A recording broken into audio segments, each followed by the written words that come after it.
Tantor Audio, a division of Recorded Books, presents Aerie by Mercedes Lackey, narrated by Ryan Burke. 1. Kiron, wing leader of the first wing of the Jousters of Sanctuary, woke from a dream that his lover Aket-10 was nuzzling his ear to find that his ear was being nuzzled, but not by Aket-10. He sat up with a yell, startling the half-grown kitten that had been trying to nurse on his earlobe into instant flight. He felt its sharp claws dig momentarily into his shoulder as it leaped away into the darkness, and though he had certainly felt worse pain in his life, he bit back a curse. With a growl, he turned over on his pallet and tried to get back to sleep. Below him, channeled up through the stair cut into the living stone of his dwelling, he heard Avatra snoring gently, or at least as gentle in snoring as a dragon ever got. He couldn't exactly see anything, because it was pitch dark in his room. He wondered how the cat could see. Avatra was below him, not just beyond the door of the living room he'd been calling home for the last several months, because, ready or not, the Jousters had been forced to make the move to the desert city they had initially dubbed Dragon Court, and now called Aerie. The city they called Sanctuary, the place they had all thought would serve for years, was filling up with people, and fast. Priests, acolytes, the army of servants and slaves required to tend to them. Those had come from Alta and Tia alike. The press of priests and their followers alone had shoved the Jousters out of quarters they had only just gotten used to. And that didn't even begin to deal with the visitors, all eager to see the first voice of the gods of both Alta and Tia ever, and the first voice of the gods, period, in a very, very long time. The presence of Calith, the voice, gave legitimacy to Sanctuary, turned Calith's plans to make it into a city of priests, for the training of priests, into something more than someone's odd ambition. Kiron stared into the absolute darkness of his new home. It was still a bit unnerving to wake up in the middle of the night here and see that. Or rather, not see that. Even on moonless nights, during the rains back in Alta, there had been some light. But here there was nothing, because he was, for all intents and purposes, inside a man-carved cave. There was a window hewn through the rock to the outside, but the shutters had gotten made and refitted to the places where the original shutters had clearly been closed up to keep the bats out. Not because he didn't like bats, he actually liked them quite a bit. Because the cat persisted on thinking of them as mice with wings and chasing them. It never caught one, but it never stopped trying either. This meant a night full of the sound of running and jumping, and occasionally of having his body used as a launching platform. But the shutters on made it literally as dark as a cave in here at night. For someone who had spent the best part of his life sleeping unsheltered under the moon and stars, such darkness took some getting used to. As for why he and the rest of the Jousters found themselves being all but ordered to leave, well, the reasons were complicated. And because those reasons fed right into Calith's actual plans for Sanctuary, that made it exceedingly difficult to say no. And, frankly, Kiron hadn't had the heart to do so. To begin with, Sanctuary was living up to its name. The priests of both Alta and Tia had had a belly full of finding themselves victims. In both lands, the manipulative magi, working through the rulers, had been able to decimate the priestly population of those who had even a hint of magic about them. The Altans had managed to save the greater part of their winged ones, thanks to warning by Aket-10 and a rescue by the Jousters, but the priests of Tia would be several years, perhaps even a generation, in recovering. In a city of their own, where priests ruled, this would be not impossible, perhaps, but far less likely. And most of the priests of both lands agreed, in principle at least, that if the peoples of Alta and Tia were to become one, it was time for the temples to merge. This was going to take some very creative work, and probably a few divine revelations. Some of the gods of Alta bore a suspicious resemblance to the evil gods of Tia, and vice versa. It was probably a good idea for this reconciliation to take place far away from the ordinary run of worshippers. And so they had come, the teachers, the high priests, the scholars and scribes, from temples large and small. This was not a stripping of the temples bare by any means. Though Sanctuary was indeed becoming a city, it was by no means big enough to hold more than a fraction of those who served the gods of both nations. Nevertheless, there were more than enough takers for every available scrap of living space. The Kamisine winds, which had been so generous in uncovering portions of the buried city as they were needed, were scouring bare desert plain now. There was nothing more to be uncovered. That influx of people had been more than enough to push the Jousters out. And, truth to tell, a city full of the priestly castes was not a comfortable place to live, not for Kiron at least, and mutterings from the other Jousters made him think that they felt the same. The latest batch of youngsters, chief of which were Corson's Hatch, were already at Aerie, and though repairs were far from complete, there seemed every good reason why the move should be speeded up. When they had first come to Sanctuary, they had taken over a temple complex that seemed to have been dedicated to Horus, or some god very like him. That had been all well and good when there were only a handful of priests, but the devotees of Horus had descended in droves, and had made it quite clear that while having dragons and their jousters dwelling in the workshops of the god was not precisely blasphemy, it was certainly being looked at with a somewhat stern eye. Having the priests of Horus looking over one's shoulder with a certain amount of impatience was more than enough incentive to find some other quarters for the dragons. Well, now the priests had taken possession of the god's temple, they were happy. Presumably the god was happy. The jousters were far from the eyes of the priest, and so it was to be hoped that they were at last happy. And, truth to tell, when it was finished, and even now in some ways, Aerie was far more suited to the dragons than Sanctuary was. Here they had good shelter from the Kamisine winds and sands, as good or better than he'd enjoyed in the dragon's compound in Memphis. There were cliff tops for dragons to bask on, and a hot spring for the humans to bathe in. Here, pens were set up as the bottom floor of these rock-carved houses, so there was no need ever to shelter them from the rains. They were central to all the good hunting grounds, and there was enough browse here for them to keep their own herds to supplement that hunting. Eventually, when Calith's scheme to farm incense and rare plants here came to pass, they would even be self-sufficient.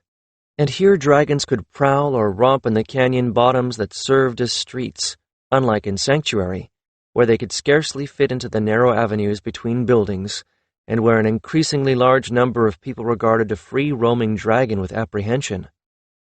There was a lot to appreciate here, even if the place had been abandoned for centuries. So had Sanctuary and Calith, the original band of refugees from Alta, and the blue people had made it livable while living in it. If they had done so to Sanctuary, the Jousters could do so for Aerie, and if the Jousters were not particularly suited to the task, well, neither were those who had initially followed Calith out here. And he ought to be personally grateful for this much, as someone who had been camping out here for some little while, first when he was keeping an eye on the half-wild dragon Corson's nest, and later, after the destruction of Alta's fabulous city and port, in order to get some desperately needed privacy, he'd been able to lay claim to a spot before anyone else. He'd gotten one of the dwellings cut into the sides of the canyons of this place that had required the least amount of repair. 2 rooms with very high ceilings, one above the other, and the lower room had been hewn out to be lower than the street level, which seemed to be the case with roughly half of the dwellings. He had to wonder again if dragons had once been quartered here. The dwellings seemed designed for them, for sand wallows on the lower floors. There had been no need to do much to the place other than have the shutters made. A little subtle magic worked by one of the priests during a Kamisine, and enough sand to make a tolerable pit for Avatra, had been deposited literally at his door. The canyon street had been knee-deep in it. He and everyone else who had moved to this section only had to shovel it inside. Shovel it inside. It was a good thing he had spent most of his life as a serf and was used to hard labor.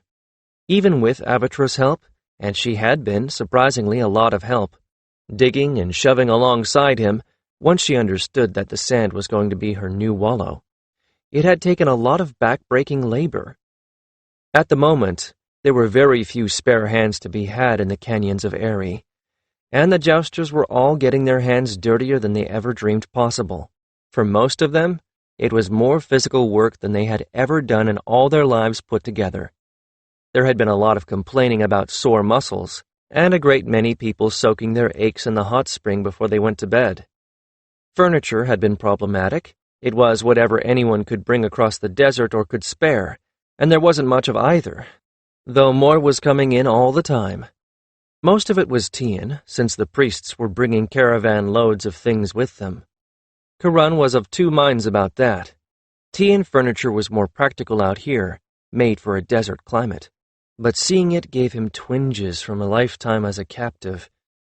At least he had an Alton-style mattress and blankets to sleep on. He could not imagine how the Tians managed with their bench-like beds and neck rests instead of pillows. It didn't look comfortable. In fact, it looked rather like the sleeper had been laid out for the embalmers. He had collected bits of furnishings through begging, trading, and actually fetching a few items himself when he had to take Avatra across the desert to tend to more serious matters. So far he had collected a chair, his bed, a clothes chest, a desk, a brazier, and some lamps. Avatra had her wallow, properly heated now by magic. It looked bare in the big empty room, but then he didn't actually spend a lot of time here. There was just too much work to be done. He punched his pillow a few times and settled back onto his side, but something in him kept listening for that pesky cat. He was not sure how he had acquired the little beast. It seemed to have decided that he was the one privileged to play host to it, which wouldn't have been bad, since it definitely kept down the vermin, except for the way it kept trying to suck his earlobe when he slept and use him as a ramp to get itself into the air. Some priests had followed the Jousters out here to Aerie, prompting a couple of snickering remarks about priests looking for captive worshippers. But it was not to be denied that there were temples here too, and no real need for any Jousters to claim them. The priests of the cat goddess Peshet had found what seemed to be an ancient temple to their deity, and had claimed it, bringing with them a veritable horde of four-legged avatars.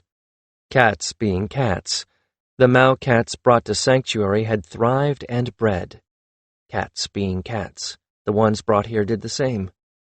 Not that they weren't useful, because the half-ruined city swarmed with all manner of things that the cats simply gobbled up. But cats did have minds of their own, and some of them were minded to find places to live other than the temple. This despite the fact that they were literally worshipped and adored at the temple, and had their pick of the daintiest portions of the kills and sacrifices that went to feed the dragons. So they were likely to be found not only in the temple, but outside of it. Some of them didn't seem to realize they were supposed to be in the temple at all, one of them being the Mao cat that kept trying to derive nourishment from Kiron's earlobes. He sighed, now wide awake despite the fact that it was so pitch dark he wouldn't be able to see the cat, or know where it was until it... He refrained from leaping to his feet and screaming when it dashed across the length of his body and used his shoulder for a launch point into a tremendous jump. He heard it land, heard a brief scuffle and a squeak, and then heard the wet sound of a cat dining on a fat desert rat. Neither Avatra nor any of the other dragons bothered the cats, or bothered about them either, much to Kiron's relief. He wasn't sure how he would explain to the priests that one of their avatars had gone down the gullet of a dragon. Fortunately, dragons were too slippery for cats to want to sleep on, and most of them preferred warm human and blankets to warm sand of the wallows. The wet sounds in the darkness ceased, and a moment later, the nameless cat strolled up Kiron's legs to his hip and stood there, attempting to knead it into a soft bed.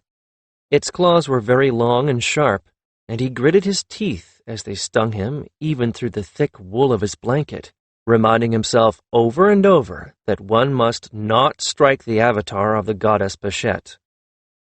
He knew better than to roll over and try to dislodge it.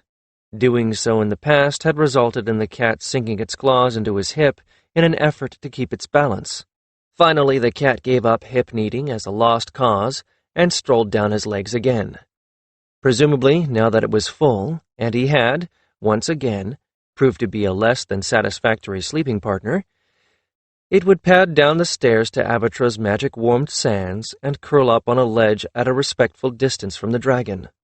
After all, she might not intentionally harm it, but dragons did occasionally heave themselves up out of their sands and roll over.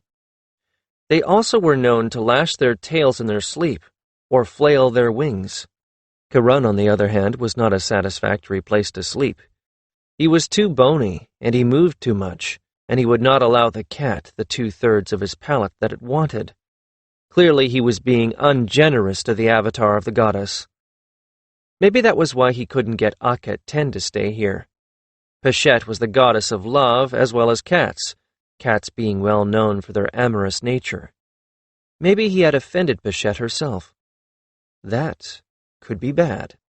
He made a mental note to find something to make the cat a warm bed with down on that ledge, and find another way to keep it from sucking his earlobe, and make an appropriate sacrifice at Peshette's temple in the morning.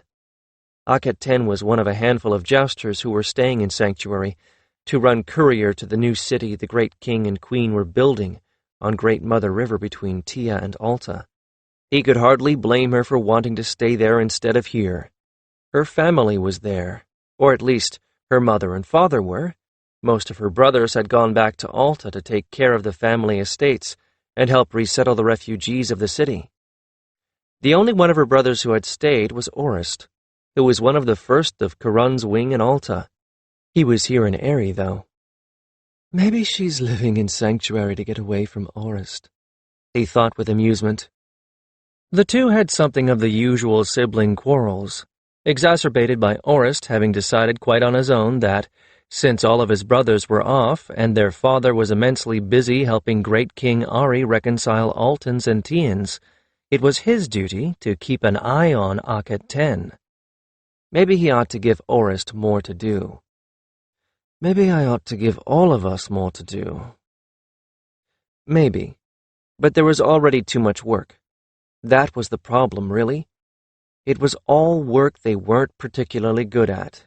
There were just not enough hands to make Aerie livable, to free up the Jousters to do... To do what? Yet another problem. What was it that the Jousters should be doing? Not fighting each other, not fighting each other's nations. What could a man and a dragon do that half a dozen fighters couldn't? Honest answer? Not much. Still turning this question over and over in his mind, he finally fell asleep. Avatra greeted him as he came down the stone stairs with a croon of pleasure. He couldn't help but smile.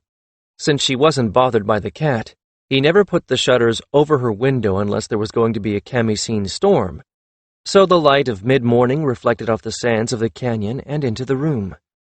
It was a bit more rough-hewn than the one above it, leading him to wonder once again what the original purpose for it had been. There was no sign that dragons, domesticated ones anyway, had ever lived here, and yet there were the sunken, rough-hewn lower rooms. What would you put in such a room if not a dragon? Could they have been stables? Pens for livestock? Not stables, no, probably not. The first time Tians or Altans had ever seen horses, they had been in the hands of the nameless ones. But pens for livestock, goats, maybe camels, donkeys, that made sense, and it explained the huge doorways even a dragon could pass through. You had to have a doorway that wide, or you'd have a devil of a time getting livestock to pass through it. Now that there were no patrols to be flown, the dragons could awaken at their own time and pace. Now that they were each flying out to hunt alone, it didn't matter that the wing never flew together anymore, except during rare practices. Avatra, given the choice, was a late riser. "Ready to hunt?" he asked her. He was never entirely sure how much she understood, but she certainly knew what that meant. She snorted eagerly and positioned herself to best advantage for getting harnessed up. He paused for a moment to reach his arms up toward her. She bent her head down on her long, long neck and rested it over his back while he embraced her neck. In so many ways, she was his first love, and for so long she had been the best thing in his life. Truth to tell, she and Aket 10 were tied for first position now. If he lost either of them, well, he just didn't want to think about that. She was beautiful, and not just in his eyes. Her colors of scarlet shading to gold and topaz on the extremities only grew deeper and more intense as she grew older. When she was in the air, the colors shimmered against the hot turquoise bowl of the sky. She might not have been the most beautiful of the dragons, but everyone who saw her was struck by her combination of color and regal bearing. He scratched the soft skin under her jaw for a bit, then patted her neck. "Come, my sunrise. Let's get you fed." He intended to go a great deal farther afield today to give the regular hunting grounds the opportunity to replenish. And while he was at it, he was going to look for more dragon nesting sites. Though he was going to make it a condition of egg ownership that the potential jouster have his own dwelling and pen with hot sands ready and waiting before any egg was bestowed. And what was he going to do about the girls? He strapped on Avatra's saddle and flying harness, adding the flat bulk of the game bags to the rear over her haunches just in case. He threw open the huge double doors to the outside, and she crouched, extended her neck, and eased herself out the doors. It never failed to amaze him how the dragons could stretch themselves out and make themselves thin to fit through places one would never dream of seeing them go. She didn't even scrape her harness on the door, though in time he would probably have to saddle her outside to prevent that from happening. No one really knew how long a dragon could live, nor when they stopped growing. The best guesses were about as long as a man, and until they die. Aerie's cachette, for instance, was still larger than any of the Alton-born dragons, and fitting him into one of the new pens here would have been a challenge. Fortunately, that was not an issue. For now, Cachette and Aerie were dividing their time between Memphis, where the old quarters for the Jousters were, and the new city that did not yet have a name, with side trips to Sanctuary. Quarters for Cachette and for Theon, Great Queen Nofret's dragon, had been the first things finished in the new palace. The Great King and Queen were still sleeping in tents when Cachette and Theon were luxuriating in their wallows. Those pens were built to the old plan, open to the sky, sheltered from the rains by canvas awnings that could be pulled across the top, with huge doorways. The pens were big enough that Cachette and Theon could triple in size, which wasn't likely without running out of room. Kiron didn't even need to command Avatra to let him mount now. She crouched down and extended a leg as a stepping place as soon as she was out in the open. She kept glancing up with one eye at the sky overhead. Clearly she wanted to be gone and hunting. Well, so did he. Morning and evening hunts were about the most amount of time he got to spend with her now, and it displeased him not at all that the hunts for the next several days or even weeks were going to be longer. And it actually would not have been all that bad if what he was doing was merely physical labor. No, he was spending most of his time acting as de facto leader for all the Jousters, except that, of course, there were those who were objecting to that on the grounds of his youth, which he wouldn't have minded in the least if only they had put forward some reasonable person to take over in his place. But Bakken didn't want the position, and neither did Harakat. The only people who did weren't Jousters, and Kiron had had a belly full of being ruled over by people who knew nothing about dragons, Jousters, or the unique bond the human-raised dragons shared with their Jousters. Well, for right now, he wasn't going to think about it. He was going to hunt with Avatra, and that was absolutely all he was going to concentrate on. He felt her muscles tense under him, but she was on her best behavior, waiting until he checked the quiver at his knee for broad-headed hunting arrows, made sure of the tension on his bow, and that the straps holding him into the saddle were sound and cinched down tight. In the old days, his dragon boy would have done all that. He didn't particularly want a dragon boy, actually. Where would he put one? In his own home? He liked having the privacy. He liked being able to be with Aket 10, knowing that no one would bother them. Satisfied that everything was in order, he gave Avatra the wordless order with hands and legs, and she launched herself up with a leap and a tremendous downbeat of her wings. He was so used to the bounding surge of her flight that he didn't even think about it now. He just automatically shifted his weight with her movement. But he never lost the thrill of flight, of watching the earth below, of soaring among the falcons and vultures. He loved feeling Avatra shifting the planes of her wings as she spiraled up a thermal, then glided down to the next. He loved the heady rush of speed when she folded her wings and dove into an attack. But he also missed the thrill of combat. He would never admit that to Aket 10, but it was true. He had enjoyed every aspect of combat. He knew, however, that she didn't, and that she was relieved that the only combat taking place now was competition to catch streamers from one another. Well, there was still the hunt. He took Avatra far out past her normal hunting grounds and well into scrub-covered hills. This was good territory for her to hunt in, too. The trees were twisted things with tiny leaves and hid nothing beneath their contorted limbs. There were no canyons for game to run into and hide. There was more browse here, which should mean more game. Just as he thought that, he saw a cloud of dust on the horizon. A cloud like that was only kicked up by the hooves of many herd animals, and sure enough, as Avatra drew nearer, he saw it was a herd of antelopes, a bit smaller than the oryx he was used to hunting. But that was fine. A herd of wild oxen this size would have been too dangerous for Avatra to tackle by herself. He pulled an arrow from the quiver at his knee, knocked it in the bowstring, and gave Avatra the signal to make a fast pass over the heads of the beasts. He was hoping to spook them into dividing, and it worked. He signaled Avatra to chase the smaller of the two groups, sighted carefully along his arrow, and fired. The beast he had chosen took the arrow in the ribs, stumbled, and tumbled headfirst into the ground in a cloud of dust and tiny clods, and a moment later, Avatra's front claws connected with her chosen victim. He braced himself for the impact as she used the momentum of her strike to spin herself around with the beast in her foreclaws as the pivot point. The rest of the herd thundered off into the distance. He dismounted and made sure the one he had struck was dead. He let her feast, bundled the remains up in the game bags, and fastened them to her harness, then glanced up at the sun and sighed. He'd be back by mid-morning, plenty of time to be cornered by a half-dozen people with agendas of their own. Oh well, putting it off was not going to make it go away.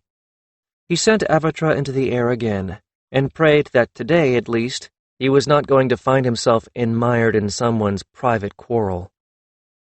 As he approached Aerie, he could see younger dragons and riders practicing in the thermals now rising above the canyons. None of them had colors yet, though each of the original 8 had his own wing now.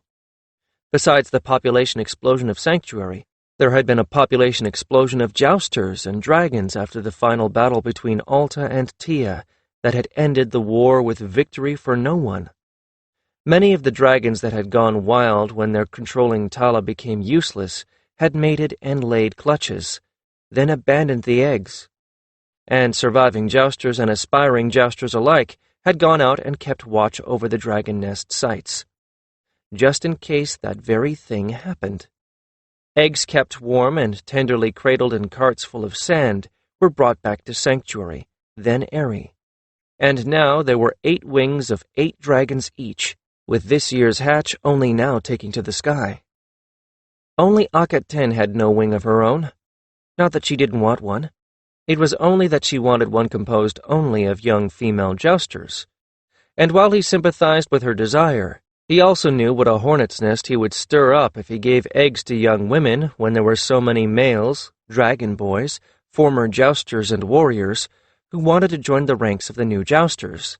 This, despite the serious load of hard work it took to become one now that the dragons had to be human-raised. Maybe that was why she would not move in with him. She was still angry at his last refusal. She had a great many logical arguments. Women were smaller and lighter than men. Women tended to be more nurturing, which was what a young dragon needed. Women had good senses of balance and were good with bow and arrow and sling. And since there was not, and the gods be willing, never would again be aerial combat between jousters. Other than ribbon chasing, there was no need for great strength. She was right about all of that. He couldn't argue with her on those points. But the plain fact remained that until he had satisfied every single male who wanted a dragon, he did not dare distribute a single egg to a young woman. The resulting outcry would be more than he cared to think about. Aket 10 could only see that there were plenty of young ladies like Nofret who felt the same longing for the companionship and freedom of flight and, yes, love that the bond of human and dragon brought to the human. She couldn't see that people still thought of the jousters as warriors, that he was still training the jousters to be warriors. She thought warfare was over, and so it was, between Alta and Tia. But what about the lands to the south? And what about those to the east? That was where the Nameless Ones had come from and might come again. And besides all of that, there were the desert raiders who plagued the blue people and made the old caravan trails dangerous to use. When those 8 wings were wings of warriors again, well, it wouldn't be just incense and trees and rare plants that supported them all. But first he had to get through this. 2. These people were jousters, at least. They let him get Avatra unharnessed and turned loose to go and socialize with other dragons if she wished, which she did but very rarely, or fly alone, or go back to her hot sands and sleep off her breakfast, which was what she usually did.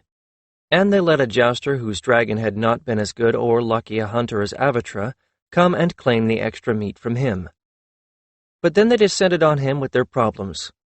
The first to reach him was a trio of the newest jousters, one older former rider of a swamp dragon from Alta, the other 2 dragon boys who had gotten themselves fertile eggs. All 3 of them wanted use of the few workmen they had here. Kiron listened patiently to their arguments before he made a decision. "Resket Teren gets priority," he said finally, and held up a hand. "I understand, all 3 of you have housing problems, but Resket Teren's can be fixed the fastest. When people have all got the same level of urgency, that's how I'm deciding who gets priority." The other 2 grumbled a bit at that, but reluctantly admitted that was fair. "You 2 might help each other," he suggested to the losers in this situation. "You aren't trained workmen, but there's a lot that can be done with 4 hands rather than 2. They exchanged a wry look, because this had become one of his favorite answers these days. No one could deny the wisdom of what he was saying, even when they didn't much like it. With that disposed of, he went the rounds to see how each of the 8 wings was faring. Not, of course, that he didn't already know how they were faring.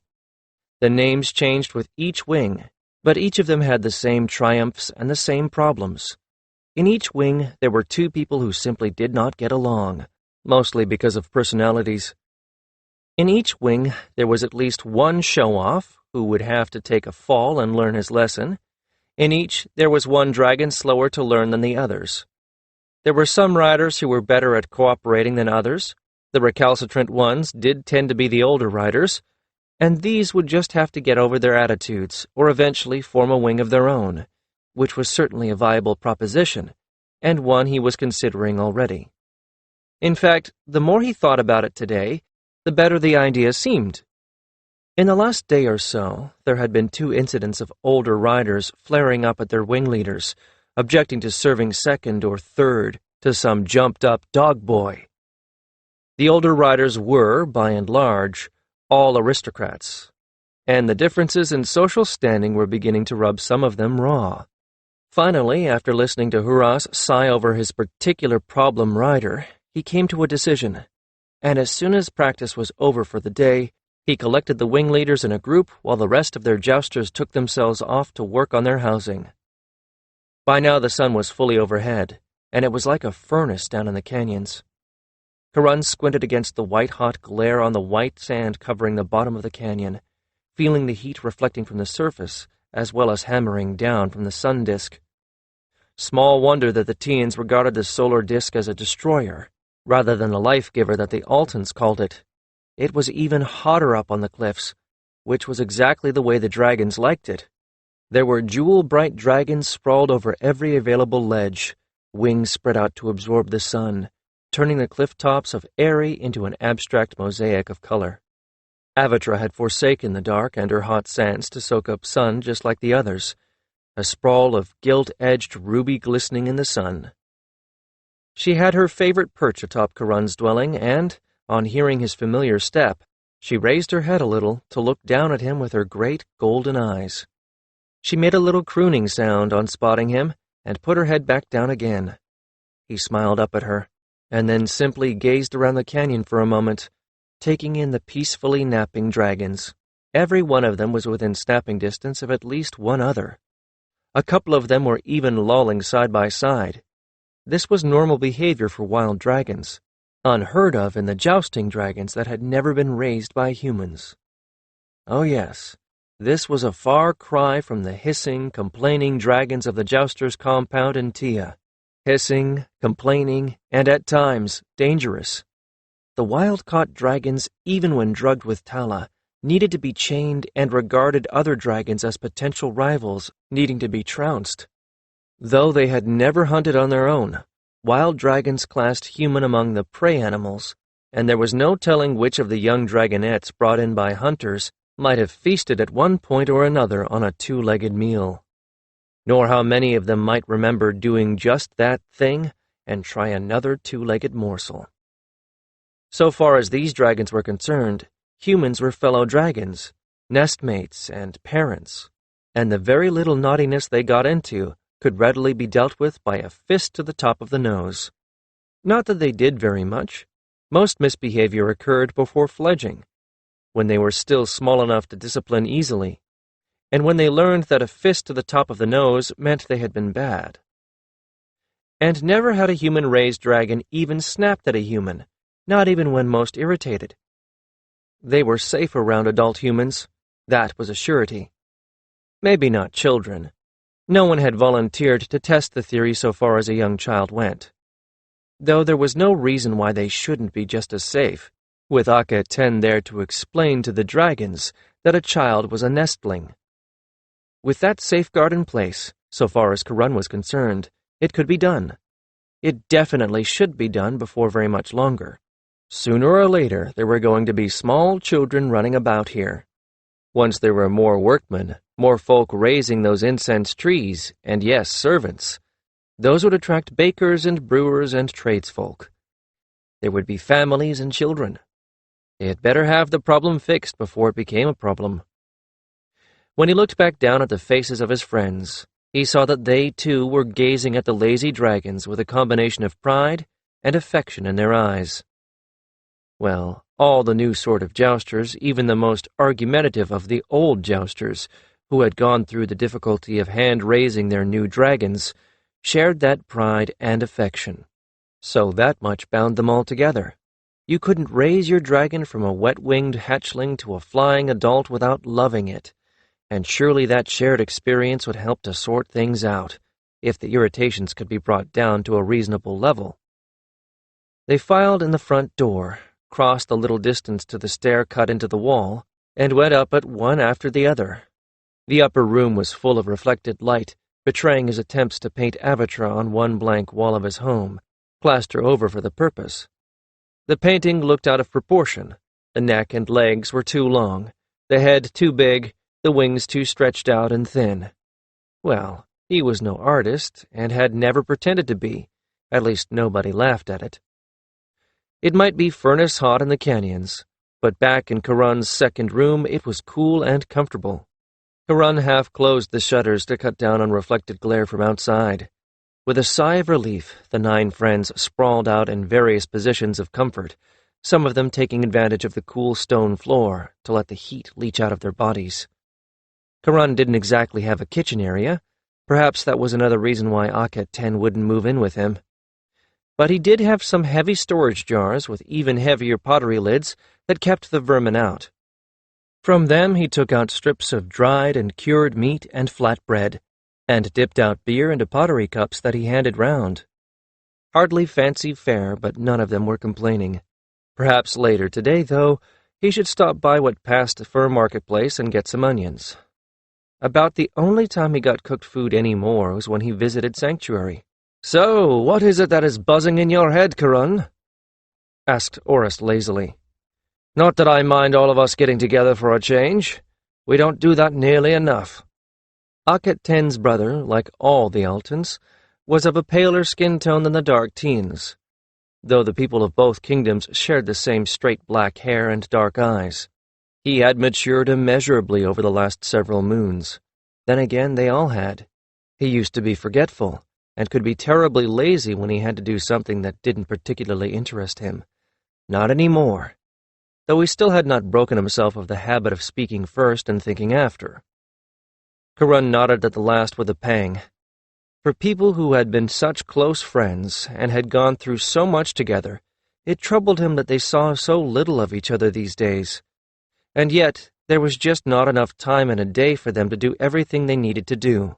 If only they could get some workers out here, or youngsters willing to serve as dragon boys for the chance at an egg themselves one day. Or both, actually, preferably both. Then, they might have some time to themselves, some time to get together when there wasn't something that needed to be talked about. Soon, if the gods were only pleased to grant it.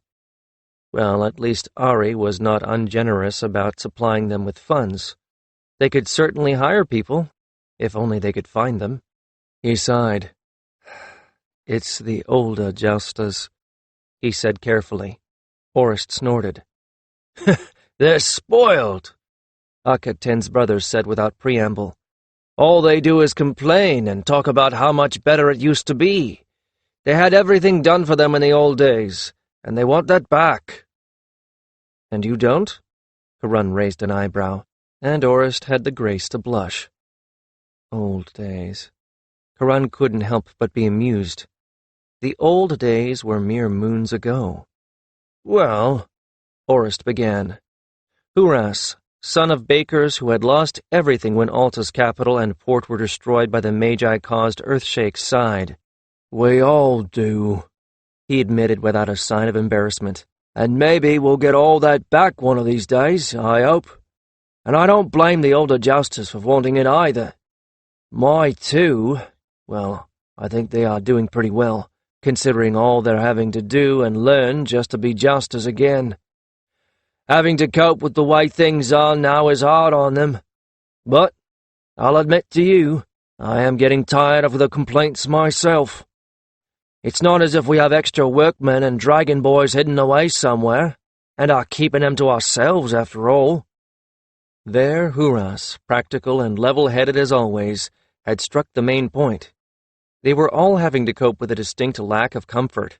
There were only one or two who had come from positions in life so low that the cave houses were actually an improvement. "Well," Gan said, for once looking quite sober and serious, "I've thought about this a bit, and I've been keeping a bit of an eye on the old Jousters. No, they aren't comfortable. No, they don't fit in. Most of them are much higher ranked than the rest of us. All their lives they've had servants, and not just as Jousters. Our cave houses really aren't much better than holes dug in the cliffs." Interesting to hear Gan saying this, ranking the situation into we and them, and classing himself in the we. Interesting because Gan was noble-born himself, and before he'd become a jouster, he'd had a bit of a reputation for putting on airs. "They're trying.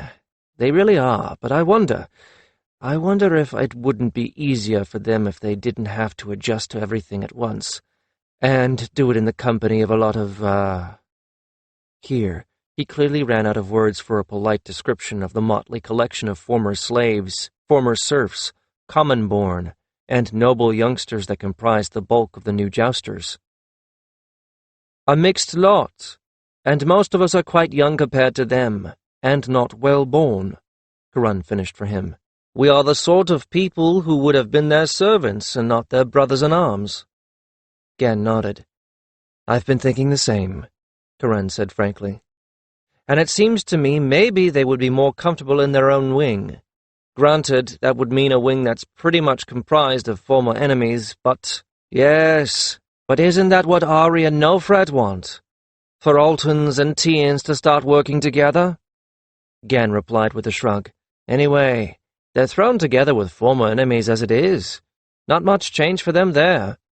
It might be they'll find more in common with each other than anyone thinks right now. Peatep, who had been yet another servant, the keeper of great hunting cats for a noble master, laughed. At the very least, they will all of them have the same complaints about the young upstarts. That ought to be a common bond.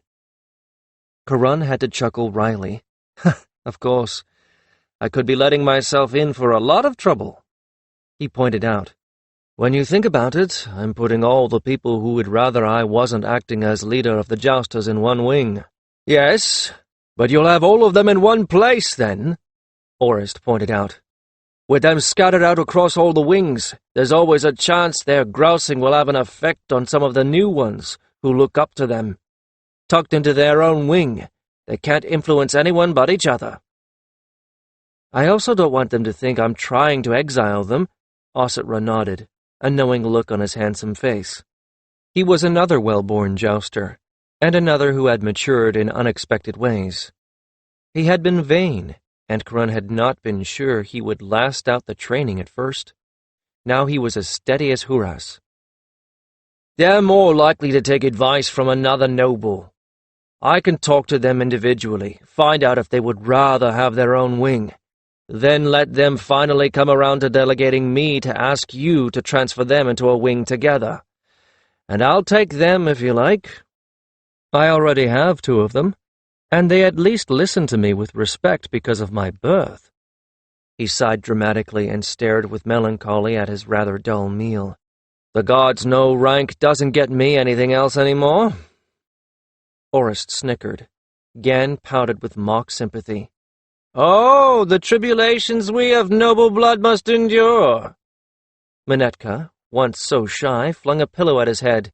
He caught it adroitly. Why, thank you, brother. This is exactly what I needed, he said with a mocking bow as he tucked it under his rump. How kind of you!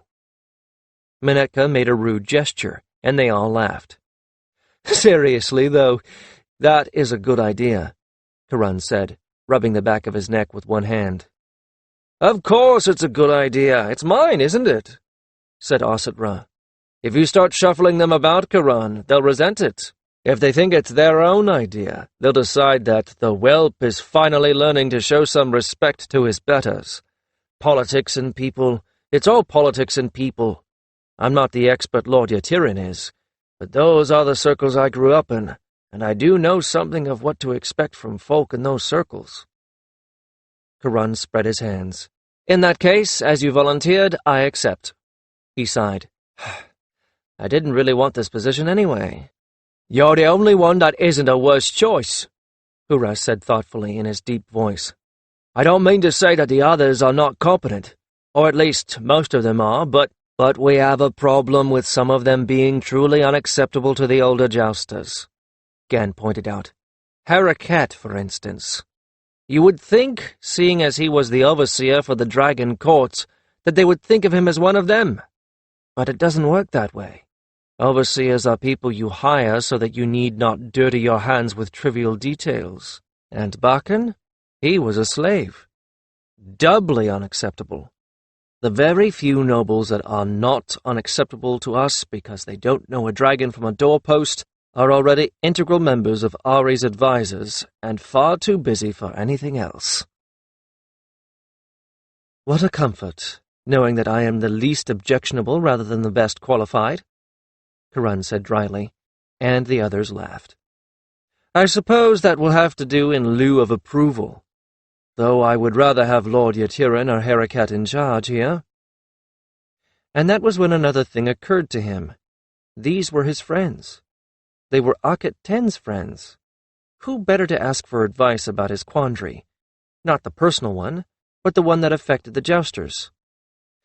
I have another problem, he said, a bit forlornly, which made them all prick up their ears. And it's one that I can't think of any solution for. Akhet Ten wants me to give eggs to girls. Why? Orist asked, looking just a touch contemptuous. A girl wouldn't last 10 days. Well, my sister and no fret notwithstanding. I don't think a girl could take the hard work involved in raising a dragon from the egg. Gan and Huras rolled their eyes. Peatep snickered. Orist looked bewildered. What? He asked. What? If you ever in your life wish to have pleasurable company from a young lady, never voice that sort of opinion aloud again, Huras said gravely. Orist's stunned expression made them all snicker. I don't understand. Girls, Huras said carefully, become women. Women often become mothers, raising children, who are far more trouble and take much longer to mature than a hatchling dragon. You belittle that work at your peril, for all females are very well aware of this role from quite early in life. Orist still looked bewildered, and Huras just shrugged. Kiron sighed.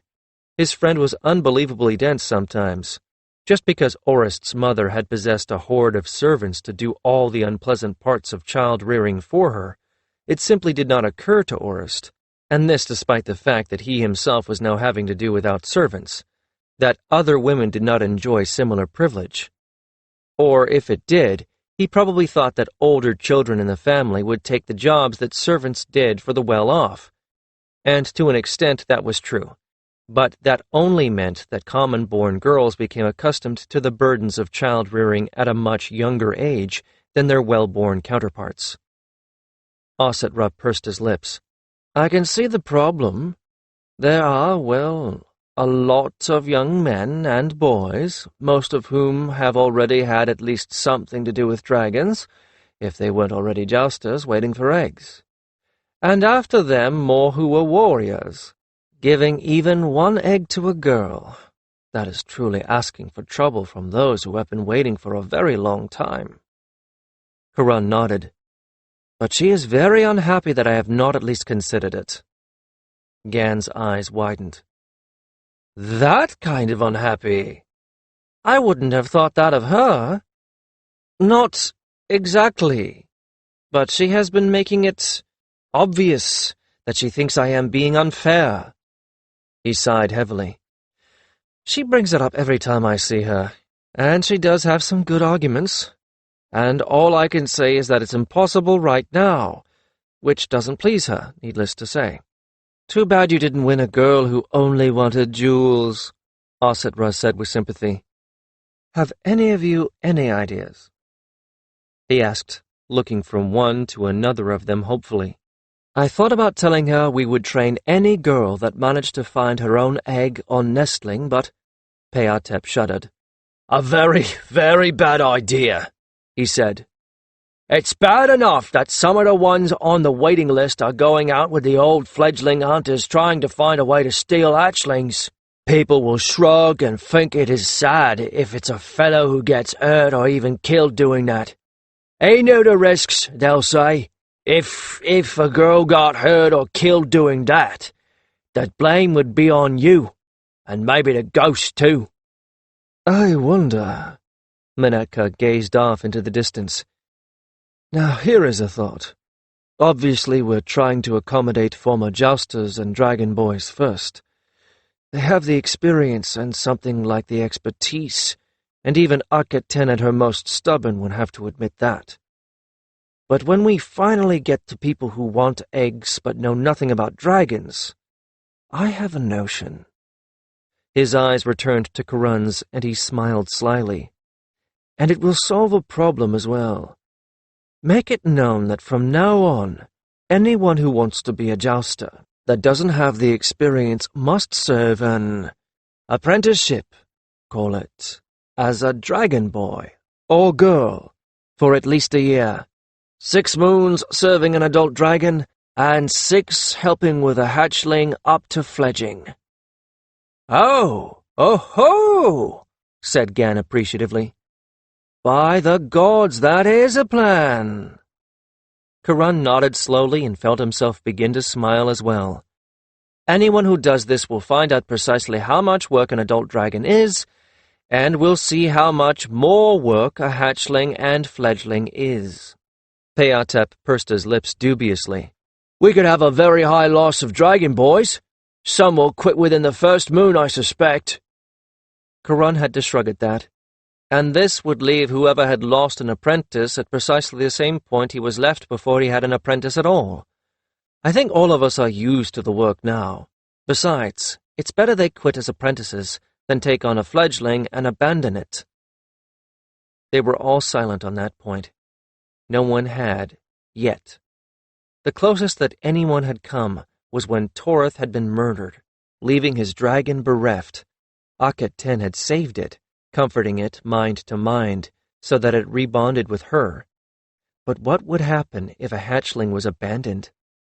There were no other Akhet-Tens about to comfort it.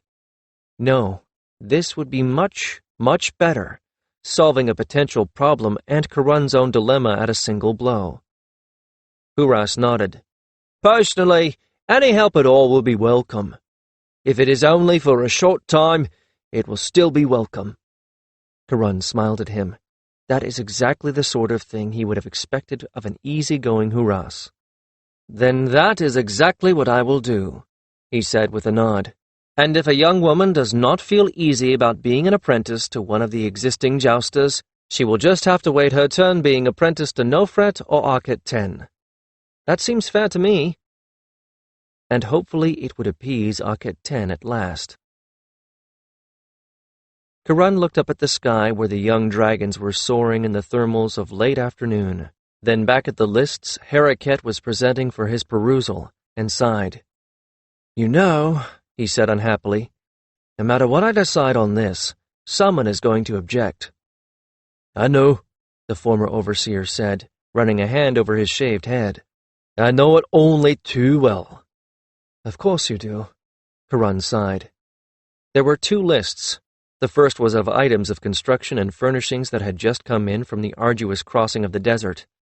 The second, and much longer, was the list of who had requested what items. There were at least 2, and often a dozen claimants for a single object. So what do I do? He asked forlornly. If it were me, take a walk, look over what people already have. Some of them have already paid for things out of their own pocket, or brought them in on their own dragons. See what they have. Cross things off their list that they've gotten for themselves. Then start with the people that haven't hardly got a stick. Give them each one thing, and work your way down the list. Don't give anyone more than one thing. That's what I'd do. Kiron nodded thoughtfully. This was the first official caravan of goods coming directly from Memphis and the vizier of the great king and queen. There would be more. Aerie had finally gotten them scheduled. But every new arrival would mean the same clamor for what was on those camels. He sighed. Which means another list. Who's gotten what from the caravan, so it all gets parceled out equally until everyone has what they need. That is what I would do, Harriket said. It seems the fairest and wisest course of action. Again he ran his hand over his hairless head. I am glad it is you who is responsible for the decisions, the former overseer said ruefully. I got a belly full of the results when I was in charge of the dragon courts, and that was in our days of plenty. Kiron rubbed his hands over the heated skin of his biceps. I appreciate the aid, Harriket, he said with a grimace, but I still would rather it was you. You're getting all bound up in this nonsense, boy, Harriket said, then grinned. Excuse me, Captain of Dragons? Go take Avatra out. Hunt if you want to, but get in some practice too. Combat practice, even if your targets are nothing but thorn trees. There is an itching in my bones that says that dragons and jousters will be fighting again, maybe sooner than we think. Kiron looked up alertly at those words. Harriket shook his head. No, I've never been God-touched, but I do get feelings, and they're more often right than wrong. Get some practice in. If nothing else, you'll feel better for it. Since the alternative was an afternoon listening to people complain about things he could do nothing about, he took Harriket's advice, left the lists in his quarters, and called Avatra down from her sunning post. She did not look at all loath to quit it, and kept her head up, gazing about alertly as he saddled her and added the combat weapons. He'd always had the feeling that she had enjoyed combat too, and her reactions seemed to confirm that. So did the fact that she'd leaped into the air as soon as he was firmly settled in her saddle. He gave her no directions, however. Since the other dragons of Aerie were not out hunting, it would not matter if she entered someone else's hunting ground. It was by general agreement that no two dragons, with the exception of Avatra and Rieth-Ka, shared the same hunting ground. They were generally as good and as reliable as the best-trained hunting dogs. But another thing that no one else had tested, and no one wanted to risk, was having two dragons come down on the same kill.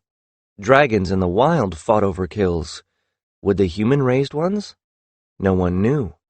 Avatra and Rieth-Ka cooperated because Akhet-Ten was there to tell them to, speaking in thoughts and images in their minds. Without Akhet-Ten there, they might simply posture and circle, like a pair of cats that had not yet made up their minds to fight. But if they fought, if the riders didn't get off and get out of the way quickly enough, death or severe injury was inevitable. And although Kiron had never seen a dragon fight go on to serious hurt in wild dragons, all that meant was he hadn't seen it. That didn't mean it didn't happen. There was a lot that wild dragons did that he hadn't seen, nor had anyone else. No one had known, for instance, that a dragon mother would leave her youngsters in the care of another if she felt that other was trustworthy enough. That was how Great Queen Nofret had gotten her dragon. It made sense, though, and it explained something that had been reported. One or more of the previous hatching's females hanging about the nests and not being driven away. It occurred to Kiron, as Avatra spiraled up a thermal, that this was very like what common-born women did, appointing an older child as a tender for the toddlers and infant. The young female got to practice her baby tending under the careful eye of her mother. Then, just before fledging, which was the moment when babies really were sturdiest, the mother could fly off, leaving her older daughter in sole command of the nest.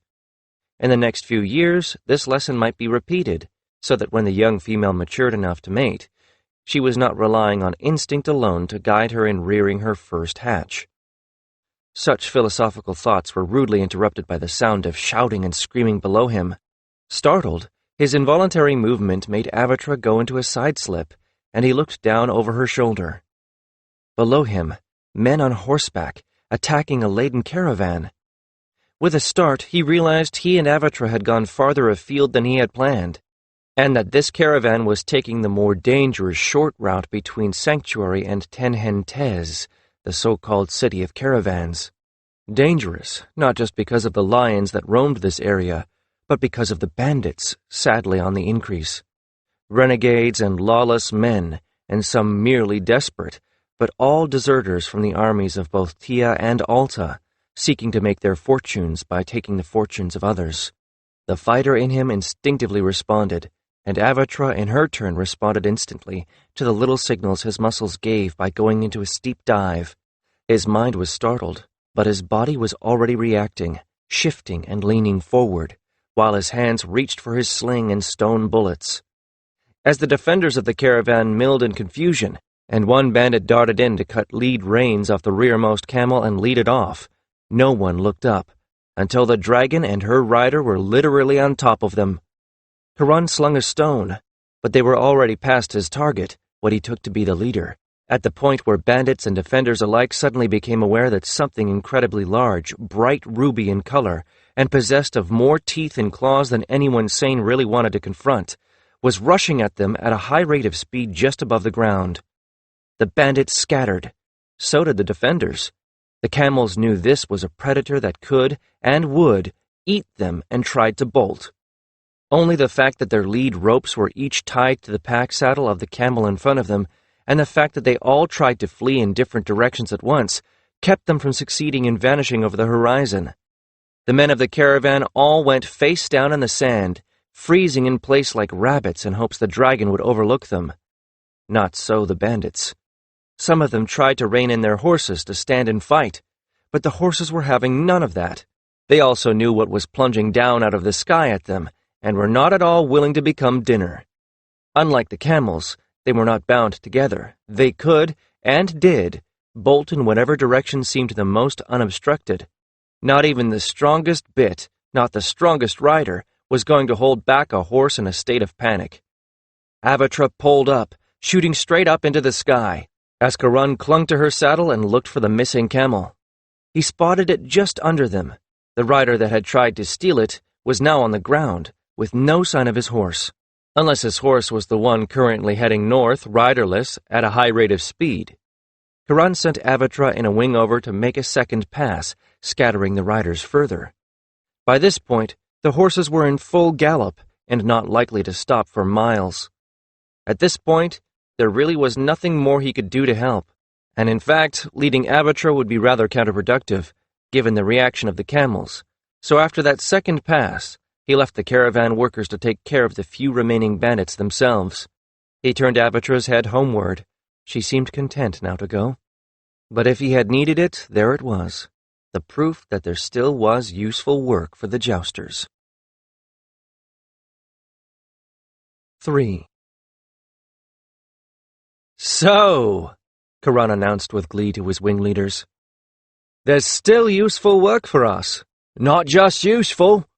I'd say it's important," replied Huras after a moment. I hadn't wanted to bring this up before, but without an enemy army to fight, Jousters aren't exactly a necessary sort of thing to have about." Orist snorted. "Neither are pet baboons, but no one complains about them." But some of the others looked thoughtful. It was Asatra who spoke up for all of them. "The thing is," he said reluctantly, "the pet baboons aren't eating enough meat every day to feed an entire village for a moon. It was one thing when we were protecting people from their enemies. Without someone to fight—" He shrugged. "Granted, the great king and queen are jousters and want dragons, but if we can't prove ourselves useful, there will be all sorts of pressures brought to bear by nobles and common leaders, and maybe even some of the priests," Gan said bluntly. "We are quite visible, and quite costly, and the things that go to support us could go to someplace else at a time when both Tia and Alta are trying to recover from terrible losses." He pursed his lips thoughtfully. "Granted, it is true that with the weather no longer in the control of the Magi, this year should be a normal one for crops. But there are fewer farmers in the fields as well, at least in what's left of Alta. I don't suppose Caleth has had any revelations from the gods about how the harvest will be, has he?" Orist raised an eyebrow. "I don't think that's the sort of thing that Caleth hears about." "Well, a fellow can ask, can't he?" Gan was not in the least abashed. "I doubt the gods would be offended by so simple a question." "I want to hear about what sort of tactics we should be using," said Kalen firmly. "Driving off bandits is not the same as fighting trained soldiers. And what do we do with any that we might capture? We won't have an army underneath us to act as our support in the field. We need to think of these things before we have problems, not after." "Should we be getting permission to do this?" Menetka worried aloud. "This is nothing we've been told to do, but we also haven't been told not to do it." Kiron told them all. "And my thought is that if we wait for permission, we might be waiting for moons. But if we just go and do it, by the time anyone thinks to order us to stop, the merchants will be so used to the protection that the howls of protest will sound like a pack of wild hounds with prey in sight." Gan grinned. "You're learning," he said smugly. "You are learning." Kiron just shrugged. In so many ways, the old order of things had been uprooted, and they were all having to learn new paths. He looked around at them all, his friends, the young fellows he had fought beside and helped to train, and suddenly it was as if he was seeing them for the first time. "We've all changed," he said aloud, feeling just a little stunned. Because they really had changed, all of them, some out of all recognition. When he had first seen them, lining up before him to be told what being a raiser of dragons would be like, they had been an oddly assorted crew. There had been the commoners, quiet Huras, the baker's son, tall Peatep of the booming voice, who had tended the great hunting cats for a noble, small wiry Kalen, who had done the same with falcons. There they had stood, in their soft commoners' kilts, no jewels, no eye paint, their hair, like Kiron's, tied back in a tail. Common as street curs, all of them. Kiron could not boast any great bloodline, for before he had been a serf in the power of the Tians, he had been nothing more than an ordinary farmer's son. And the others, Orist, son of the great and wealthy Lord Kiron, Kiron's friend, yes, but under normal circumstances, they would never have met, much less become friends. So Kiron had met them because he had rescued Ositra's sister Akhet-Ten from a river horse. So they had become friends because Kiron had done so by flying in on the back of the first tame dragon that the Altans had ever seen. A simple farmer's son would never have been a jouster in Altan society. The notion was as outlandish as the reality, that a serf bound to the Tian jousters had stolen a fertile dragon egg, hatched it, raised the hatchling to adulthood, and escaped with her. Impossible. Yet there he was, and there they were, and he had been set the task of teaching a new lot of Altan jousters how to have truly tame dragons that obeyed out of training and love instead of drugs and training. Then there were the others, that he had not until that moment met. Gannick at Caltaironet, known to his friends as simply Gan. The oldest of the lot, handsome to a fault, with a languid air of laziness and a passion for women, with the highest bloodline of all of them but one. Menetka, also nobly born, though of a minor house, shy, but like the others, wearing garments and jewels, eye paint and hairstyle that proclaimed him to be far above the common touch. Ositra, almost as nobly born as Gan, almost as handsome, with a superficial vanity that had swiftly fallen before his desire to partner a tame dragon. Kiron preferred not to think about the one who was no longer with them, Prince Toreth, who had stood between the Magi and the power of the Altan throne, and thus had died at their hands. Now there was no telling which of them was common-born and which noble. They all looked alike. There was no eye paint. No one wore his hair in the elaborate braids of nobles. All were clad alike in the wrapped jouster's kilt. All were equally tanned and hardened by work. All had the hands of warriors, and some scars, too. Except for some superficial differences of face shape and size, they all could have been brothers. Paler than Tians, but like Tians, black of hair and brown of eye.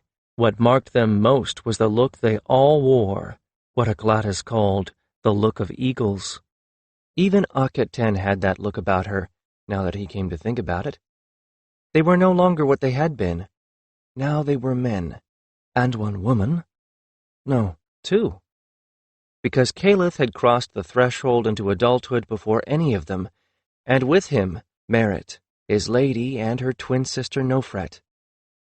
It was Menetka who understood at once what Kiron meant. He nodded. "We have," he said gravely. "Now I think it is time we truly showed that."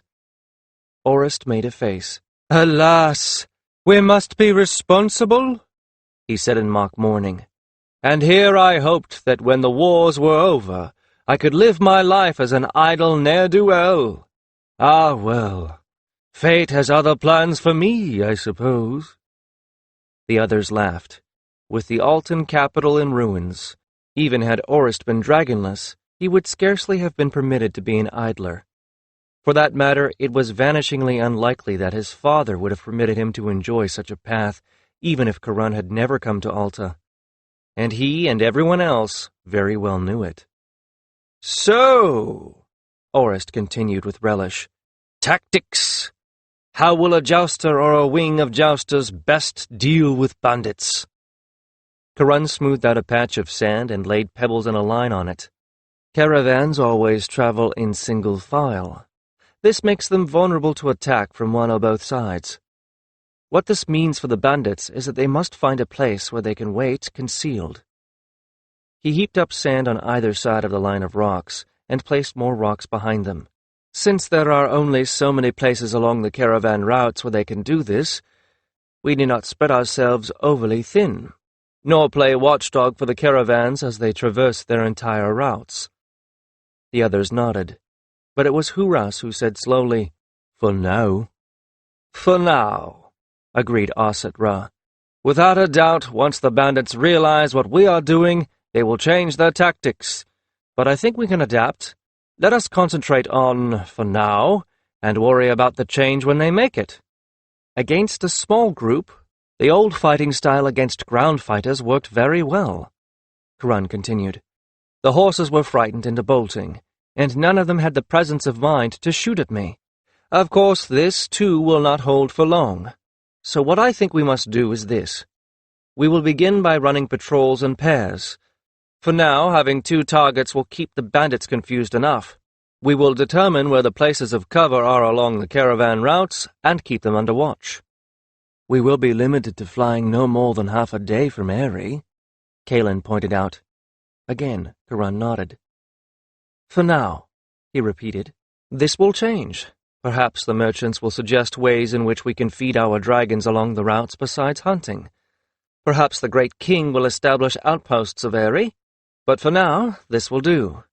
We will be giving the caravans some protection, and those who are now questioning the need for us will shortly be the ones insisting on such things. So, we have much territory to cover, and not so many of us. I would hear your words, wing leaders.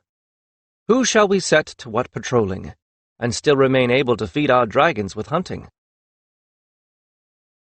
2 days later, much as Kiron had expected, Akhet-Ten swooped down out of the sky on Rieth-Ka, just as he was harnessing Avatar to go out to hunt.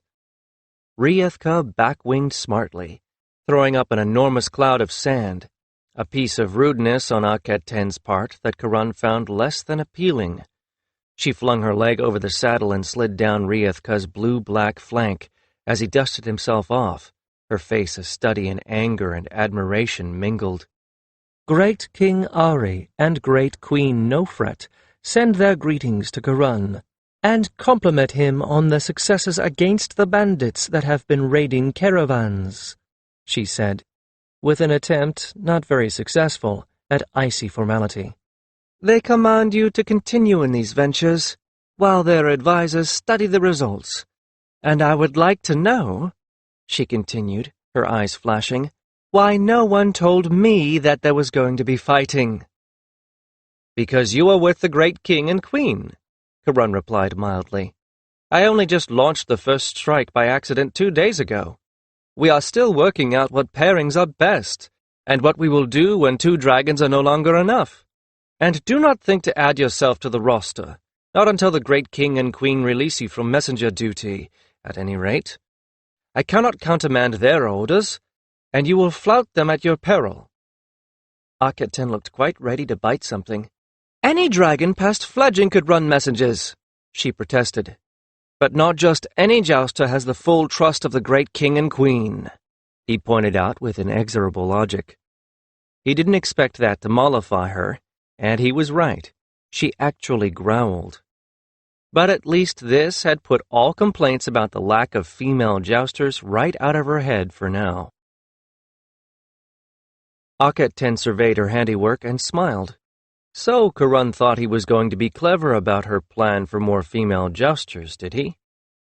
Allow, as long as they got their own dragons? He had clearly forgotten who he was dealing with. She loved Kiron, no doubt, but sometimes he drove her mad. He should have known by now that when Akhet-Ten made up her mind about something, she found a way to get it done. It didn't hurt in the least that she was serving duty as a courier between Memphis, Sanctuary, and Aerie. And there in Memphis were all those dragon pens lying empty. And in the hills beyond the Great Mother River, all those former jousting dragons, some of whom, at least, retained some good memories of their service to humans, none of whom were the least bit experienced in hatching eggs and raising youngsters. It had all been a matter of patience, really. Patience, and having Great Queen Nofret's ear. Nofret would immediately see the value of having female jousters as well as male. For one thing, dragon courier service was proving extremely valuable to the great king and queen, and they certainly could use more than just Akhet-Ten to serve as messengers. For another, just because jousters were very good at fighting, that didn't mean that fighting was all they could do. Men were so single-minded. Kiron assumed that because she'd fought alongside the rest of them, that was what she wanted to do too. She had never liked the fighting. Never. The acrobatics, the training, all of that, yes, but never the fighting. But girls could scout the borders of the two kingdoms without ever engaging an enemy, making the regular patrols that Tian and Alton Jousters always had, and that could free the fighting dragons to be ready to spring into action if a threat did appear. Girls could give Great King Aerie regular reports about conditions within the two kingdoms too, if that ever became necessary. In flood season, they could fly rescues as Kiron's own wing had when the capital of Alta fell. They could ferry a single passenger, say a healing priest, to places where he was needed, much, much faster than the fastest chariot could bring him. From the air, they could learn how to recognize blight in crops and map out the exact area that would have to be burned in order to save the rest of the crops. And that was only what she could think of without working too hard. She was certain she could think of more things, and all of them would be tasks the men would, face it, scorn to perform. Or, well, at least the hot-headed young men and the hidebound old ones. Probably Kiron and most of his wing would see the need. But they'd be glad to have girls around to do the jobs, so they wouldn't have to. Once she had girl jousters, anyway. At the moment, she only had one, or rather, she had one girl and one egg, shortly to hatch. Still, it was a start. The palace still needed its food rooms cooled. That hadn't changed, and the heat removed had to go somewhere. Sending it to the dragon pens as it had always been sent was the logical choice, even if there were only 2 dragons here to benefit from it. Or 3 if Akhet 10 was at the court. But now there was another occupant here besides Cachette, Theon, and Rieth Ka. Secretly, Akhet 10 had been very pleased the only girl to present herself as a candidate for the lone egg she had retrieved had been a fellow Alton and a former serf, as Kiron had been. That had seemed a very good omen. Getting an egg hadn't been trivial, but it hadn't been impossible either. The problem had been that so many of the first-time mothers among the former jousting dragons had laid infertile eggs and had abandoned them for that reason.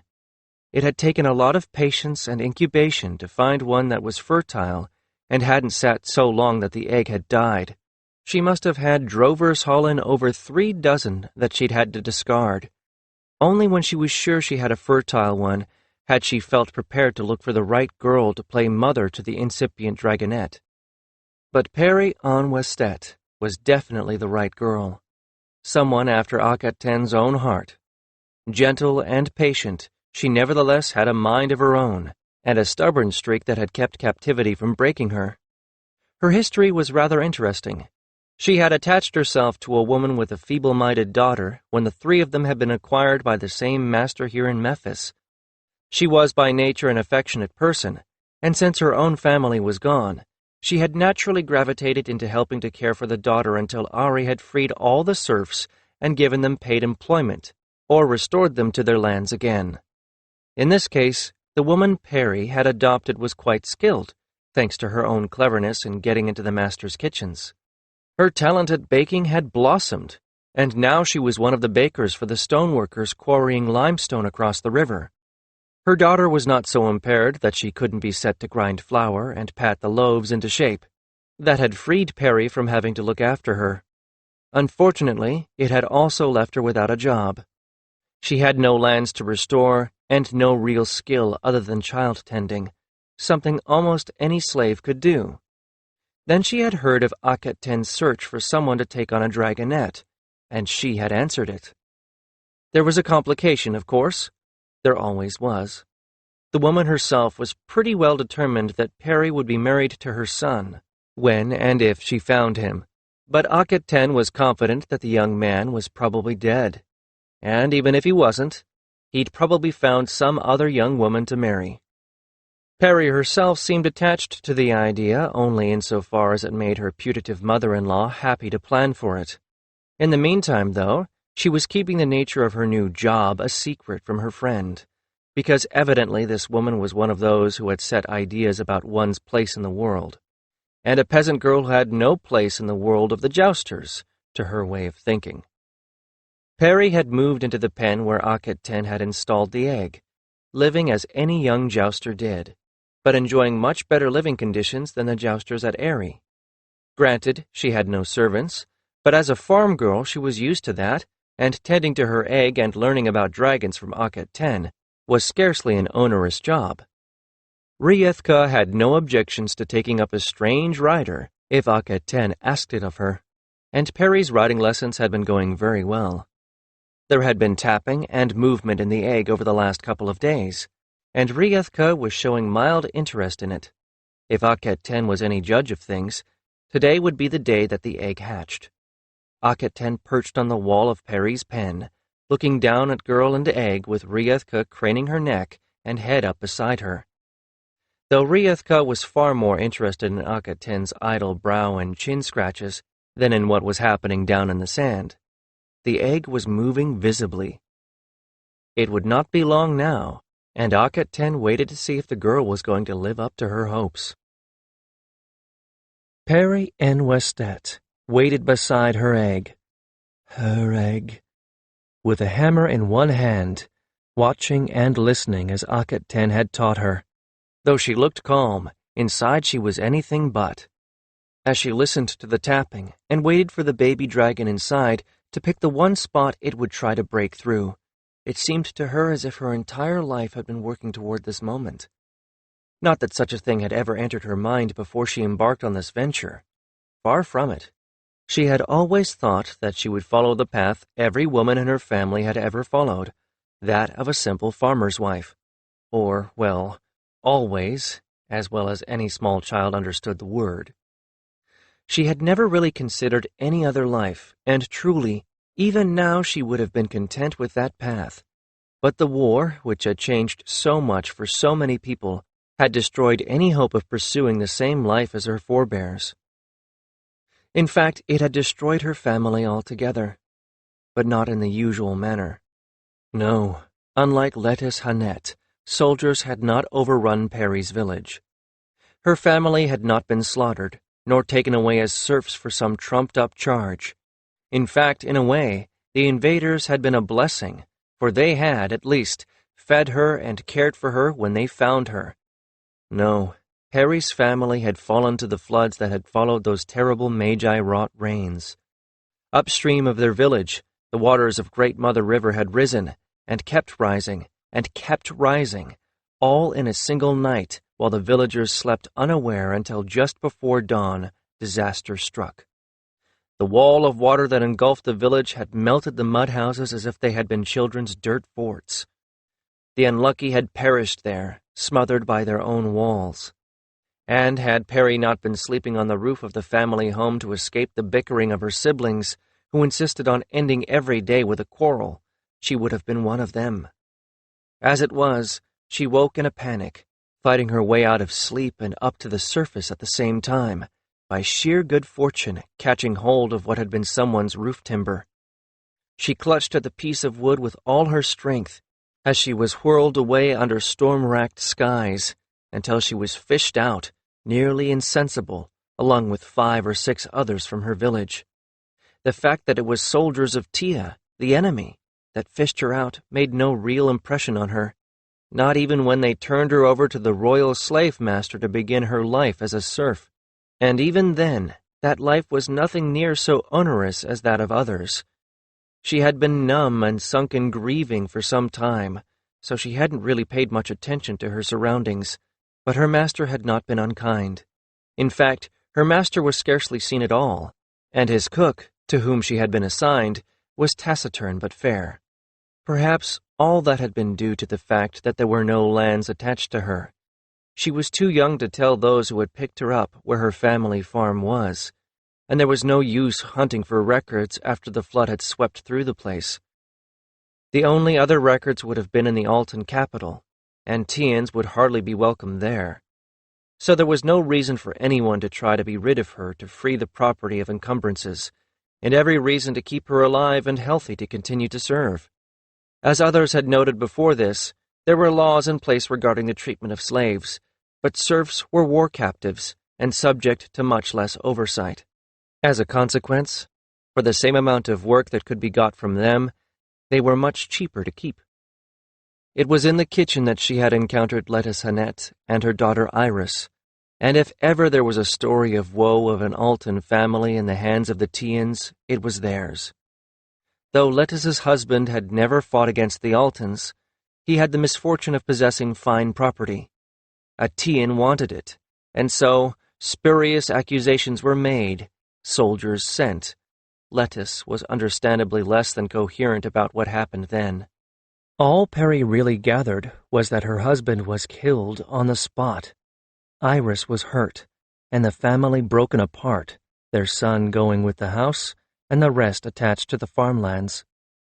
Then, as those lands in turn were parceled out, the remaining members of the family were further separated, leaving only Lettuce and her feeble-minded daughter together. Their masters had ranged from careless to cruel until they and the remaining parcel of land they were tied to was bought by Perry's master. Absent was better than cruel, at least. The trouble was what to do with Iris while Lettuce was at work in the master's bakery. That was quickly solved when Iris proved moderately useful in the kitchen and the kitchen garden. Ordered to keep the girl in her charge, Perry had been perfectly happy to do just that, seeing to it that no one teased or tormented her, making sure that when she was given a task, she completed it. Lettuce had been overwhelmingly grateful, and as time went on, the two became friends, then nearly as close as mother and daughter. That was when Lettuce had started talking about her son, how he was Perry's age, how Perry was exactly the sort of person Lettuce had envisioned as her son's wife. And from that it had drifted until the unspoken became the accepted, at least on the part of Lettuce. That when her son was found and the family reunited, Perry would marry him. It seemed a harmless enough daydream. Lettuce had few such dreams to sustain her, and Perry was disinclined to shatter this one. But then, without warning, at the moment in which victory was confidently expected by their captors, the war ended. The great king was dead, his advisors were dead, most of the Tian army was dead, and suddenly there was a new great king and a great queen, too. And she was Alton. And he ordered the serfs freed and their lives to be sorted out, with recompense given to them. Of course, there were thousands upon thousands of them, and it was taking a very long time to sort through records and claims and counterclaims. So while she was waiting for her claim to come up through the magistrates, Lettuce had been given a job that paid well, a place to live, and help for Iris. And Perry had this. She heard the tapping suddenly take on a new urgency, and she felt, exactly the place where the dragon was trying to break through. Now she moved, the hammer in her hand tapping firmly, but carefully, against the shell. Hairline cracks started from her point of impact. Soon, but not soon enough for her rising panic that she wasn't doing this right, a piece of shell popped off, and a fist-sized golden snout with two flaring nostrils poked out of the hole. She sat down hard in the sand with a sigh of relief. Now, according to Aket 10, the baby would just breathe for a while, resting, before going back to hammering its way out of the shell. If she were a mother dragon, she would be licking the shell to weaken it. She couldn't do that, so she had to weaken it with a hammer. And before too long, that was what she was doing. Periodically, the baby would stop to rest, and so would she. The baby had begun her attempts. Perry was sure it was a she, to emerge in mid-morning. It wasn't until mid-afternoon that a big piece of shell finally fell away, and the gold-green bundle of wet skin tumbled out of the larger half of the egg to land at her feet. The baby raised her. It lacked the horns, so it was a female, head on a neck that seemed too fragile to support it, and looked up at Perry with confused golden eyes. She opened her mouth to emit a muted squeak, and Perry fell entirely in love. Aket 10 watched her protégé do everything exactly right, watched the moment when Perry fell into entirely besotted adoration and smiled. Everything was going according to plan. Once other young women saw Perry, who was not a great queen, not even a noble, was a jouster, Aket 10 was certain more would step forward, eager to join her fledgling flying corps. In fact, she just might proceed with this plan without telling Kiron. Just deliver it as a fait accompli. That would show him and everyone else, that she knew what she was doing. But she ought to get Nofret's permission, formally, for a girl group. It was one thing to experiment with one girl and one dragon, quite another to invent a whole new kind of jouster. "You'll need food for her shortly," she called down to the young woman, who had the baby's head cradled in her lap, with the wings spread out over the hot sand to dry. Harry looked up, startled, at the sound of her voice, as if she had forgotten that Akhet-Ten was there. She probably had, actually. "I'll make sure someone brings you the sort of thing she'll need for her first meal," Akhet-Ten continued, jumping down off the wall. Riethka lost interest in the proceedings as soon as Akhet-Ten stopped scratching her and stretched out to bask on her own sands. Akhet-Ten hurried off, feeling uncommonly cheerful. 4. The trade routes for half a day's flight in all directions from Aerie had been carefully surveyed. Places where ambushes were likely had been found. In fact, in the very act of making those surveys, 2 separate groups of bandits had been flushed and defeated, a fact which both elated and dismayed Kiron. This meant that his plan was a good one. It also meant that the help he and the other jousters were about to supply was more desperately needed than he had thought. On the other hand, this development electrified even the older jousters. He hadn't quite realized how badly they had missed having duties to fulfill. But now that they knew there really was a need, they were on fire to begin patrolling, and had begun practicing on their own, adapting the tactics of war to a different sort of combat. Right now the tactics were simple: dive out of the sky and spook the animals. The riders would either be carried off with their panicking mounts or dismount, or be thrown. Once on the ground, they were easier prey, and that was where the first difficulty came in. No one had any compunctions about killing these brigands. The question was what to do with them if they surrendered. If there was a caravan about, the law was clear. The great King Aerie had repeated it. Bandits were war captives, and as such became serfs.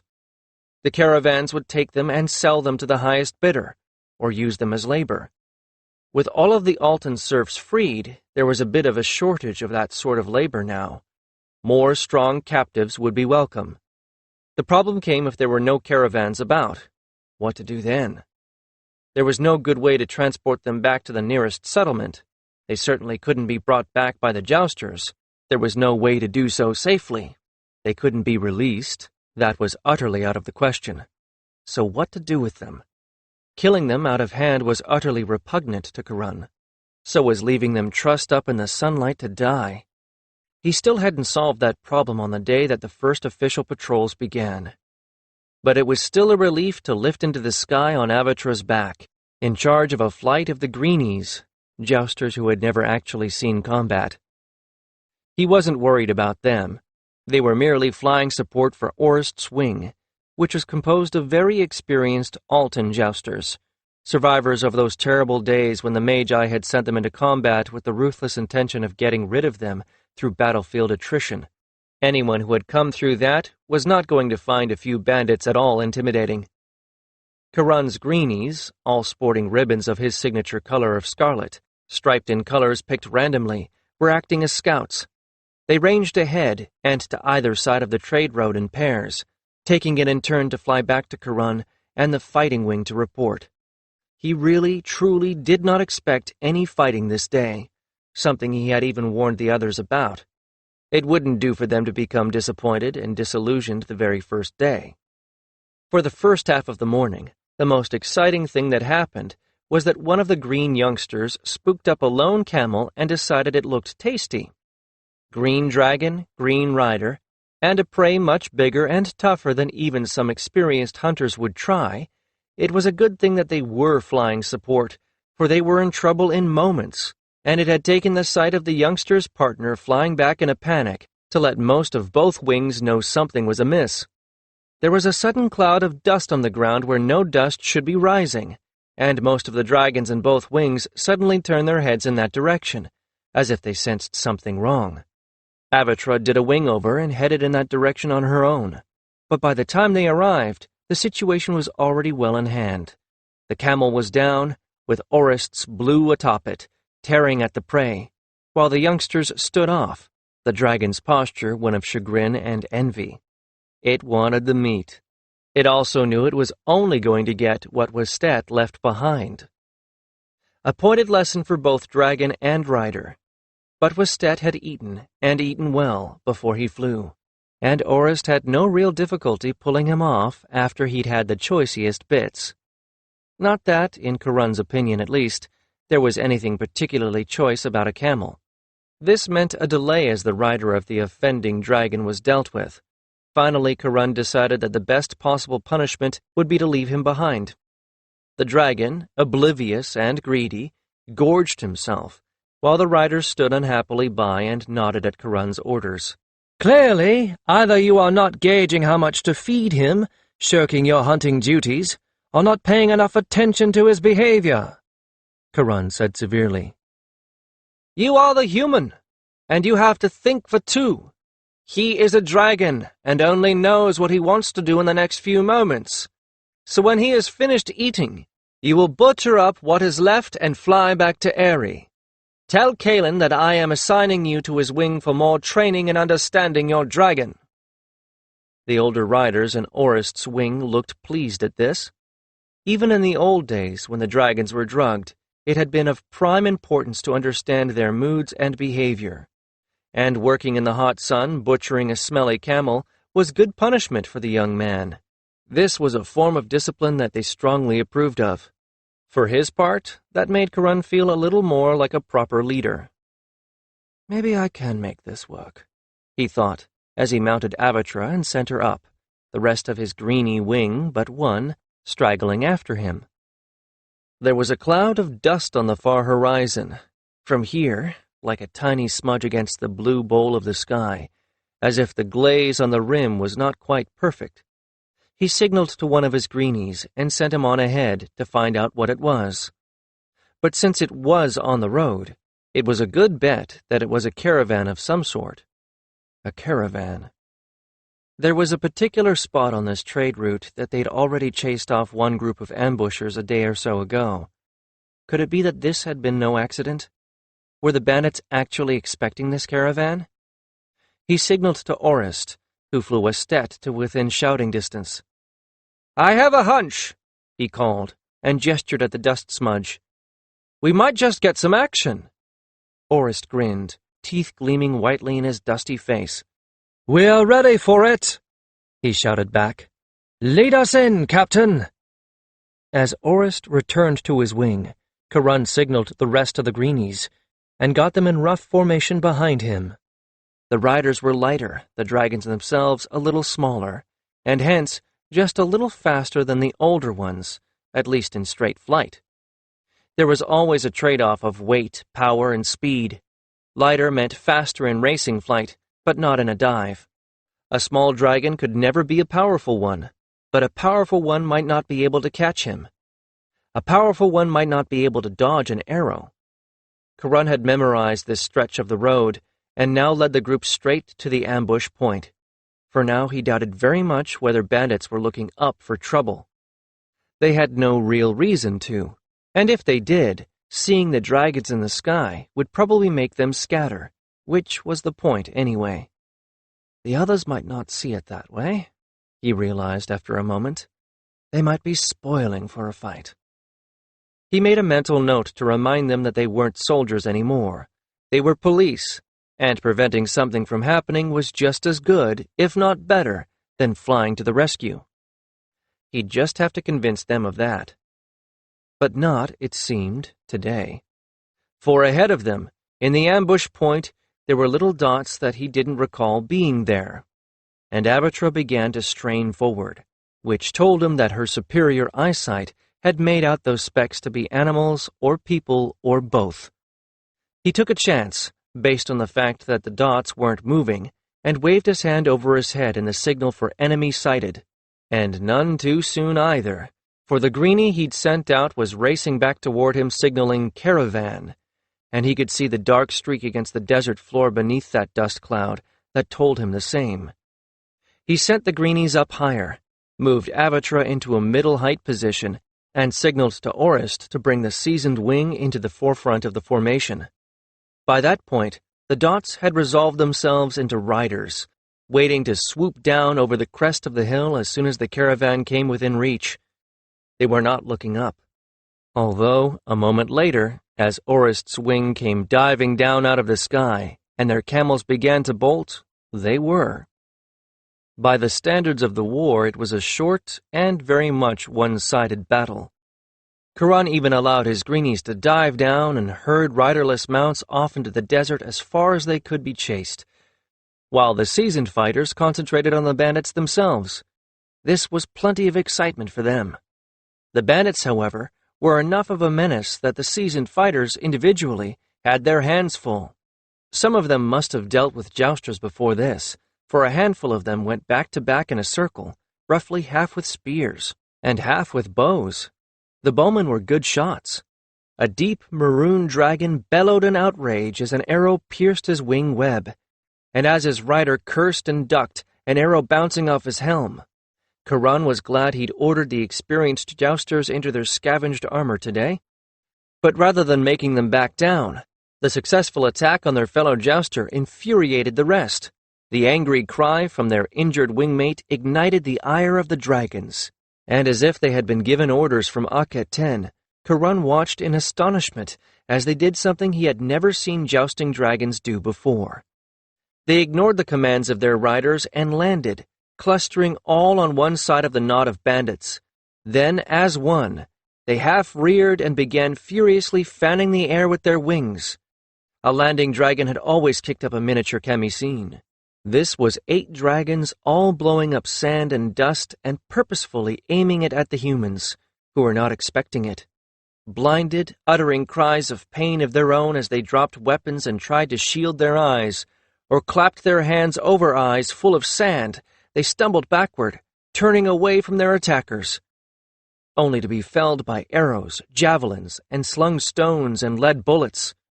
Accustomed now to hitting running game at long range, the cluster of incapacitated bandits at short range was no challenge. They were armored, armor that, it appeared, had been salvaged from Tian and Altan officers, but nothing covered their throats, the backs of their legs, or their eyes. The jousters were ruthless. When they were finished, there were none of that group left standing. It left Kiron feeling a bit sick, but this was war, another sort of war, and this time he had not a lot of sympathy for the enemy. They preyed on the people who were only trying to make an honest copper, who already had to contend with wind and sandstorm and all the other hazards of trade. They stole and killed without provocation. He clenched his jaw and said nothing. The bandits could have surrendered, and the gods only knew what they were guilty of precisely, but they were, at the least, guilty of trying to rob people who had never harmed them. It was a short, hot fight, but in the end, it was one-sided. It took longer to round up the survivors. Some lay where they had fallen, wounded or having thrown themselves to the ground, but others— "We have runners, Captain," said Colette Matt, rider of a bronze and yellow beast of placid nature, when a half-dozen brigands waited, trussed hand and foot in the sun. "What should we do about them?" Kiron pondered that for a moment. "Do you think they'll get anywhere?" Colette Matt grimaced, and raked his black hair out of his eyes with one hand.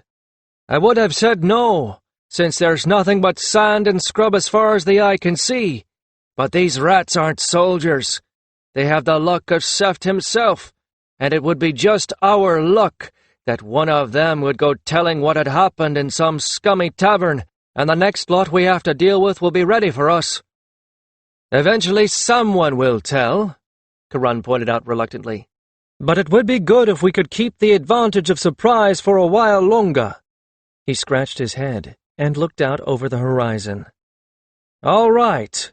You senior riders track them down and round them up. And don't take any unnecessary chances." It wasn't until the caravan itself arrived that they finished, and as the astonished merchants halted their beasts to stare, Kiron was pondering the second problem. What to do with 20-some bound captives? It was an interesting tableau, actually. On the road, the line of laden camels, blowing and looking nervously at the dragons ignoring them, all lounging happily, basking in the sun. The merchants torn between apprehension and curiosity, the jousters in their armor, some of which had already been removed because it was so cursed hot, and the captives. Finally, curiosity won, and one of the merchants swung his leg over his saddle, slid down the side of his camel, and headed straight for Kiron. The merchant was nothing if not bold. "So, Captain," he said as soon as he came within earshot, "I can see you're jousters, but for which side? And why you've trussed up these men like chicken going to market?" Kiron smiled. "We're jousters for Great King Aerie and Great King Nofret, which makes us royal police of a sort. You could say we're on your side, come to that. As for why these fellows are trussed up, if we hadn't been patrolling when we were, you'd have been ambushed on this very spot." The merchant nodded. "Then you surely have our thanks, but this isn't the sort of thing that jousters do." "It is now," Orist interrupted, with pride written on his very posture. "The great royals have given us our orders. We serve the people. We'll watch the borders, and we'll guard the roads." The merchant's eyes started to light up. It was clear he saw all of the implications of this. "Are you police or army?" he asked carefully. Kiron thought that over, and felt a sharp pain in his ankle. Orist had just kicked him. His startled glance won him a grimace from his friend, and the silently mouthed word "Nomarchs." What? He thought, and then it struck him. The army answered only to its captains, and the captains only to the generals, and the generals only to the great king himself. But the police, royal servants though they were, answered to the nomarchs, the governors of provinces, and their line of command ended at the royal vizier, not the king. Their services could be commanded at any point by almost anyone in authority down to the headman of a small village. So the jousters, few as they were now, could find themselves spread thin over too much territory, and dependent for the keep and care of their dragons on people who think that the 3-day-old stinking leavings from the butcher were good enough food for something like a dragon. "The army," he said quickly, earning a nod and a flash of grin from Orist.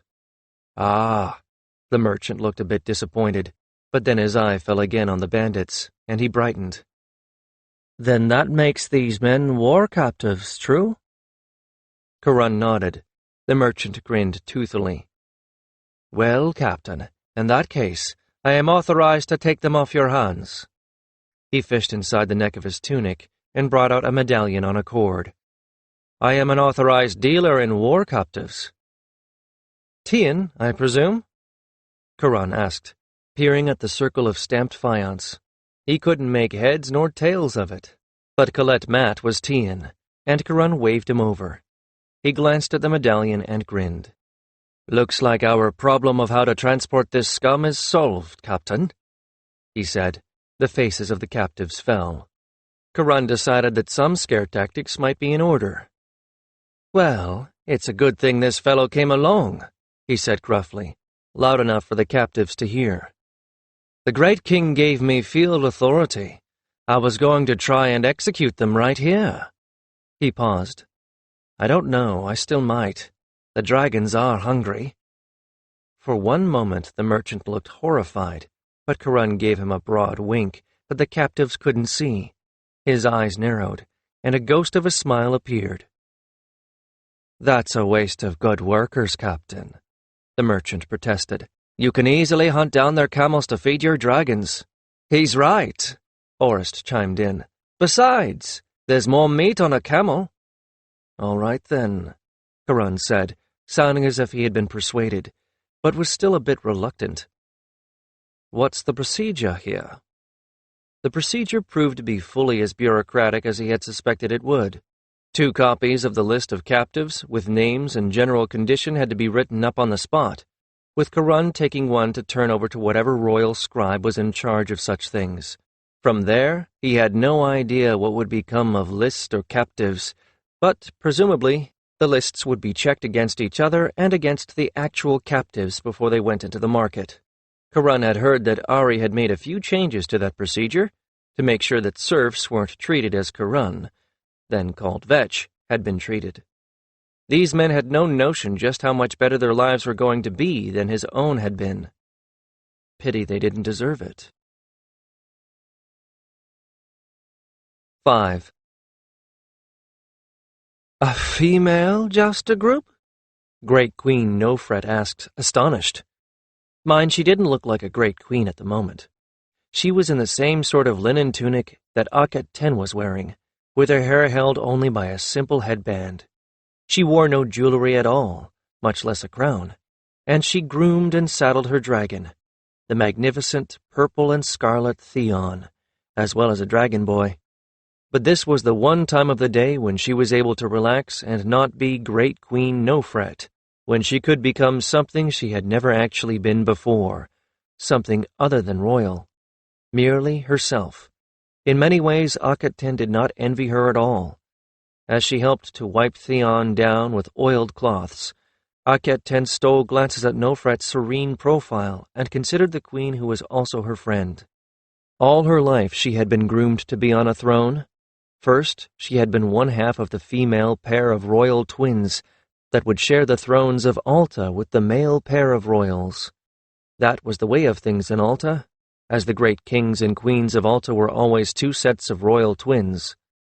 As the only female pair in the bloodline of reasonable age, she and Merit had always been in the court, schooled and trained as the probable heirs, and very well aware that their choice of mate and life had been taken out of their hands by the gods. But Nofret and Merit had accepted it. Well, it wasn't as if they had any other course of action before them, and they had liked Calith and Torith quite well. Now here, Akhet 10 wiped down the purple flank of Nofret's dragon with a feeling of uncertainty. Merit had quite been in love with her destined mate, but Nofret? Nofret was hard to read and always had been. Much more phlegmatic than her twin, much more practical. Nofret had clearly enjoyed Prince Torith's company and had not shown any sign of discontent with her prospective life. But when Torith was murdered by the Magi of Alta in the next stage of their bid to take over governance of the entire kingdom, Nofret's distress had not been as intense as Akhet 10 would have thought it would be, had Nofret loved him as anything other than a friend. Now, coercion into a marriage with a pair of faux royal twins the Magi had cobbled up in order to take those thrones, that had gotten an intense reaction. And still Nofret had been royal, and not able to escape the ever-increasing restrictions, until she and Merit had escaped Alta into the desert, and the lost city they called Sanctuary. And there, for a brief moment of escape, she had been something other than Nofret, heir to the throne, royal twin. After all, they were all too busy scraping out life in Sanctuary to think about relative trivialities like royal birth. But with only that brief time, things were turned to what was normal for Nofret. She was a royal again, this time selected to marry the only other royal, if illegitimate royal, left of the Tian bloodline. And that had been Aerie Anethet, who had until that moment been perfectly content to live his life as plain jouster Aerie. It was just a good thing for both of them that they were very fond of each other, very fond indeed, and fond quite quickly became loving. But it still meant that Nofret had had only brief moments of being herself, and not a title and responsibilities. Akhet 10 sighed in sympathy. Nofret had gotten a short taste of freedom, and without a doubt she treasured the few moments of freedom she still was able to garner. No one troubled her when she was with her dragon, even though, aside from exercise, the only flying she ever got to do anymore was when she and Aerie made a royal appearance on dragonback. Perhaps that was why she looked askance at Akhet 10 and repeated, "A female jouster group. What would they do? We have not got work for the wings we have." "Yet," Akhet 10 replied, and tried not to smirk. "Kiron is testing his idea of sending out every dragon he has to guard the trails soon. if he has not already begun.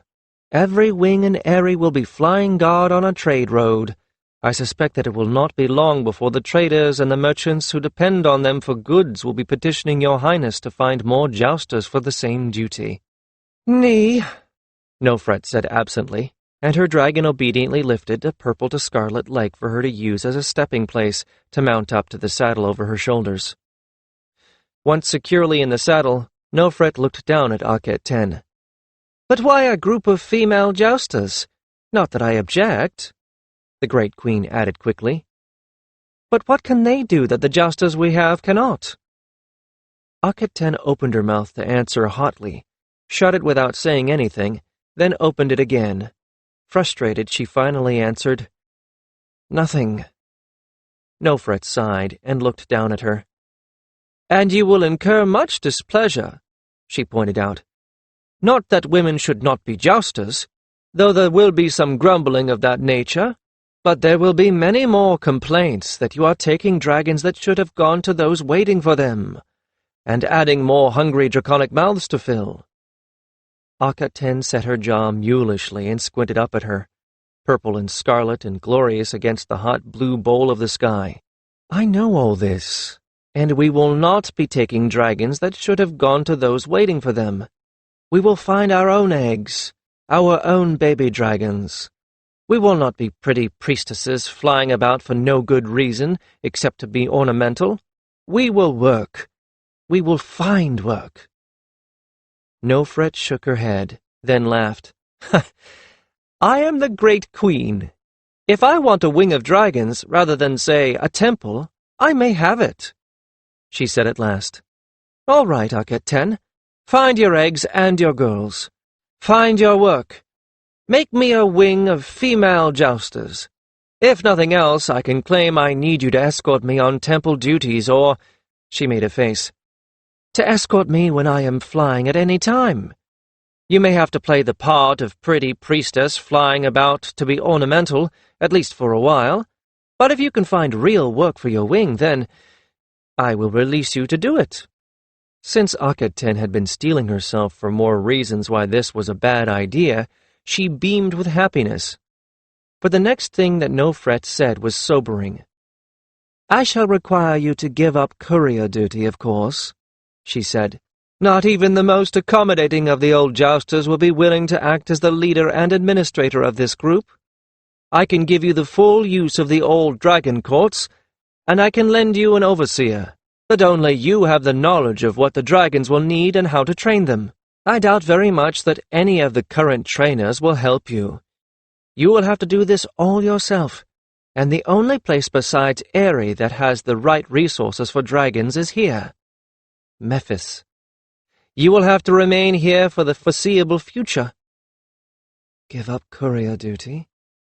That would mean giving up seeing Kiron. Remain in Memphis. That would mean little chance to get away, especially with baby dragons to tend, and new jousters and dragons to train, all on her own. If Kiron wanted to see her, he would have to come to her. Would his own duties allow that? Nofret eyed her with speculation as she searched within herself. What was she willing to sacrifice for this? Did she have good reasons? Enough of them? Merely believing that it was the right thing to do was not going to be enough. But Kiron did all this, all by himself. Well, that was one reason. She wanted to prove to herself and to him that she was as capable as he was, that she could do what he had done, on her own. And maybe she wanted to prove it to other people as well. She had a sense that to her mother and father she was still the little priestess, with minor powers, who really ought to make a good marriage and settle down and raise a big family. The mere thought of that made her grit her teeth. Not that she didn't want a family, but I'm more than that. And before she did any settling with anyone, especially Kiron, she wanted him to know that too. But as the wind stirred her hair and cooled her forehead, and she looked up at Nofret and her increasingly restless dragon, she knew that this couldn't only be done because she wanted it, nor only for her reasons. Theon lifted wings of deep purple shading to scarlet at the tips, and folded them again, and looked down at her, and her instincts told her there were good reasons for other girls and young women to do this, even if she didn't know what they were yet. But maybe those reasons will all be as different as every girl who raises a dragon. She felt it then, the certainty. "I'll need that overseer," she said then, "and the priests to make sure the sands are kept hot, and for some of the old dragon hunters to help me, and a cold room and some butchers and a few servants to tend the rooms and—" Nofret laughed. "Ha ha! And, she said. "The records for dragon keeping are extensive and exact. I believe my vizier can puzzle out what you will need. For how many?" "9, including me and Perry," she replied. Her mind was already racing. It was not too late in the season to find eggs yet to hatch, and not too late to find nests of young dragons whose parents did not know how to tend them. She would, in fact, look for those first. Nofret had shown the way there with Theon and her siblings. Accustom a baby to a human and its parent young enough, and it had no trouble in accepting that human, indeed, all humans.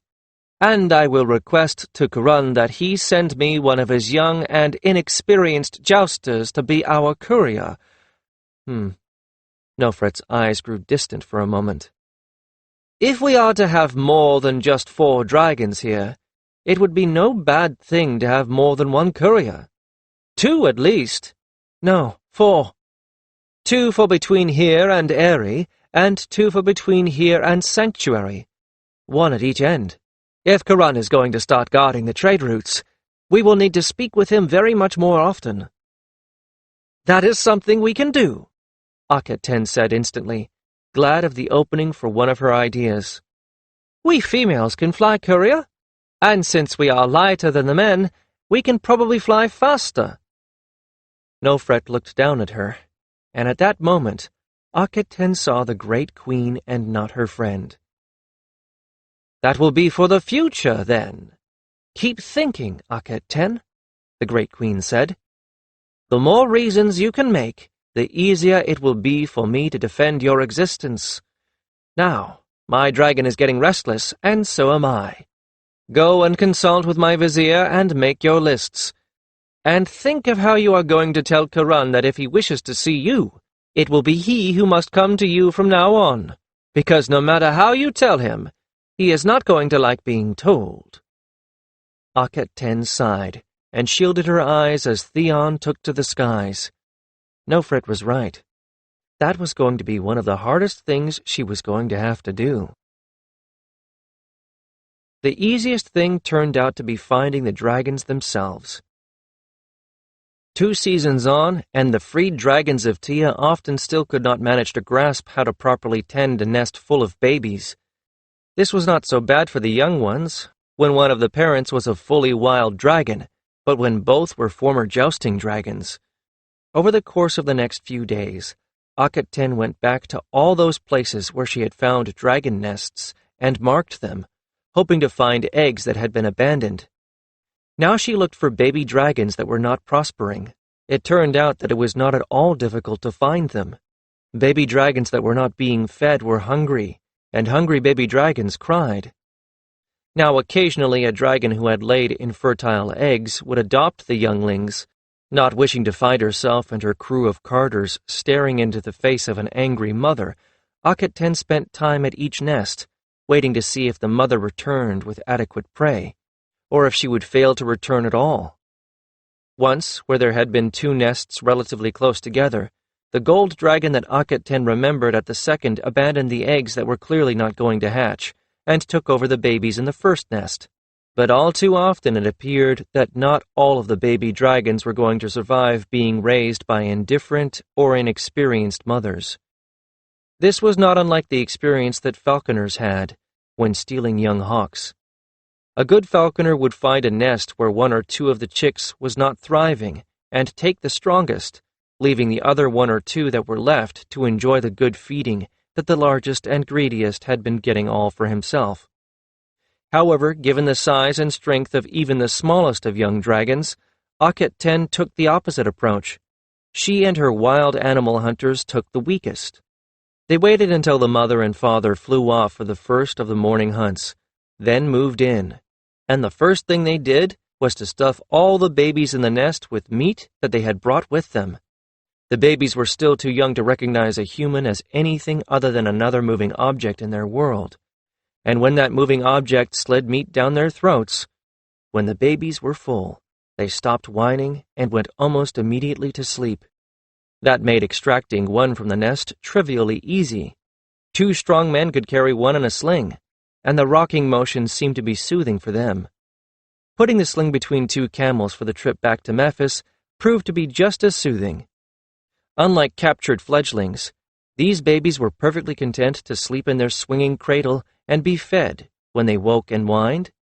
Within 7 days, Akhet-Ten had as many young dragons, and she took care to point out to her animal hunters how she had located these babies. There had to be other nests out there, with ill-tended babies.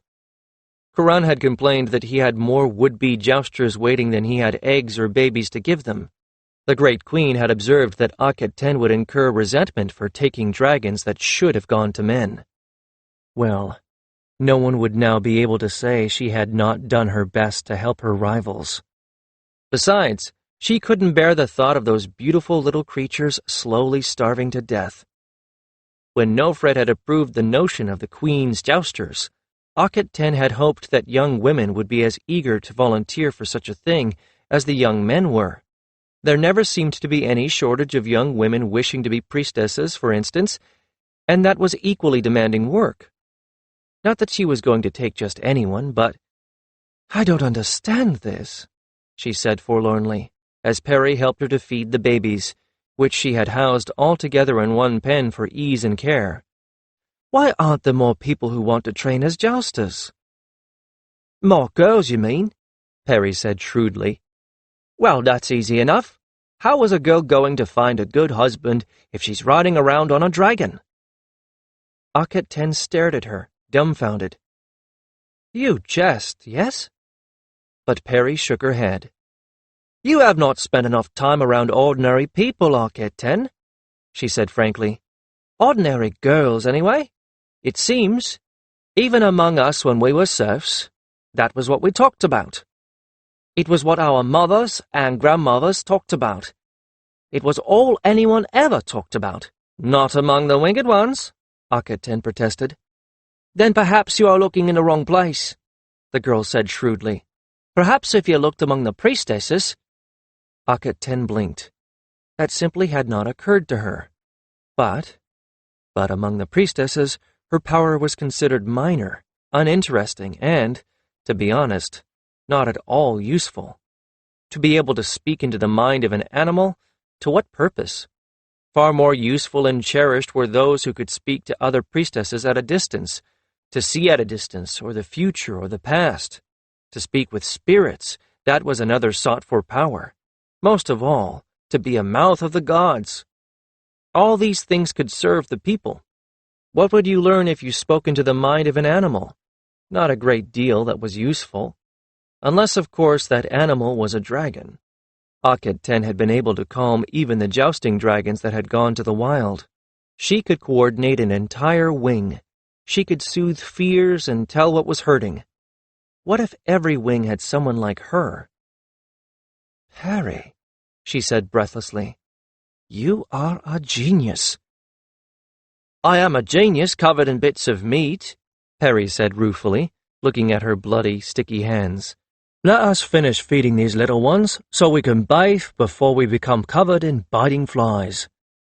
Akhet-Ten laughed.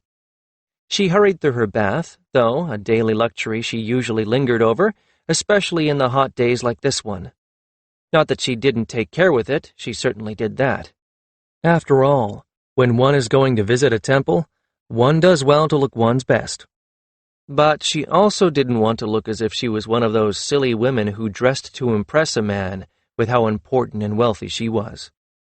Bakhet Ka'apet, the high priest of Hares and Memphis, was not the sort to be impressed by what was on the surface of things. She did pause at the palace long enough to ask Nofret's vizier for a note of introduction to the priest, and waited while a servant went to take her request to the overseer. The palace was pleasantly cool, the effect of the same magic that kept the sands of the dragon pens warm. Heat was removed from the palace, where it certainly was not wanted, and sent to the pens, where it certainly was, something that at the moment the dwellers in Sanctuary and Aerie would probably be very glad of. Akhet-Ten amused herself by examining the murals here, which were many times life-sized paintings of one of the kings of Tia out hunting in the marshes for ducks, which was certainly a subject preferable to one of the many kings of Tia out hunting for Altons in his war chariot. A note of introduction was going to be necessary to get past all the underpriests and scribes and functionaries of the temple, who were there in no small part to keep the high priest from being bothered. The high priest of Haris was not the sort of person one simply walked up to. Well, not unless one was the great king. Akhet-Ten! She looked up, startled, to see Aerie himself striding toward her, hands outstretched, his bodyguards looking very unhappy to be forced to trot to keep up with him. Nofret's vizier knew that I am to have an audience with Bakhet Ka'apet shortly. Or rather, Aerie grinned, he is to have an audience with me. I see no reason why your business with him, whatever it is, cannot be broached at the same time. Akhet-Ten felt almost faint with gratitude. She had been anticipating, despite a note, having to spend most of the rest of the day and possibly tomorrow being sent from one underling and scribe to another. This would cut all of that short. Belatedly, she remembered that this was not just Aerie. This was the great king, and she quickly got to her feet and flung herself down on her face again. Oh, she heard him say in exasperation, don't do that. Or at least, don't do it when we are private together. It isn't necessary. Slowly she got back up to her feet and smoothed out her linen sheath with both hands. If that is your will, Great Not when we are private together, Aerie said firmly. And to you, in private, I am nothing more than Aerie. Now come to the lesser audience chamber with me. Bakhet Ka'apet is a good man. If what you need is simple enough, he may be able to help you this very day. Akhet-Ten had not really had very much to do with Aerie back when they were all just the refugee Jousters trying to survive at Sanctuary. She was Alton, he was Tian. He was so much older than the rest of the young wing of Jousters created by Kiron, and at any rate, it had not been long before the plan of making him Great King and Nofret Great Queen had resulted in both of them being so embroiled in plans and strategies and negotiations that she had seldom seen him or Nofret. He had been Kiron's great friend and mentor, not hers. She hadn't really thought he had paid all that much attention to her, but, so I suspect this is about this plan of yours, the Queen's Wing, he asked, glancing at her with a hint of a smile. She started a bit, and his smile broadened. Nofret and I do talk, you know. I was intrigued. I'm not at all clear why you want to do this, but I am intrigued. I'm not sure it is a very good idea now, she confessed, subdued. I'm having difficulty finding girls who want to be Jousters. You're having difficulty finding girls like yourself, Aerie nodded. Not very surprising, really. People in Tia, not just girls, are accustomed to a rigid structure all about them. People expect to do what their fathers and their grandfathers, and their many times great-grandfathers did. If you are a farmer, your son will be a farmer, and your father was a farmer. You might get into the army, or, if you were very clever and very fortunate, you might go to the priesthood or apprentice as a scribe. But you wouldn't expect to leave your home village unless you went into the army. I expect it is even more rigid for girls, since girls don't go to the army or become scribes. No, they don't, Akhet-Ten frowned. But in Alta, you might become a skilled craftswoman, or something. But she couldn't really think what else a woman might become. She had never been forced to look at things that way. She had always had such freedom as a nestling, then a fledgling, one of the special, the chosen, the winged ones, and before that, well, as the cherished daughter of a great noble. Well, I really don't know what it's like in Alta, I do know that I was probably the only scribe ever to become a jouster, and if I had been forced to learn to handle a wild-caught, Tala-drugged dragon, rather than a hand-tamed one to do so, you would probably find me sharpening my pens in the marketplace at this very moment." He laughed at her expression. "I cannot imagine you ever being content to be a scribe," she finally said. "Oh, I did not say I would have been content," he replied, "but here we are." They had passed through a number of large, open rooms, most of which had been sparsely populated by people doing things at desks. Light came from ventilation slits up near the ceiling. Now they entered another large room, but this one was empty of everything but a very low dais, with 2 thrones on it, and some stools against the wall. "Go stand there, if you please," Aerie said, gesturing to the left side of the dais. Akhet-Ten quickly obeyed. As a former winged one, and the daughter of a noble, she was accustomed to standing about for long periods of time doing nothing. She adopted the relaxed posture she had learned was best for such situations, while Aerie mounted the dais, put on the lesser crown that was waiting on the seat of one of the 2 thrones, and took an equally relaxed pose. As if that had been some sort of summons, a tall, thin, ascetic man with a faintly harried expression came out of the next room, went to his knees and bowed, then rose again. "Great King, the High Priest Bakhet Ka'apet craves audience with you." Aerie looked very much as if he wanted to say, "I know that, he made an appointment." Instead, he inclined his head gracefully and answered, "Then let the High Priest Bakhet Ka'apet approach." The man who entered the room was tall and vigorous, certainly well past middle age, but vigorous and strong for all of that. He did not abase himself, and why should he? The high priest of any god was the equal of the great king, and in fact, the great king was also a high priest, as his wife would be a high priestess. But the 2 greeted each other as friends, and Aerie immediately ordered a stool for him. Bakhet Ka'apet glanced at her curiously a time or 2, but the matters of which they spoke were hardly a secret. It seemed that Aerie had a plan. "Build or rebuild temples, with places for the gods of both Tyr and Altar, was what I thought," he was saying. 2 moons of every year for 6 years, or 1 year in full to belong to the king to work on these temples. Men from both Tyr and Altar would be working side by side, sharing the same rations, living in the same barracks, putting up with the same overseers.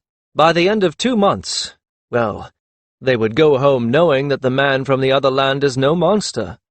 You cannot share bread and beer with someone for 2 months and still think of him as unholy. Bakhet Ka'apet pursed his lips. "That fits in neatly with what I had come to ask you for," the old man replied with a nod. "Some way to enlarge our temples so that the corresponding god of Altar can be set side by side with his Tian counterpart. But enlarging the temples would take costly labor and costlier stone. By your scheme, however—" "You like it, then?" Aerie asked eagerly, leaning forward on his throne. "I think it a stroke of genius. Let the great king supply the labor, the temples themselves will supply the raw materials. And now," the high priest nodded his head at Akhet-Ten, "perhaps you can tell me why this charming young person has been standing here all this time. It is surely not because she is merely a restful place to gaze upon." Akhet-Ten blushed, as Aerie gestured her forward. "Jouster Akhet-Ten, this is the high priest of Haras, whom you asked to see, Lord Bakhet Ka'apet. Let me make you known to each other." "Jouster Akhet-Ten?" Bakhet Ka'apet's brows rose. "Interesting. And what can the great queen's courier wish of me?" Hurriedly, Akhet-Ten explained her difficulty in finding young women to join what she, in imitation of Aerie, called the Queen's Wing. Bakhet Ka'apet listened to her with interest until she ran out of things to say. "And how do you suppose that I may help you in this endeavor?" he said, with a half-smile. "I know nothing about dragons, and not a great deal about young women. That is the sign of my wisdom, by the way, Akhet-Ten. In my age, I have come to understand how little I know of women." She flushed, Well, she said hesitantly, I thought maybe, she fumbled, if there were other girls with the gift of understanding the minds of animals is not a very useful one, and even if they didn't have that, I thought maybe priestesses would... Bucket Ka'apet laughed gently. Ha! Yes, that is true. The young women who become priestesses are very often much more strong-minded and willed than their sisters. So yes, Akhet, I will have the word spread, not only among the young priestesses of Haras, but of other gods as well. This is serving the gods no less than offering incense and sacrifice, and, he smiled, the kind of young lady who finds the notion of flinging herself into the sky on the back of a fearsome dragon to be fun is probably not suited to a life of prayer and contemplation. 6. Within 2 days, there was a rider from the merchant caravan that Kiron had saved, arriving in Aerie with a request for another overflight, and with him, 2 more traders who had come there themselves. Success in that first trial had caught the attention of king and queen and merchants alike, more than he had guessed, as it turned out. Success piled onto success, with every patrol that the wings made that ended in saving a merchant caravan or a traveler. Sometimes the successes were small ones, setting right a traveler who had lost the road, or dropping a water skin to someone who had run out. Sometimes they were large, like that first rescue. The Jousters responded to it as well, with growing cheer and a sense that they were, once again, worth something. Perhaps more so now than when they had been fighters. Then they had been taking lives. Now they were saving them. And as the Tian and Alton Jousters worked more and more closely together, a grudging respect, and then in some cases, real friendship began to grow. And so it went, with more and more traders arriving all the time, asking for the same. Send out more dragons, more riders. We need them. We need the help. The merchants and traders were making sure that people knew what the Jousters were doing. It was hard to tell what those who had been complaining about how costly it was to keep dragons were saying now, without being in Memphis or one of the other cities where the complaints had been the loudest. But the merchants who came to ask for escort for their caravans specifically did not turn up empty-handed. Some brought small flocks with them. Some brought more of the goods that were so difficult to bring across the desert, most notably camels laden down with disassembled furniture. Over the next moon or so, Aerie rapidly became a much more livable place. Then the craftspeople started arriving. Considering how difficult it had been to get them there initially, Kiron was shocked when the first stonecutters arrived. What was happening all became clear very quickly, though, when a single spice grower turned up with a caravan of carefully nurtured young trees and bags of seed. Aerie was the rare place in the desert, a spot where delicate plants could be protected from chamisine, where there were no floods and storms, and yet there was abundant water. Aerie was positioned well to be added to several trade routes, and it had the protection of the Jousters. It could not be a better place to raise incense trees and spices. He had met with all of them. To all of them he had given the same answer. We will do our best with the numbers we have. But most surprising of all had been the representative from the Bedou, also known as the Blue People, the nomads of the desert. He was busy, but not so busy that he did not miss Akhet. She did not come nearly enough, and he wished he could take the time to go wherever she was, but where was she? She could be anywhere. Memphis, Sanctuary, any of the towns up and down Great Mother River. She was being used as a courier more and more often now, and while he was pleased for her, perhaps it was a good thing that he was so busy, because it was lonely without her. The request from the Bedou, however, had some urgency. In many, many ways, he and his owed them their very lives. This was a chance to pay some of that back. He sent out all the wings today, including all but 4 of the youngsters that the great king had asked specifically to be sent for courier duty. 4 young hotheads that had trouble controlling their dragons. Making boring, routine courier flights should soon steady them down. And perhaps this would release Akhet to come here to Aerie. Oh, she would probably have to give them some training, but when she was done, surely she would come here. He sighed, feeling impatience as he waited to go off with his wing until those 4 were ready to go. He really couldn't understand why she was so stubborn about this. It wasn't as if he didn't want her here after all. "You know the way," he reminded them, getting his mind back on the task at hand. They gazed solemnly back at him. So identical they could have been brothers. Their height was nearly the same. All of them were of the same stocky build. All Tians, which meant they were darker skinned than the Altans. All 4 were former dragon boys. It occurred to him that they might actually like their new assignments. They were going home after all. They would get the use of the dragon courts, the quarters of the former Jousters. There would be no more need to hunt. By the standards of Aerie, those quarters were very luxurious. He found himself envying them. "You 4 must stay together. If one of your dragons decides to hunt, you all hunt. You must arrive together. This is part of wing discipline." He looked the dragons over as well, to make sure that all was right with them, as they lifted their heads curiously to sniff the morning wind off the desert. Oddly enough, they were all 4 of the same color family, variations on blue shading to green. They would look very smart with bronze trappings on their harnesses. "Hemserit," he said, nodding to the most responsible of the lot.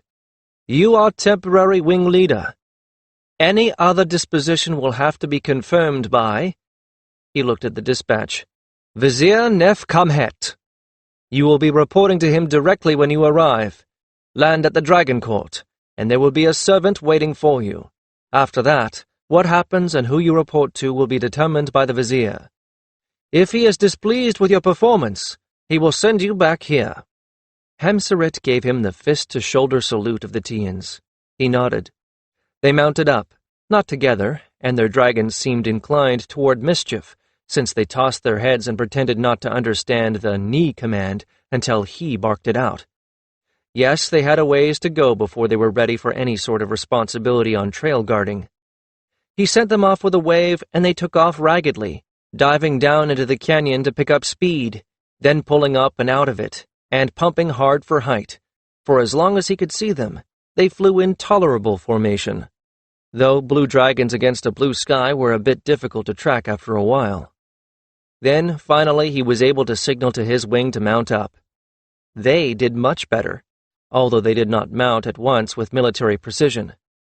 All their dragons promptly gave a place to climb up on the knee command, and if there was still a little awkwardness getting settled into the saddle, that would pass soon enough.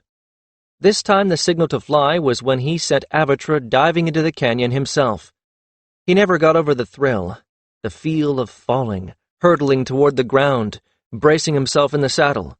Then the sudden, hard snap of Avatra's wings opening, the fall turning abruptly into a climb, as he was pushed down into the saddle on her shoulders, the ground being replaced in front of him by sky. His skin tingled, and a laugh of delight rose in his throat. His wing was not going to be patrolling the trade routes, however. He had another assignment for them all. The blue people were being raided, probably by the same lawless deserters and former soldiers that were making up the majority of the bandits. And it was not that the Bedu could not defend themselves. They most certainly could. The problem was that the raids were taking place at night, and animals were being stolen 1 and 2 at a time. Clearly the bandits were treating the nomads' flocks as their private larder. So Kiron and his wing were doing a different sort of hunting today. They were going to look for the bandits' camp. It had to be within distance of the latest tribe to be raided, and since the nomads always occupied an oasis, the bandits might be filling their water skins before helping themselves to a goat or a sheep. Or perhaps not. In the part of the desert where the Bedu tended their flock, water was not as difficult to come by as one might think. The camp was almost certainly concealed from ground level. It might not be from the air. After the debacle just before their successful foray into bandit hunting, all the members of the wing were determined to carry this out with no incidents. The dragons were all fed, enough to be full, not so much as to be ready to laze about. Every inch of saddle and harness had been checked and checked again. Their weapons of choice were where they should be. Kiron nodded with satisfaction, then gave Avatra the signal to fly off into the north. Well, there they were, all right. I was right. Hidden from the ground, but not from the air. This part of the desert was not barren. The blue people would not have been able to live there if it had been. There was some water here, enough to allow the occasional oasis to dot the landscape, and enough that there was vegetation outside an oasis to allow grazing. There were acacia trees and scrubby brush, which the nomads used thriftily to start fires, but never for the fire itself. In short, this made a good place for the bandits as well as the nomads. Kiron kept Avatra circling in the air above the place, studying it, while the rest of his wing made wide circles around them. The encampment, clearly not one of the nomads nor of honest traders, was concealed in a narrow, twisting wadi below them, hardly more than a crack in the earth, and just wide enough to pitch a tent. A dangerous place to camp, because if there was an unexpected storm anywhere upstream, there would be a flash flood with no warning at all, one that would probably kill most of them, and would certainly wash away their gear and drown their animals. On the other hand, they could dig down below the surface and probably find water there, making a seep well for themselves that would ooze a cup or two of water over a reasonable period of time.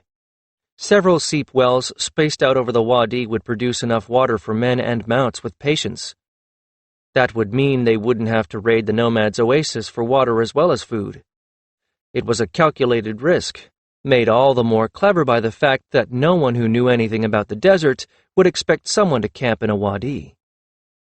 Now the question was, what to do about them? The walls were high, the canyon very narrow. In no way would dragons be able to get down there, and so far, all of Kiron's tactics had relied on spooking the bandits' mounts as the first attack. The bandits were entrenched there. If they had enough bows, they could do some serious harm to the dragons and the Jousters. He waved his wing off and pointed into the distance. They needed to get out of sight of the camp before they landed to confer. He hoped he would have some ideas by then. He led them off to an eroded, wind-sculpted hill with a flat top. It would make taking off easier for the dragons. He didn't dismount immediately. Instead, he fixed his gaze on the horizon in the direction of the camp, frowning, trying to think of something clever to force the bandits out. Short of finding one of the magi to brew up a storm, he couldn't think of anything. But somewhat to his surprise, it was one of the older Jousters, one of the Altons, who slid down off the back of his young dragon. "Captain," he said with a formal salute, "do you think we actually have to attack this lot now? Can it wait until tomorrow?" Kiron pondered that a moment. "I take it you have an idea. As long as they don't move, no. There is really no need to try and hit them when we are ill-prepared." The grizzled fellow nodded. "Then, if you'll dismiss me, Captain, I'll go to Sanctuary first and talk to that Akkadian healer Herclatus. You see, sir, if he knows how to make it, then there's something called—" But Kiron already knew where he was going with this. His mind leaped back to the attack he and his original wing had made on Alta to rescue Akhet 10. "By the gods, Thesis, you're right. No need for just you. We'll all go by the way of Sanctuary. Because yes, Herclatus does know all about it. He's already made Akkadian fire. And my old wing knows how to use it." 2 wings of Jousters headed at dawn for the bandit nest. Yesterday, Kiron had taken the precaution of leaving one Jouster, the old veteran Thesis, behind to keep an eye on the encampment, to ensure that the bandits didn't move it before sunset. They hadn't, which was probably not surprising, since they were doing their raids on the nomad herds by night. Evidently, they had no fears of hungry ghosts in the night. Either that, or they reckoned that hungry ghosts were not as troublesome as empty bellies. In any case, they probably wouldn't move the camp in the morning either. A night raid meant that they would likely be sleeping long past sunrise. Each of the Jousters carried 2 pots of Herclatus's nasty Akkadian fire concoction.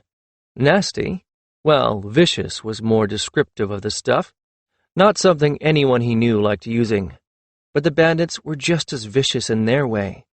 The blue people lived on the edge at all times, often no more than a few goats away from starvation. By stealing from their herds, it was possible that these raiders were condemning this tribe to a slow death. Kiron hoped not, but the possibility was there. He led the way, the dragons laboring through the cool air of dawn.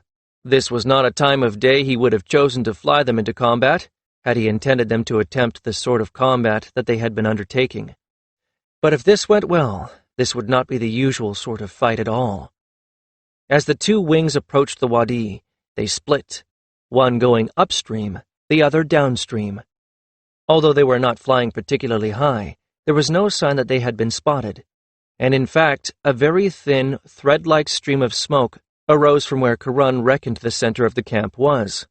The desert air held few scents of its own at this season other than dust. The scent of roast goat was faint, but clear. There was no sign of any lookout, and no indication that the dragons had been sighted.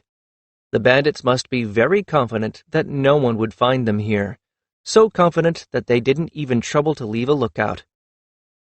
Kiron and Huras lined up their wings on the wadi and sent their dragons down to fly a little above the ground, above the rim. He felt Avatra's relief as he gave her the command, and she went into a long, shallow dive. Flying this close to the ground took less effort than wing flapping at height. With no thermals to climb, she was already a little tired. She was strong, yes, and powerful, but she had just flown a long way, and done it on flapping rather than soaring.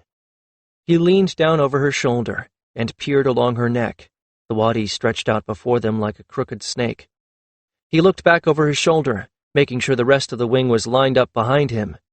They had practiced this last night with bags of sand, with his original wing showing the Jousters of his wing and Huras's how to handle the jars of Akkadian fire, how to drop them, and how to time the drops.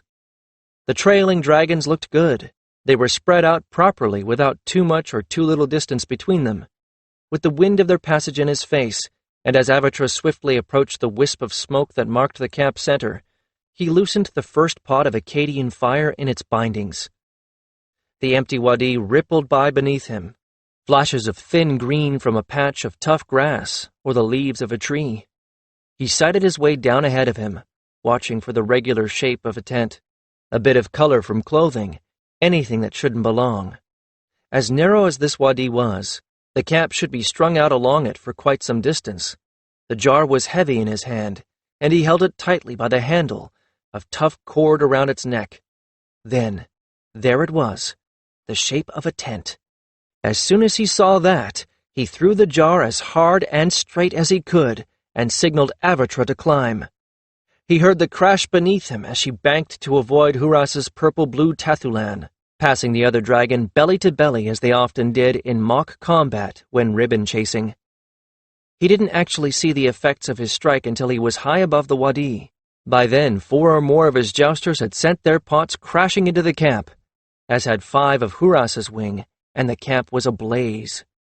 The screaming of men and animals mingled with the black smoke as the rest of both wings dropped their first jars. Kiron felt a jolting and a sick feeling in his gut. This wasn't clean. Suddenly, what had seemed like a good idea wasn't so appealing now. This wasn't even remotely clean. The smell of burning hair, burning hide, and a sickly sweet smell of burning flesh wafted toward him as Avatra banked and climbed higher. His skin began to crawl. He reminded himself that these men were preying on people who had done them no harm, preying on those who had not, in fact, done anyone any harm. But it didn't help. Yes, he had to be rid of these men, but by any and all means? Did they deserve this? By then, both wing leaders were lining up for their second pass. This one was to ensure that no one escaped, at least not up or down the wadi. They all dropped their jars far earlier this time. Kiron forced himself to drop his second jar. And this time, at least, the blossoming fires were not punctuated by screams of anguish. As Kiron sent Avatra up again, the fires seemed to be going out. The plumes of smoke were thinning, flames no longer visible above the rim of the wadi. And there was no more screaming. Maybe the men hit with the stuff had managed to smother it. Water didn't extinguish it, but sand would. There wasn't much to burn down there, perhaps a few cloth tents and shelters. It wasn't going to become the kind of raging inferno a wooden house, a village of papyrus huts, or a ship would be. But anyone that stuff splashed onto, and from the screams it had splashed onto a great many men, was going to have terrible burns. Without a healer, they would probably die of those burns. The only healers nearby were the blue people. Kiron did not think that the bandits would find much of a welcome in the Bedou camp. Both wings landed at the oasis to rest their dragons until there were good thermals, and tell the mouth of the people, the individuals who spoke for each tribe with outsiders, what they had done. The mouth seemed somewhat taken aback. Swathed in veils, it was hard to tell what he was thinking, but he was silent for a long time. "This fire," he said at last, as the rest of the encampment went on about its business, with curious glances at the dragons. "It is a cruel thing." Kiron bit his lip. He'd had second and third thoughts about this, as he had led the wings away from the burning wadi. "It is," he admitted, "and it was not an honorable sort of attack." The mouth considered his words. "Neither was theirs," he replied finally.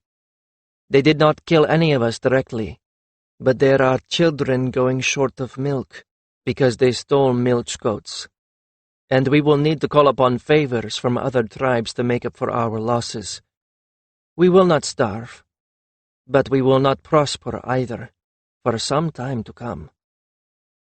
That was an extraordinary admission from a mouth of the Bedou, who were so notoriously secretive that they generally had only one person in each tribe, the mouth, to speak to outsiders. "Starvation is a cruel death," the mouth said meditatively. "It is why we left the tents of stone." And then he walked off, leaving Kiron puzzled at his meaning. Kiron sent his jousters off one at a time to hunt. He also didn't want the temptation of the nearby flocks to overcome the dragon's training. Once they were all fully fed, they lazed about in the sun while their jousters napped. It had been an early morning for them, with their flight beginning in false dawn, rather than when the sun was well up and flying was good, and it was catching up to them. The Bedou went about their business as soon as they were certain that the dragons weren't going to do anything or anyone a mischief. Huras gazed at them with curiosity, but at Kiron's silent headshake elected not to approach any of them. By mid-morning, the thermals were strong enough for the dragons to take to the air again, spiraling up them lazily, looking for all the world like bits of debris caught in a dust demon, only moving much slower than that. On a whim, Kiron decided to lead the wings a little off the direct route back to Aerie, to cover part of the route between there and the eastern border.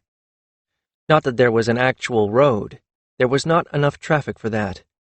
There might once have been a trade route, but that had ended when Aerie had been abandoned.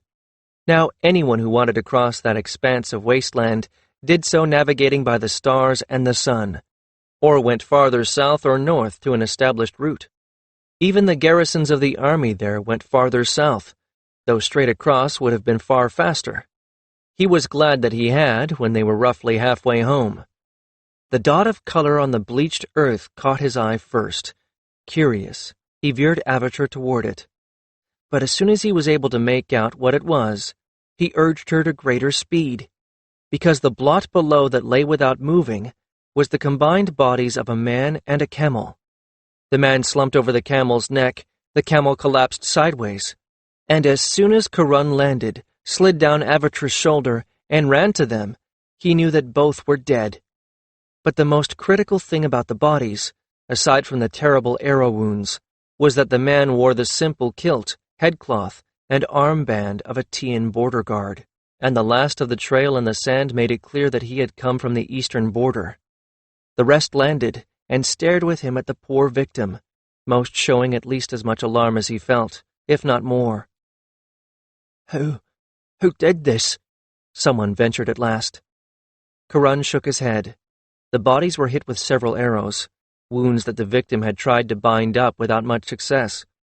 Kiron's heart was thudding with alarm. There had been no stirrings of trouble from the eastern border in centuries. The position of border guard was, as a consequence, not sought for. The guards were far from most of the amenities of civilized life, and spent most of their time walking exceedingly boring patrols, and occasionally sorting out the altercations of tiny villages dotted along their jurisdiction. But now, this was a very bad sign. This did not look like the result of a private quarrel. If it had been, the man would have been tended to by his own garrison healer. If he had done murder, he would not have been trying to get back to civilization. Could it be the work of bandits? Well, it could, but if they had gotten fierce enough to take down the border guards, it would need the army to take them. "Whoever did it, this fellow tried to get word back," Huras ventured. They all looked at Kiron. "Huras," he said finally, "you go to Sanctuary and get a priest to look at this body, or at least someone to fetch it back there. The rest of you go on back to Aerie. I'll take word to Memphis." No one argued. Kiron remounted Avatra and sent her up, his mouth dry, his heart pounding. It wasn't that the man was dead. Kiron had seen dead men in plenty, far more than he had liked to think about. He'd killed before today, not gladly, and certainly not easily, but he had done so. No, his fear was due to the fact that this was a sign that something was very wrong on the eastern border. If this man was the lone survivor of a massacre, well, that was high on the list of what could have happened. He must have been the only one left, or the only one still mobile, otherwise there would have been someone else with him. Something had gone badly wrong out there, and it must have come with no warning. He stopped only long enough to claim a meal for Avatra at a temple. He was in such a hurry that he didn't even notice which god the temple enshrined. Once she had eaten, he pushed her ruthlessly into the sky. She was in good condition, though tired. She was far from winded, and she obeyed his commands without a protest.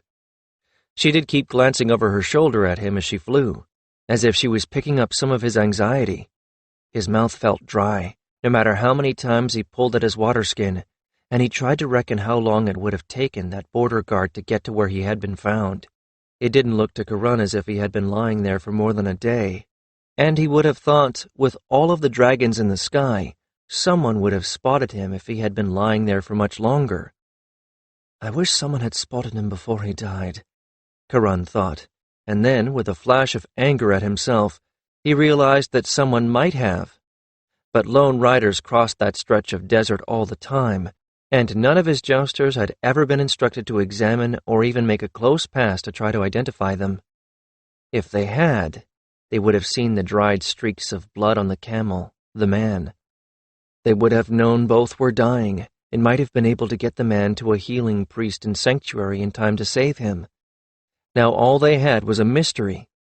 Just as the sun disk touched the horizon, the first of the buildings of Memphis came into view, and recognizing that rest and food were close in reach, Avatra found a little more energy and pushed herself to a little more speed. He welcomed her effort and urged her on, leaning down over her shoulder to help her. She recognized her old pen and back-winged straight down into it, landing lightly.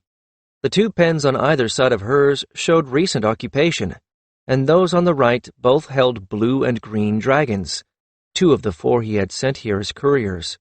Their jousters were, as he had trained them, giving their charges the final grooming of the day, more for affection and bonding than for any practical purpose. They both ran into the pen as Avatra landed, clearly recognizing him. "Find me someone who knows who is in charge of the border guards," he said without preamble, sliding down out of the saddle. "That would be the vizier," said the first, Wesh-Taha doubtfully. "Nef kam het, but he is surely at his meal. Kiron would not have flown here if it had not been urgent, you goose," exclaimed Akhet-Ten from the doorway. "Come on, Kiron, I'll take you to him." "Take care of Avatra," Kiron ordered. "She has flown long since her last meal." Akhet-Ten turned and trotted down the long, high-walled corridor between the mostly empty pens. Even though the complex was empty, someone had still stocked the torch holders along the walls with torches, and as they turned the corner, they passed a servant lighting them. The passages had a haunting familiarity to them. The beautiful, larger-than-life-sized paintings of gods and goddesses and dragons, the flickering torches, the smell of hot sand. He wanted to ask Akhet Ten what she was doing here, but she didn't slow down long enough for him to get in a word. As soon as they left the dragon courts, she broke into a run, pelting down the broad avenue leading to the palace as if she were a runner-courier herself. She headed not for the palace itself, but for the row of great houses near it, where important officials lived. Kiron almost balked at that. This might not be a matter for an overseer as important as that. But then again, it might. And it was not his call to judge. There were a few people out on the avenue in the dusk, 1 or 2 servants trotting along, and some of those important folks in their litters, borne aloft by slaves and lit by servants with torches. None of them even glanced at the 2 jousters. Those servants had errands on their minds, and the important folk were likely thinking about what they were going to say and do at whatever banquet or meeting they were going to. Akhet Ten slowed down and stopped at the gate of one of those houses, speaking briefly to the servant on guard there. By the time Kiron arrived, the servant had stepped aside, and Akhet Ten waved him on to follow her. Another servant escorted them into the house, Kiron acutely aware of his disheveled and filthy state. He hoped that the servant was not going to take them to the dining chamber. He was in no fit condition to be seen in such a place. But as they passed through the antechamber, lined with benches for those who would be waiting for the vizier's attention, and painted with murals of the vizier supervising the queen's household, receiving the gold of honor, and dictating to a small army of scribes, another servant appeared at a door, followed by the vizier himself. He was not someone that Kiron knew, but evidently Akhet Ten did, for the man greeted her warmly. "I know you would not have summoned me from my meal if this had not been urgent," he said with a wry smile. "You are not given to hysterics." "Actually, my lord, I don't know what the situation is," Akhet Ten admitted, "but I do know that Kiron would not have flown all the way from Aerie himself if it was not a serious problem." Now she glanced at him, and there was something else in that glance that made him uneasy, something personal. Still nothing to be done about that. He saluted the vizier. "My lord, while returning from an action against bandits, my wings discovered a body." He went on to describe everything that he could remember about the body and its disposition while the vizier listened carefully, arms folded over his chest. Torchlight flickering over the murals gave them a strange semblance of life, making it doubly odd to be talking to one vizier while 4 more went about their business. When he finished, the vizier nodded, face expressionless. Kiron's heart sank. He had disturbed a very important man for nothing. "This could be of no consequence," the vizier said, and Kiron's heart sank further. "But we cannot take that chance. The gods may have placed a warning in our laps, and we ignore it at our peril. You acted properly in bringing this to me." Kiron felt a weight lifting from his shoulders. "Then I will leave it in the wise hands of Vizier Nef-Kamhet," he said. And he left it at that, bowing himself out, Akhet Ten coming with him. He wanted to be sure Avatra had been properly tended, and he wanted a meal and a bath in that order. However, he knew he wasn't going to get any of those things soon when Akhet Ten turned to him just outside the vizier's gate and said somberly, "We need to talk."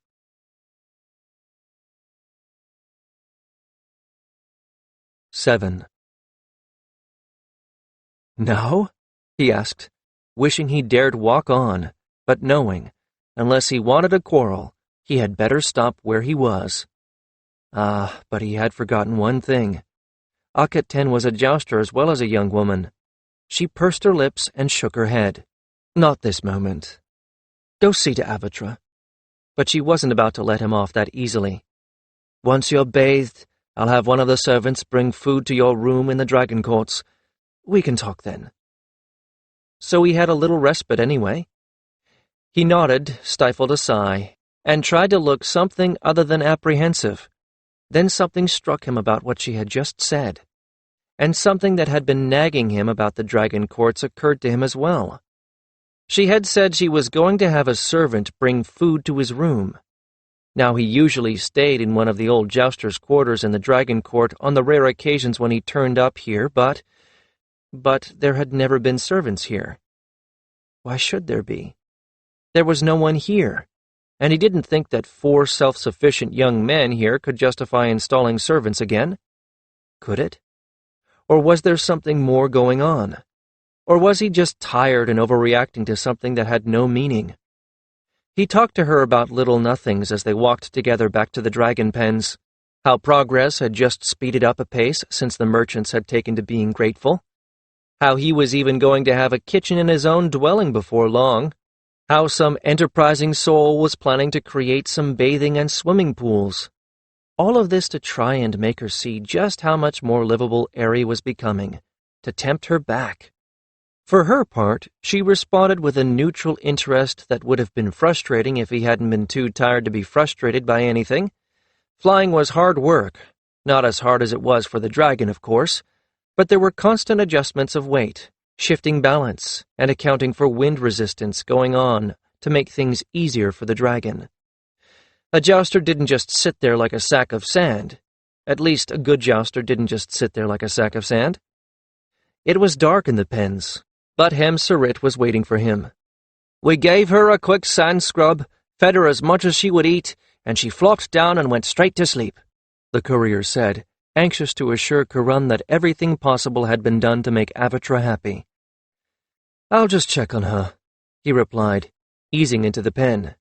Had Avatra been hungry, anxious, or even just a little restless, her head would have been up the moment she heard his voice and footstep. Instead, all he heard was her steady, deep breathing. She was sleeping like a stone. He dropped down into the hot sand and stroked her head anyway. She didn't awaken. She had been well tended and now slept the sleep of the exhausted. But then he raised his head, because he distinctly heard the mutterings and meepings of baby dragons? Akhet-Ten heard them too, and suddenly her demeanor changed. He sensed it in the shift of her posture. Guilt? Was this what her odd behavior had been all about? "Why are the baby dragons here?" he asked, treading carefully.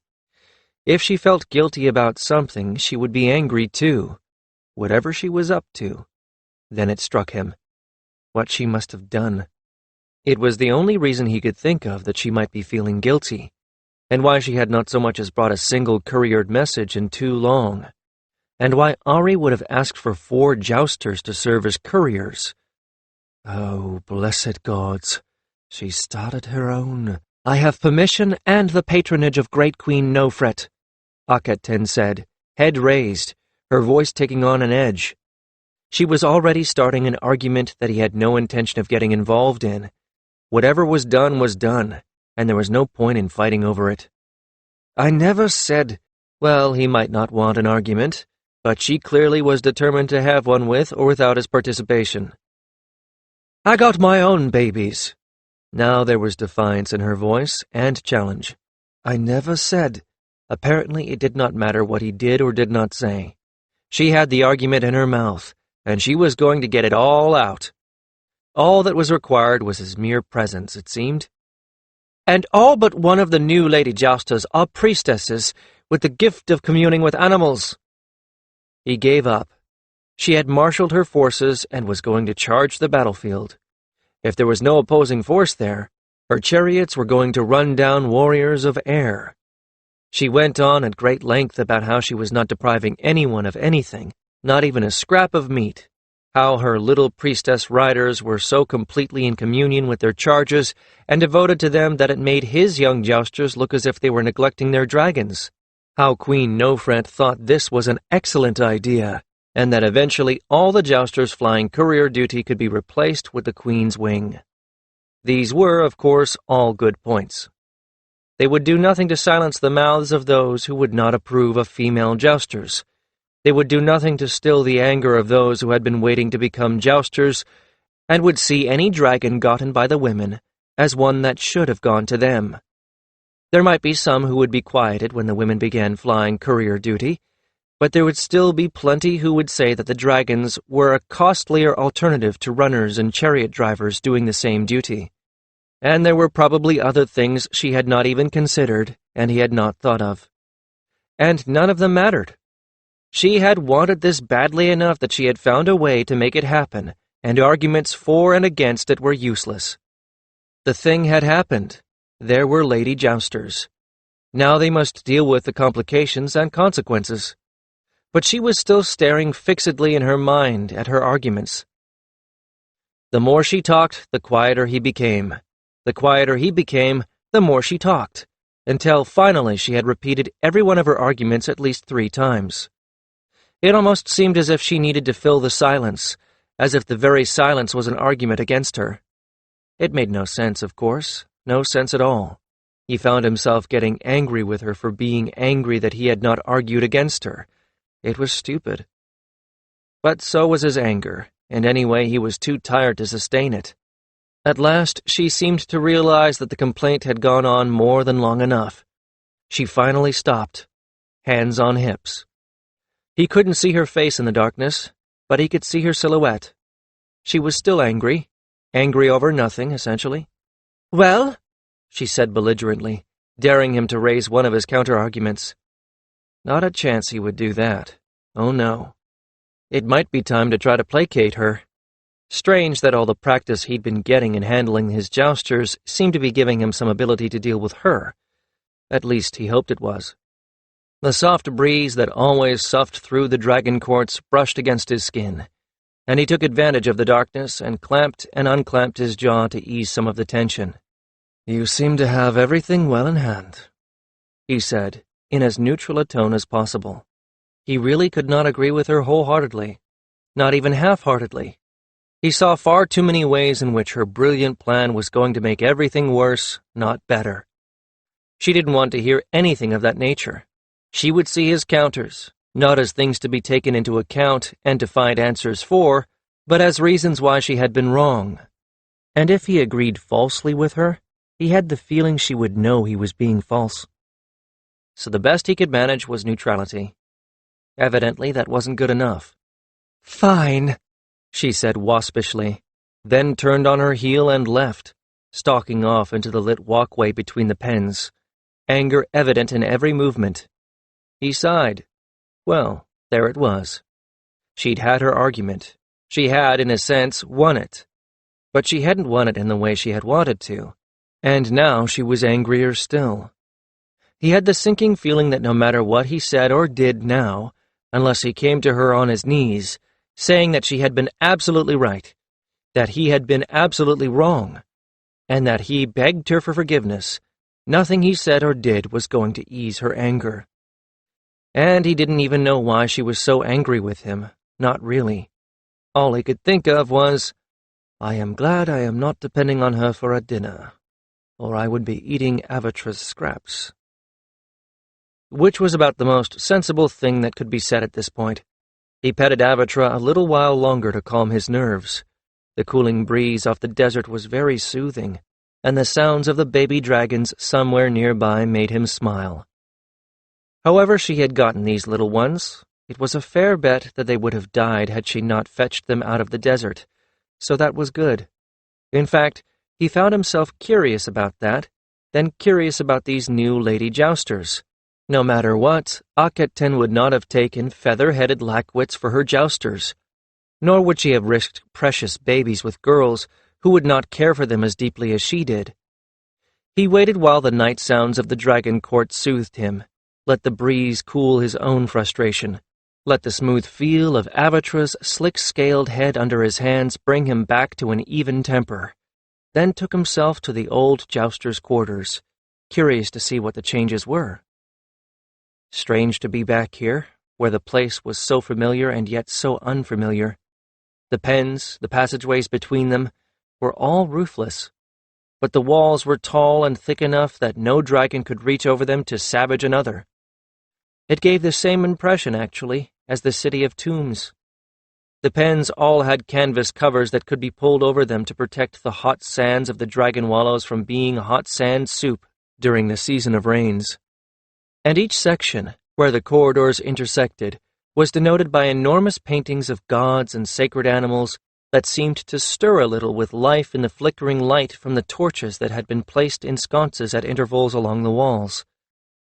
The silence was what struck him.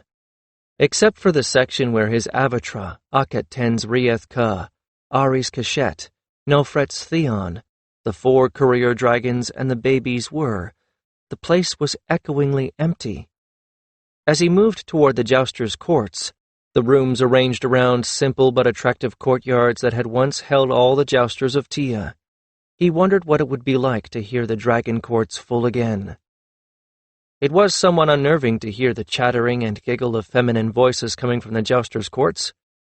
The first court, lit only by 1 torch, and by the dim light of a lamp shining in 5 of the 8 sets of rooms, was the one where his usual quarters were.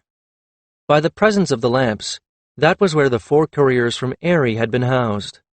He had intended to ask his fellows where he might get some food, but instead he followed his ears to the spill of light marking the door to the second court when he realized that there were a few male voices among the females. He smiled as he did so. He should have known, of course. These were young men for whom there were, as yet, very few young women in Aerie. The closest place to find female companions was Sanctuary, which was a good half-day's flight away. They would have gravitated to Akhet 10's girls like bees to flowers. He stepped into the doorway and paused, letting his eyes adjust to the light. He found his 4 couriers and 8 young ladies, all of them in the standard linen tunics his own Jousters wore at this time of year. They were sitting to one side of the ornamental lattice pool, with dishes and cups and beer jars scattered among them. Their chatter fell silent as they saw him in the doorway, and his 4 couriers jumped to their feet and saluted him. As the young women looked uncertain, as if they were not sure if they should do the same, he waved at his couriers to sit back down. "Jousters, be easy," he said. "I am not here to inspect you. There was some important news that I needed to deliver in person, and now I am merely a weary and hungry fellow like yourselves." The young ladies relaxed as his Jousters sat down. He walked over to them and took a place on the pavement of the court among them. "I trust you left something for me," he said, with a smile. The young ladies giggled or tossed their heads and began to pass plates and an unopened jar of beer to him. It looked exactly like the meals he used to get when he was a dragon boy here, tending to Cachette and Aerie. Strips of cooked meat, flatbreads, onions, greens, thick, soured milk to use as a sauce, beer and honey cakes. It smelled wonderful, and his mouth watered as they passed the plates to him. He made a tolerable meal, although the meat was cold. Still, it wasn't dried, which was a distinct improvement over what he got at Aerie. Fresh bread was always very welcome, and as for the honey cakes, he quite forgot Akhet 10's tantrum in his enjoyment of them. When his hunger was finally sated, he looked around at the company. The torches around the courtyard itself and the little lamps placed on the rim of the lattice pool cast a pleasing, warm light. He found himself approving of the girls as he examined them. Despite the giggles, none of them acted silly or too girlishly. All had done something equally sensible. They had cut their hair very short, right at chin level. All appeared to be Tian, with the darker skin tone than Alton's had. That was a curious choice. But then again, there were not many Altons here in Memphis, so perhaps Akhet 10 had no choice. None were wearing any jewelry fancier than a faience amulet on a leather thong or a string of faience beads. A glance at their hands told him they were no strangers to hard work. This was all very encouraging. Finally, one of them got up, waved cheerfully to all of them, and left. At his curious glance, one of the other young women offered, "We have all the babies together in one pen, and we take it in turns to sleep with them through the night. That way everyone gets to sleep in a bed 7 out of 8 nights. He blinked. Why hadn't he thought of that? It was the one complaint his young Jousters had about baby tending. Not everyone was as slavishly devoted to the welfare of a sleeping infant dragon that would not wake and would scarcely even stir all night long as he had been. Then again, they were always with their babies all day long. He'd not had that luxury. He'd only had stolen moments with Avatra among his other chores, and every moment he had been able to spend with her had been precious to him. So it rightly wouldn't seem as urgent to any of them to be with their babies at night, as long as someone was with the babies. "It's a good idea," one of the boys said defensively. They all looked at him as if they expected him to object. He sighed. When did everyone get the idea that he was a crocodile? I never said it wasn't, he replied wearily. In fact, I think it is a very good idea. Just because I spent my sleeping hours with Abatra when she was a baby, it doesn't follow that it's a sensible idea. Well, it was sensible for me, but only because I was afraid she might be discovered if I left her alone. That's hardly anything any of you will ever need to worry about. Several of the girls exchanged speaking glances, and one of them said, with a lopsided grin, I told you he couldn't be the soul devourer that Akhet 10 said he'd be. Oh, so this reputation was Akhet 10's doing. I devour neither souls nor babies, he said firmly. A good honey cake, though, stands no chance with me. And to prove it, he boldly reached for the last and ate it in 3 bites. Whatever motive Akhet 10 had in darkening his reputation, now he was feeling rather annoyed with her. He then set about firmly countering the image by simply being pleasant. He supposed she must have warned them all that he was going to object to their presence, their mere existence, and probably be aggressive about it. On the surface, there was very little to object to. The Queen's wing had the blessing and patronage of Nofret, and if the Great Queen preferred to have a wing of dragon couriers rather than a temple in her name, no one was going to dare say her nay. Akhet 10 had found a way on her own to get baby dragons without depriving any of the men waiting for one.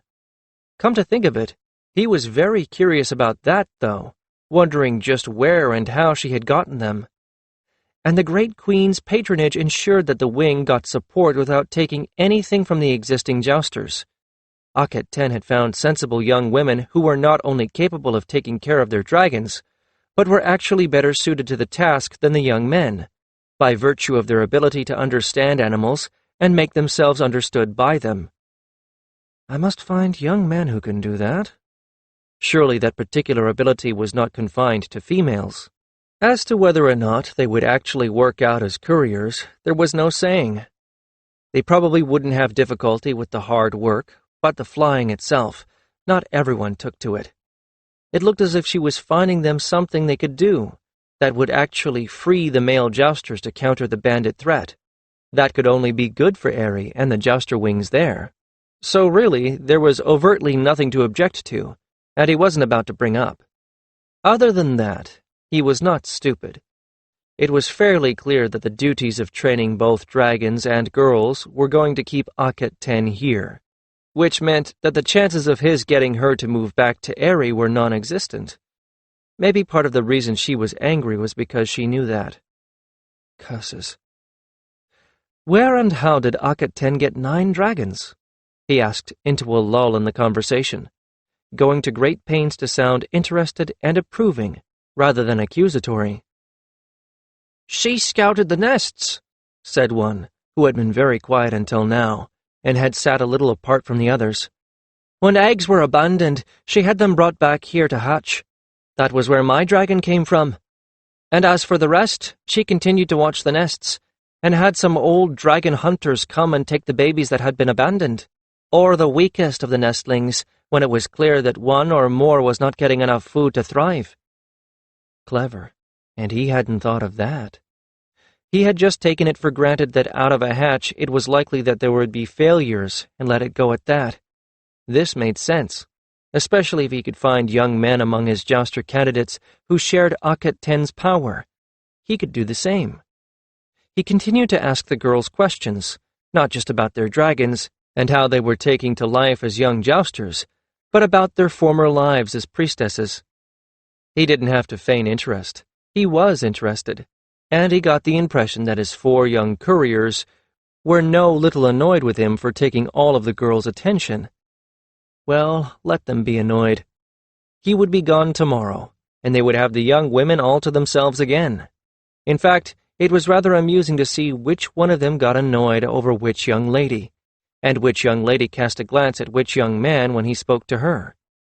It wasn't long before he had who was interested in whom fairly well sorted out. This was going to make for some complicated times, especially as rivalries were definitely a potential. He was just as glad that he wasn't going to be the one to have to deal with them. Oh yes, hurt feelings, jealousy, broken hearts. Let Aket 10 deal with that particular aspect of having female jousters. True, he had not anticipated those problems either, but she was the one that had wanted females in the first place. He made a mental note that if Aerie asked for any more couriers, to find a reason why he should not send them. Not that he wanted his jousters to do without female company, by no means, but life was complicated enough with the possibility of quarrels over young women when those young women were not jousters. The dreadful ramifications of having to sort out female jousters fighting over males, and vice versa. Add to that the sensitivity of the dragons themselves to the emotions of their riders. It made his head spin. He was beginning to understand why the old-style jousters had been discouraged from anything but the most trivial of affairs and trysts with flute girls. Let it all be on Aket 10's head. Petty revenge, maybe, but she had made him out to be a monster of sorts, and then she had gone tearing off in a temper when he hadn't said a word against her new jousters. But he should have a word with his fellows before he left. Something. Warn them about letting women get in the way of their duty, or he'd think of something. Actually, after a moment of listening and staring at the little flame of a lamp, he realized that he wasn't thinking of anything. Well, a bath, perhaps. Should he tell him about the dead border guard? Perhaps. No, not yet. It might be nothing. It still could turn out to be nothing. It might have been the tragic result of a private quarrel. There was simply no way to tell. He realized after a moment that he had fallen silent while the others kept chattering on. All but one, that one girl that sat apart from the others. Now that he had food in him, he wasn't as tired as he had thought, and a bath was beginning to feel like a good idea. He excused himself and walked into the shadows, into the next courtyard, aiming for the rooms he generally used as his own when he overnighted here. There were no torches burning in this court, and only a single lamp in each of the rooms assigned to him, but he really didn't need much light. As he had hoped, the bath jars were all full, everything he needed in readiness, a clean kilt and a loin wrap laid out on the bed. Whatever Aket 10 thought of him, the servants knew their jobs, and were not letting him go unattended. He felt much more human after a good bath, and not quite ready to go to sleep. But he also didn't feel much like going back to the group he had just left. He stood in his own doorway for a moment, looking in the direction of the pens, wondering if he ought to go look in on Avatra, when a movement in the deep shadows beside the pool in this court made him start and bite back an exclamation. And that in turn startled the person in the shadows who jumped and squeaked. "It's all right," he said hastily. "Don't be alarmed." As he said that, it occurred to him how much things had changed since the Magi were gone. A few moons ago, he would have gone into a defensive crouch, perhaps even called for help, certain that whoever was there was a spy set by the Magi, or one of the Magi themselves. A breathless laugh answered him. "It is I who should be begging your pardon, Lord of the Jousters," said the quiet young woman who had sat a little apart from the rest, apologetically. She got up and walked toward him, into the faint, warm glow of the lamp behind him. "I often come here when the chatter of the others goes on a little too long," she added. "They are kind and quite friendly, but they all come from the same circle, and they—" Now she hesitated. "I know that we ought to think of ourselves as one kingdom now, but I cannot help saying, they are Tian." Now that she had said more than a few words, he knew her accent. "And we are Alton," he agreed. Even after all these many moons of working with the Tian jousters, there was still that sense of us and them. He suspected it would take years, perhaps tens of years, for that to leave them. It was a very good thing that Aerie was a patient man. "And I am the daughter of a farmer, and they were priestesses," she sighed. "I know that rank does not matter among jousters, but they speak of things of which I have no knowledge, of rituals and ceremonial things, of powers, and the people who have them. I only know how to bake bread and make beer." And without someone to make bread and make beer, those who serve the gods would quickly starve," he pointed out, sitting down on the rim of the pool. "Besides, as you say, rank and origin have no meaning among jousters. I am a farmer's son myself. To tend the earth is an honorable profession. Please, sit and talk to me. I had as soon hear someone do other than flirt." "It is good to hear the accent of my home, even if I have no home to go to," she said, then took a seat of her own. "It wasn't the war. It was a flood. I think I may have been the only one left alive out of my village." He sighed. "If it was a flood, it was the war," he said sadly. "The Magi of our own homeland caused those, sending terrible storms against the Tians to destroy their crops, to terrify the people, to keep the dragons grounded.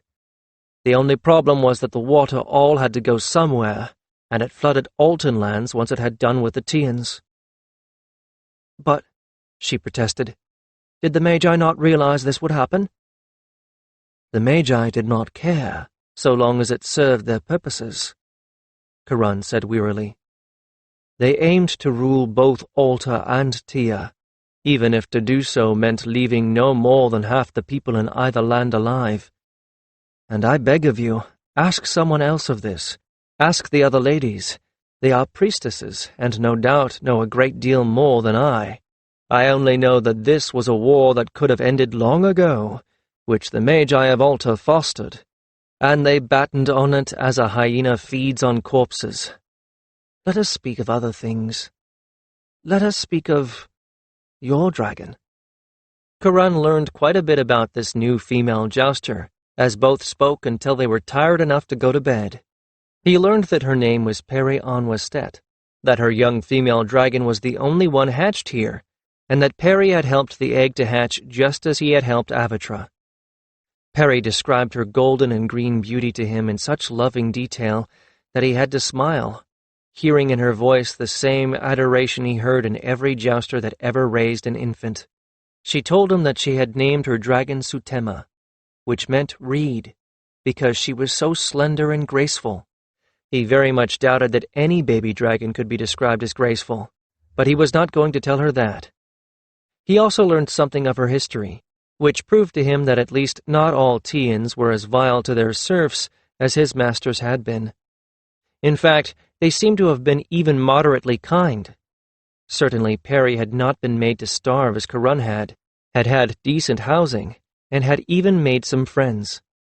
He also learned something she had probably never told any of the priestesses, that her friends had no idea what she was doing, nor that she was going to become a jouster. They all thought that she had some position at the dragon courts, cook or cook's helper. A servant such as she was would be required to live where she worked. And as the lowly ex-serf, she would seldom be allowed time of her own. "But why?" he finally asked. "Wouldn't your friends be proud of you?" She shook her head. "My friend is always talking about how important it is to know your place, and keep to it. She is scornful even of those who send sons to the temples to learn to be scribes or priests. She would think I was being presumptuous." He shook his head in disbelief at how anyone could be so rigid in their thinking. "Well, she'll have to learn someday," he pointed out.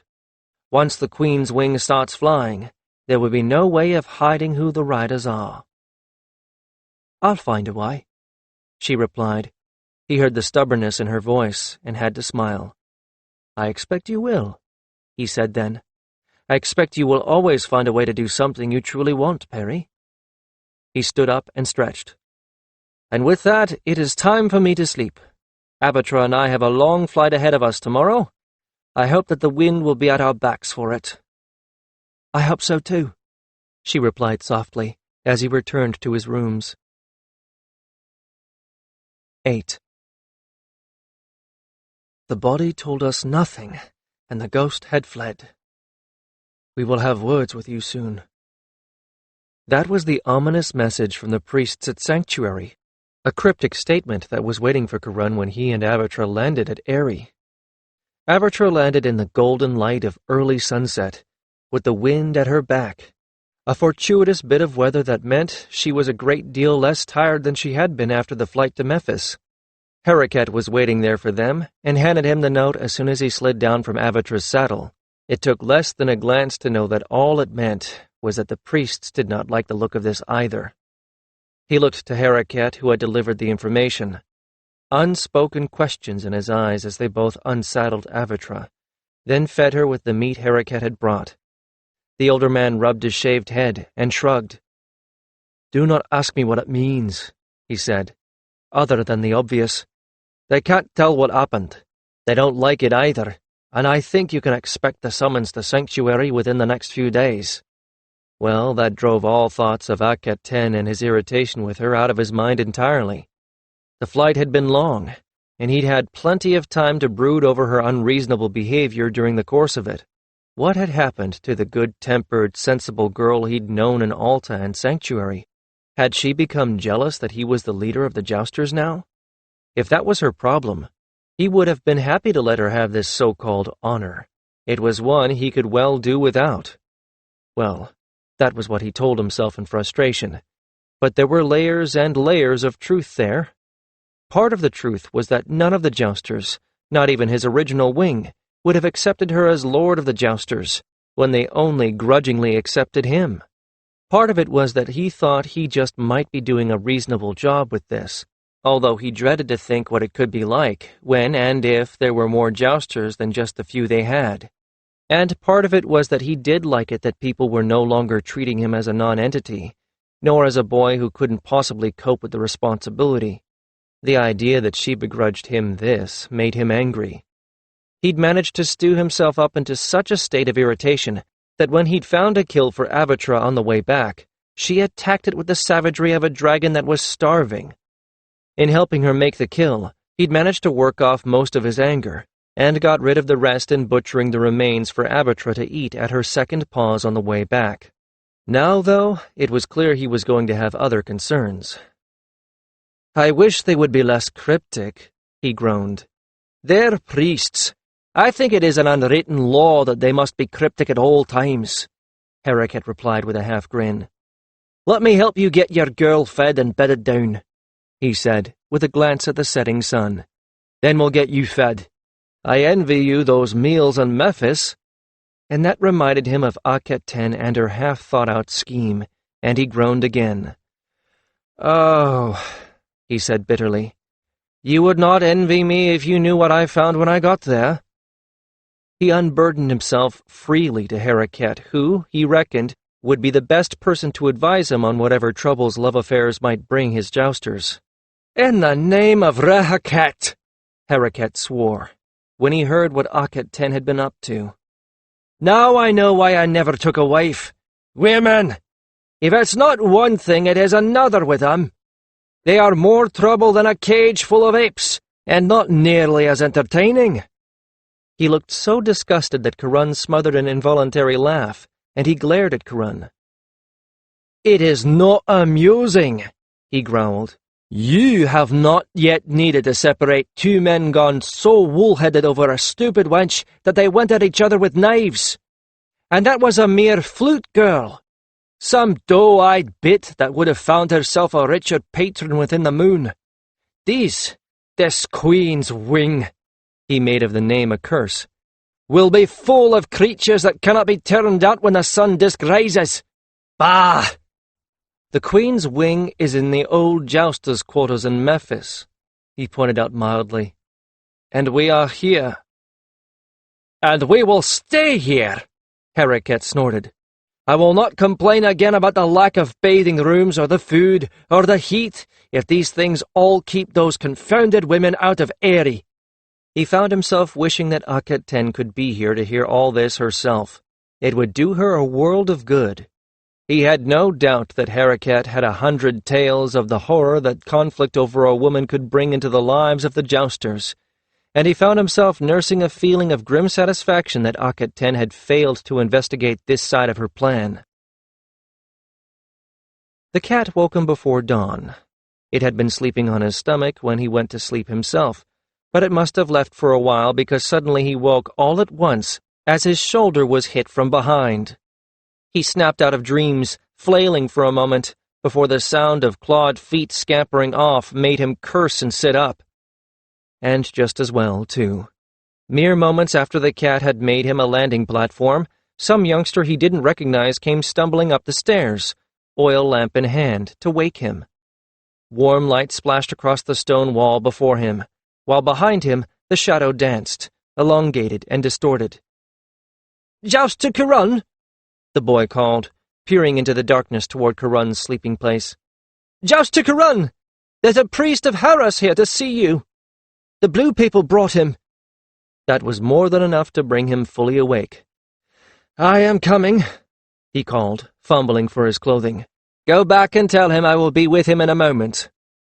"He is at the temple of Harras," the boy said, and now Kiron thought he recognized the youngster as one of the acolytes of that god. "I will tell him you are on the way."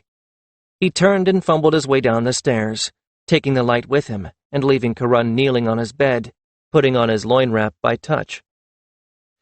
It was by no means the first time that Kiron had dressed or left his home in the dark, and for once the cat did not try to trip him on his way out. Feeling his way to the stairs and down them, he kept one hand on the wall as a guide as he passed through Avatra's pen. Avatra hadn't been disturbed by the intruder. She was still soundly asleep in her warm sands and did not stir as he passed by. As he stepped out into the canyon that was the street here in Aerie, he glanced about at the other dwellings carved into the cliff faces.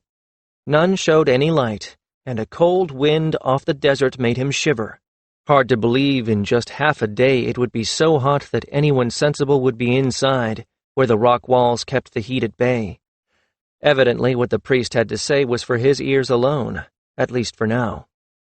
Overhead there was not yet a hint of dawn light. The stars all burned down, brilliant beads of electrum, from where they ornamented the robe of the goddess Nofet, for whom great King Nofret Te-En had been named. The moon was down already, leaving only Nofet's robe to give light. But farther down the avenue, where the several buildings stood that had been taken as temples by those priests who had elected to leave the comforts of Memphis and what was left of Alta to establish a home for the gods, there was the warmth of lamp and torchlight reflecting off the carved rock. The temples tended to be illuminated all night long anyway. The work of the temples began early and ended late. For all that, Kiron sometimes lamented the hard work of being a jouster. The work of a priest was harder still. He trod softly down the sand of the canyon floor, wondering yet again who it could have been that had carved this city out of living stone. This place was still something of a mystery, though they all knew now why it had been abandoned. In digging it out, they had decided that the wreckage had been wrought, not by the hand of time, but by one or several earthshakes very close together. They had found the places where several springs had been buried. The water sources had been closed up so thoroughly that they must have been completely inaccessible right after the shakes. Although water was now available, it looked as if it had only lately been working its way to the surface. Those they had cleared enough that the water seeped up again, into holding pools created from cementing stones together and lining the inside with ceramic tiles, not as the old pools had been, carved out of the rock.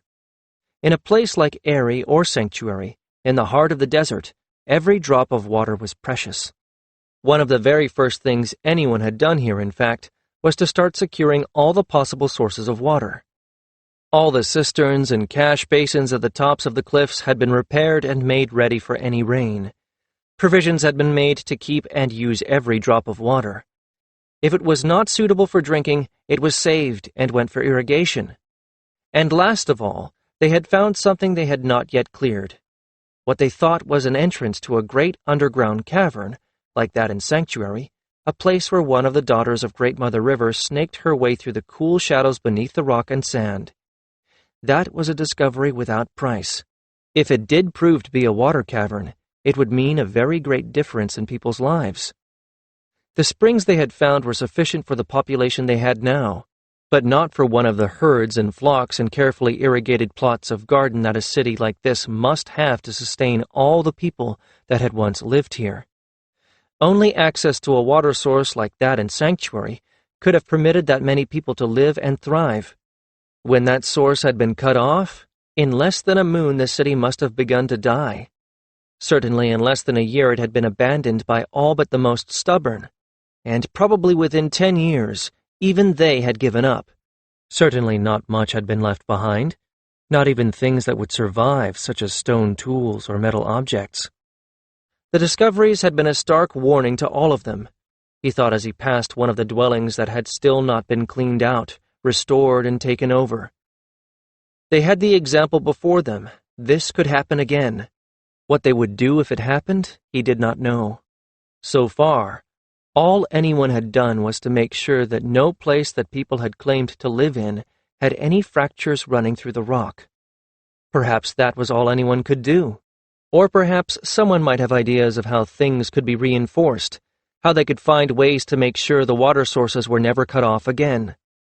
A torch burned on either side of the door of the structure that had been claimed by the priests of Haras, and there was light shining through the doorway, though there was no one outside. The two enigmatic carvings on either side of the door stared out and up at the stars. Kiron mounted the 3 steps between them and entered. He paused a moment for his eyes to adjust to the light, but was almost immediately approached by the boy who had come to wake him. There was a lot of light in here. Torches and lamps burned everywhere, with the scent of incense and perfumed lamp oil that would have told a blind man he was in a temple of some god. "Priest Them-no-Thet is waiting for you, Jouster Kiron," the boy said, bobbing his head diffidently. "Please." He gestured toward an inner room. The places that had been chosen as temples were not much like the ones that Kiron and the others had taken as their own. Here the ceiling was higher, to accommodate the enormous, stylized statue in the first of the rooms, identical to the ones on either side of the door, a statue that looked enough like a hawk-headed man to satisfy the priests of Haras. As Kiron knew, the structure was carved 3 to 4 times farther back into the rock than the ordinary dwellings, and dividing walls had been built inside to separate the sanctuary from the rest of the temple. The boy took him to one of those rooms, hardly more than a cubicle, that contained a single lamp, 2 stools, and a table. One of the stools was already occupied. Kiron did not recognize the priest, but he was young and looked fit.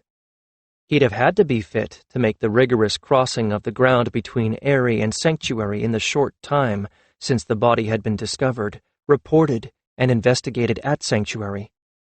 Only someone on one of the racing camels belonging to the Bedu could have made the trip so quickly, and then only under the careful guidance of one of the blue people themselves. The racing camels were not noted for a comfortable ride.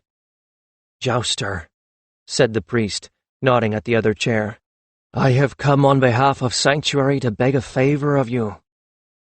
That was not what he had expected to hear. He sat down quickly. "Just me, or the Jousters as a whole?"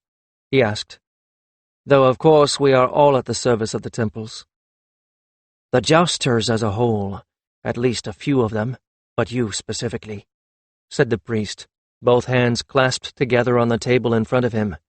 "You see, what we discovered when we attempted to trace the path of the unfortunate guard was nothing."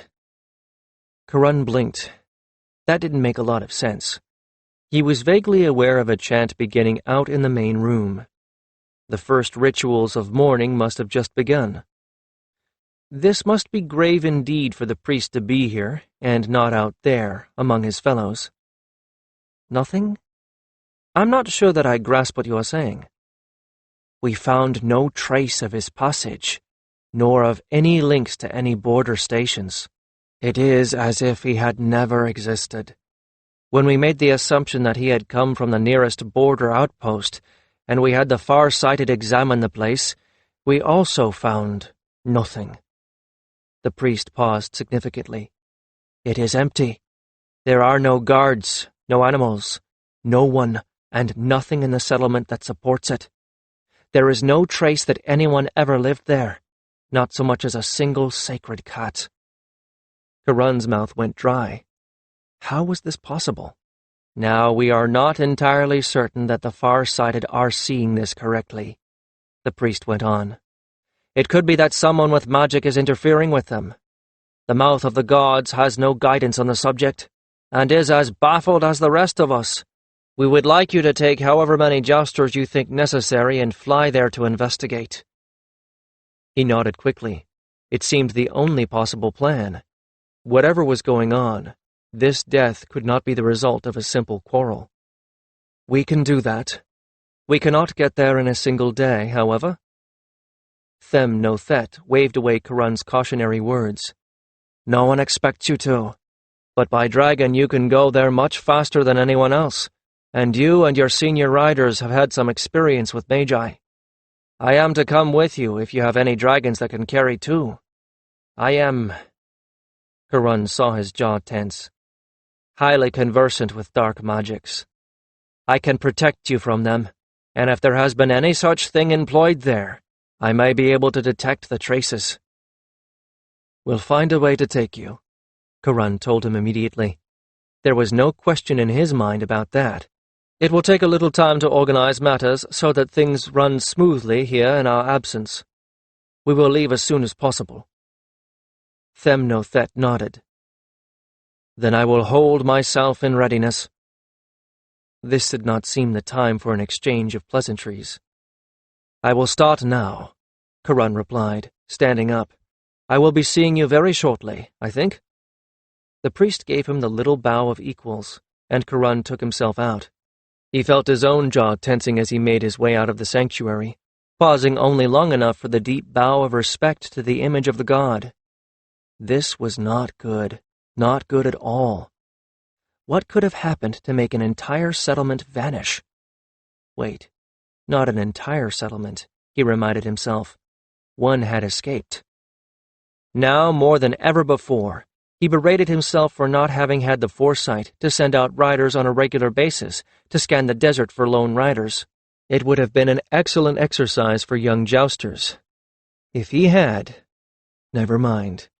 Now they must try and make up for that neglect, and the sooner he got his riders in the air, the better. Breakfast was very interesting that morning in the dragon courts of Memphis. Perry Onwestet said nothing about Lord Kiron to wing leader Aket 10. She didn't have to. The other young ladies were saying quite enough as it was, rather too much in fact, and Aket 10 was clearly getting very irritated about it. The more nice things they had to say about Lord Kiron, the deeper a frown line grew between Aket 10's brows. They seemed oblivious to the effect they were having. Or perhaps they were enjoying it. Some of them had rather mischievous natures. For Perry's part, there was something more going on, something she was afraid to tell anyone just yet. She had spoken for quite some time to Lord Kiron last night, and until that conversation, it would never have occurred to her that Lord Kiron, the leader of all the new Jousters of the two lands, the friend of the great king and queen, could possibly be the same person as the missing son Kiron of her friend Lettice Hanet. Even now the speculation seemed unlikely. A logical person would say that there was not the least little chance in the world that something so impossible could be. But Lord Kiron was a farmer's son, from the borderlands between Tia and Alta, from lands taken by Tian troops. The missing Kiron was from those same lands, and was about the same age as Lord Kiron. Lord Kiron had been separated from his family as the lands were divided. Lettice had lost her son almost immediately in one such division. Lord Kiron had had at least one sister, but was the only son. Lettice, of course, still had one of her daughters with her, had lost others, and had had only one son. Now Kiron was a common Altan name. Kiron, son of Kiron, was not at all uncommon. Every village had at least one Kiron. But the more she looked at it, the more it seemed that there were too many points of similarity between the two. Kiron even looked rather like Lettice. There was a great similarity in the eyes. The complication was this. Lettice had made it very, very clear that once her son was found, she was going to do everything in her power to make a match between her boy and Perry. And up until last night, Perry had always considered that idea to be the wildest of fantasies, somewhere between laughable and suitable only for the sort of thing that would amuse a child with. Now, if this was Lettice's son... She left the rest of them teasing Aket 10 and went back to her baby dragon. No reason why she couldn't continue to consider all this while she took care of the little one. Her hands could work undirected while she thought things through. As she tended Sutema, tenderly oiling the baby's delicate wing webs, feeding the little one until her stomach was round and full, then leading her to flop down on the hot sands in the sun to doze contentedly with the rest of the wing's babies. She thought about Lord Kiron and what it could mean, if he was her friend's lost son. He was a jouster. He was lord of the Jousters. And what better mate could there be for a jouster than another jouster? Lettuce would heap scorn on her for having heirs and presuming above her station, for being part of this creation of Akhet Ten's under any circumstances but this. If her own son was not only a jouster, but lord of all the jousters of the two lands, to scorn that would be to scorn her own long-lost, longed-for son. She could say nothing to Perry, who would be the fittest bride there ever could be for such a man. As for Kiron the man, he was handsome, fit, young, but most of all, he was kind. If someone had come to Perry and said, "What are all the things you could desire in a mate? Only say, and the gods will create such a man for you," then Lord Kiron would come very close to that ideal.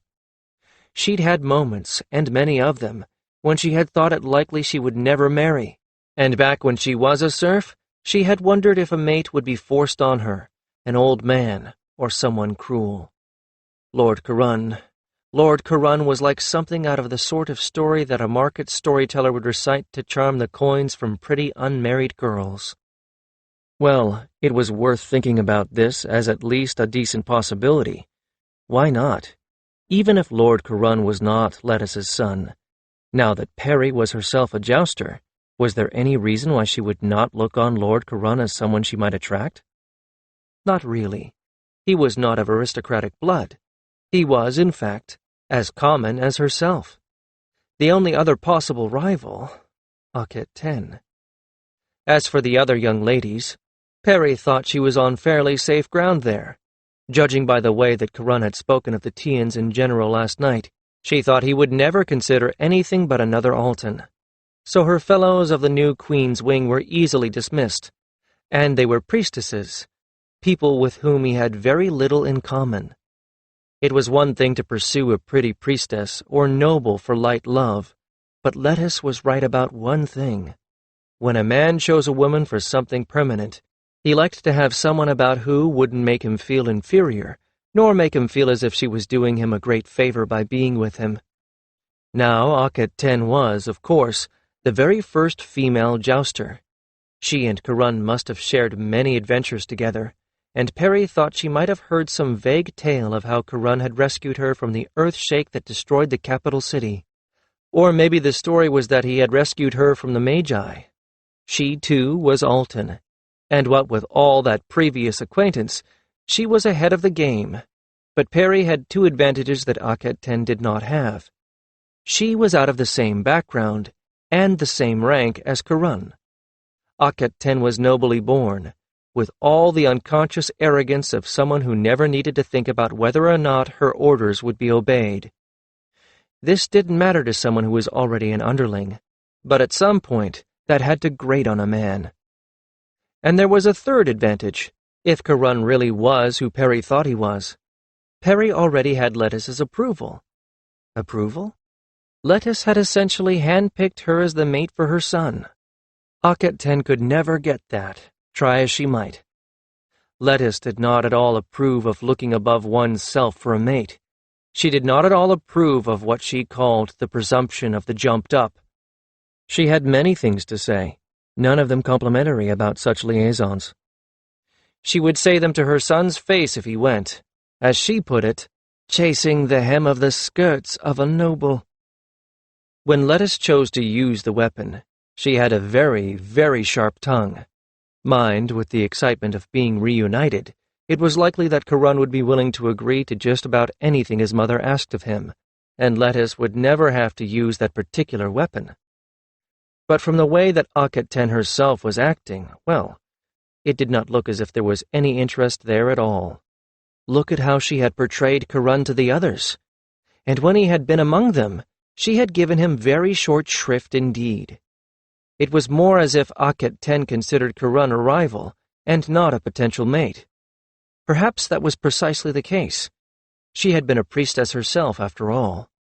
Priestesses were accustomed to power, and being merely one jouster among an increasingly large number, with no chance that she would ever be given any leadership role, must have grated on her.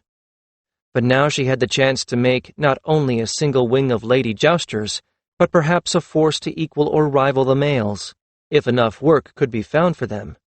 But Kiron's jousters were essentially competition for her. At any point, they could demand to be brought back here to the dragon courts, and there was no reason not to accede to that demand. Once they were here, what could the Queen's wing do that the male jousters could not do as well or better? That, at least, would be what the naysayers would claim.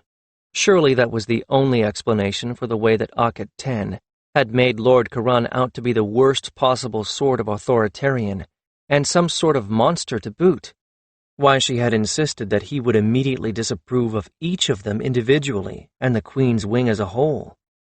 Perry had expected someone large, rude, and angry, someone determined to put the women in their place, someone who would see nothing good and much evil in the very existence of the Queen's wing, and possibly someone old enough to be her grandsire. She had certainly not expected the young, polite, affable, and self-effacing young man who turned up at dinner. He had been good company. He had gone out of his way to make them all comfortable in his presence, and, above all, he had not made any of them feel as if he disapproved of them or what they were doing.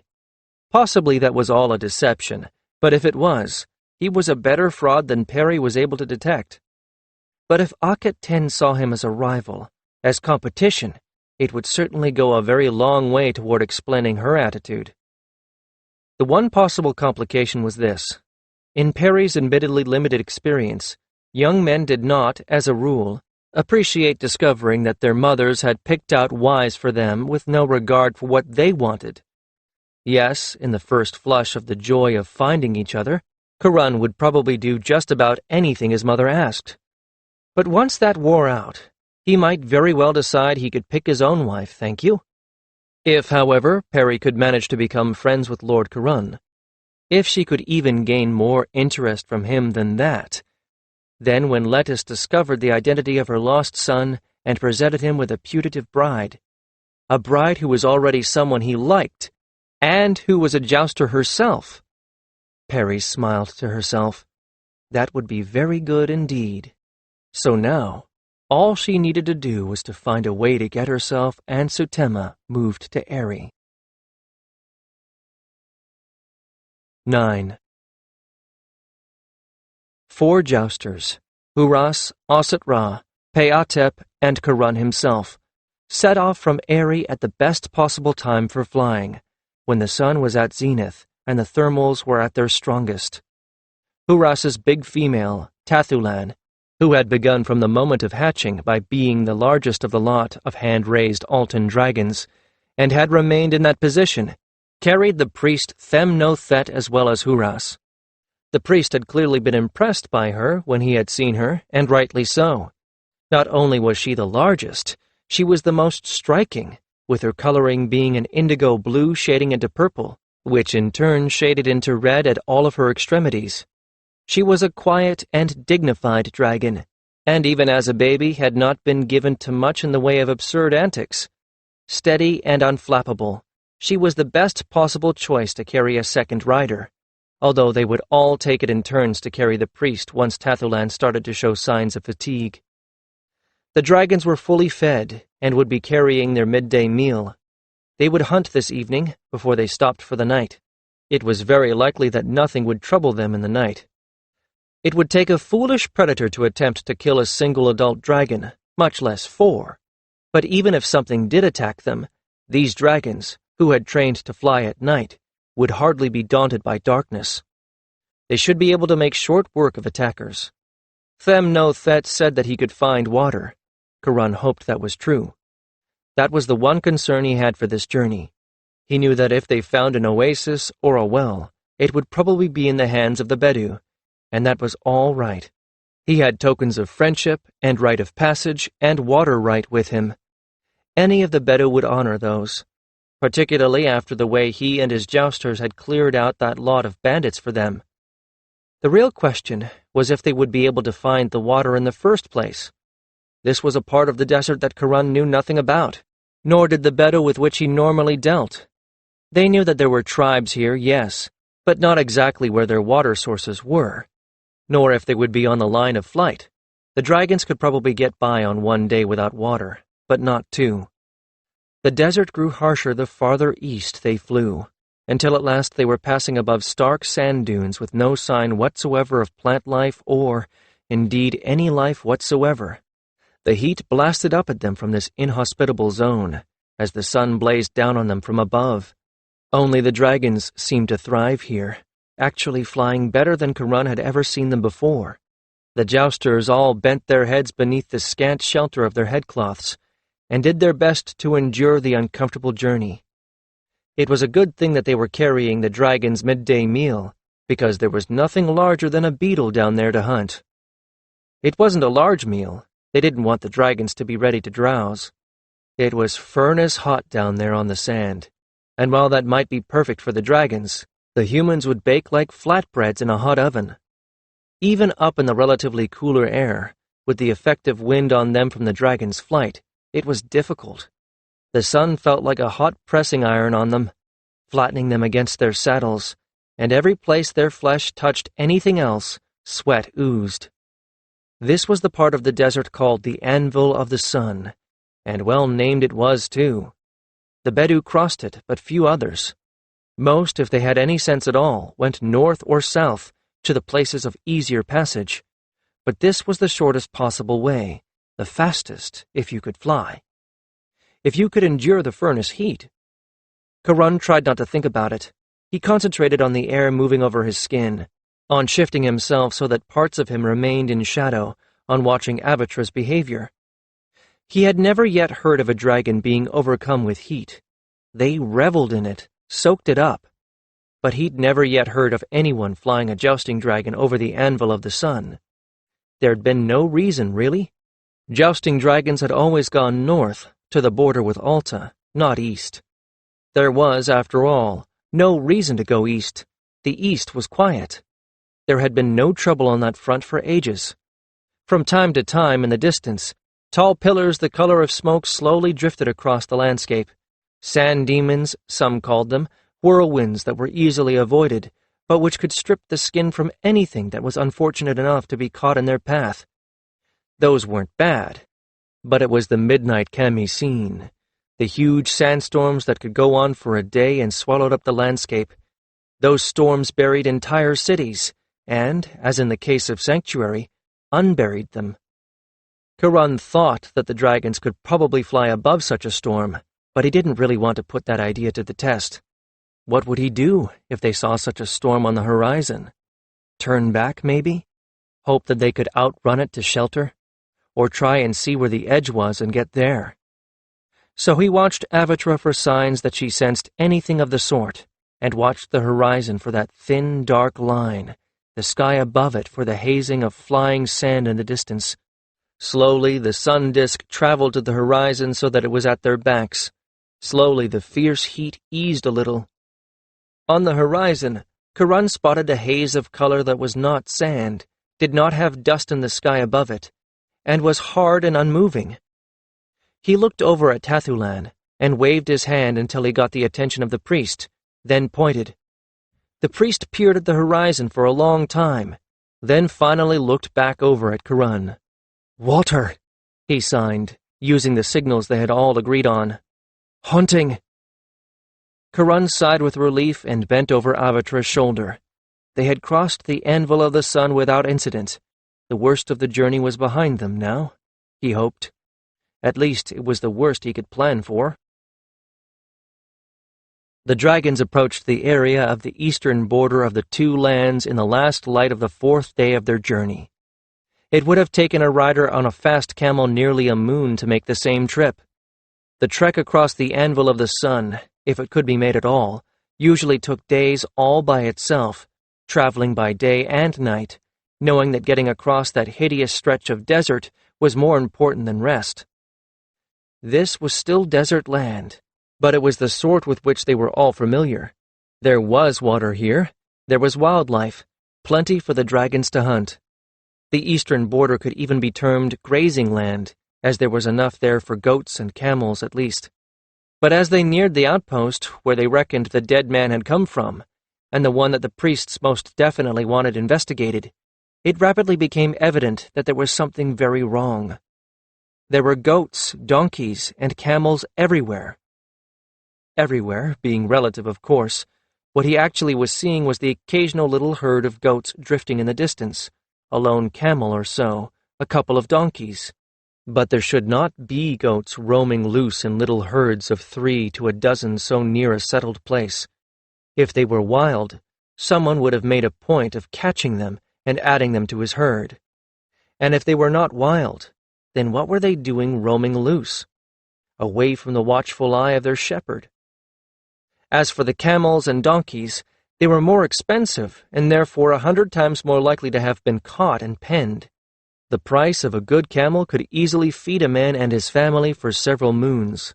The animals were fairly evenly spaced out as if they had been roaming loose for days. Herd animals did that, especially in sparse grazing areas. This was delightful for the dragons, of course. It was easy hunting, and they were quite happy with it.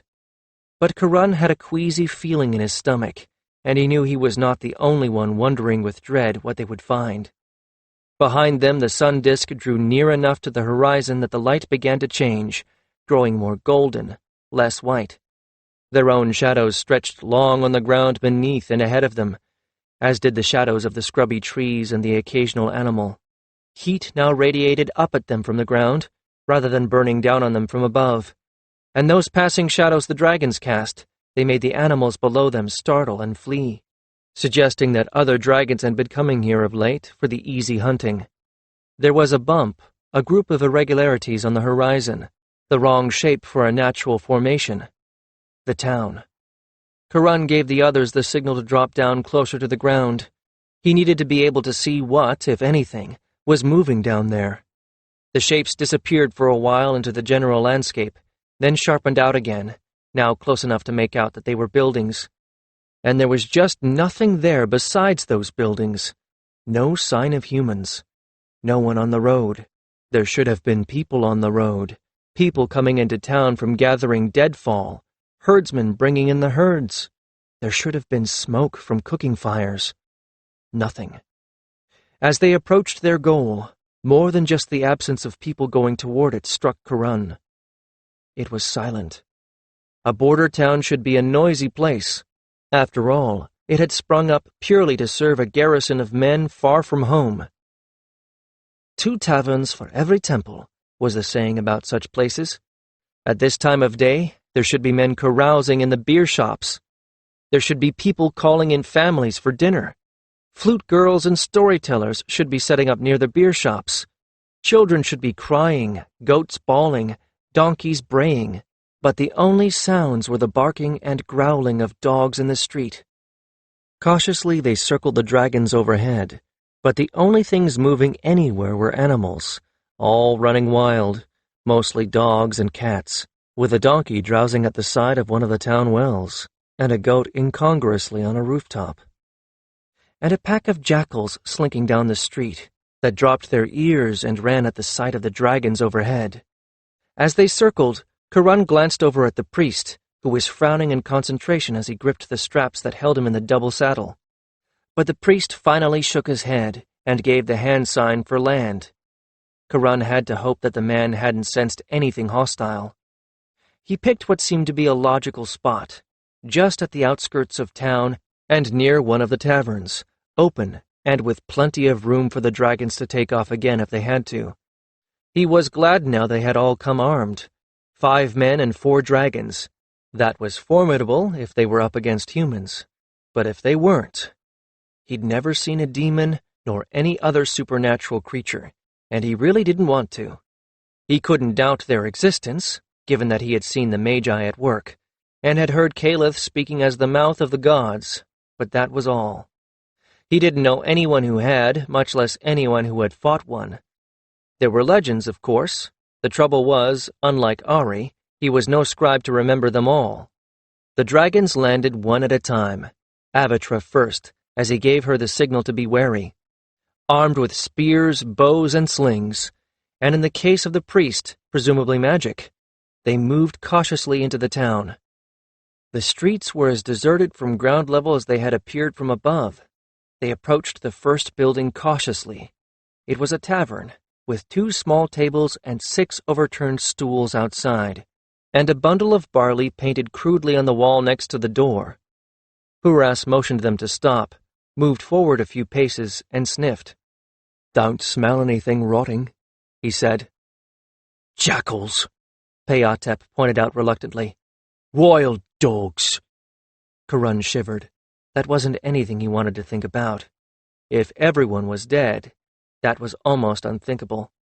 But jackals, if jackals had gotten to the bodies here, this entire town would be haunted by hungry, unburied ghosts, and they would be very angry.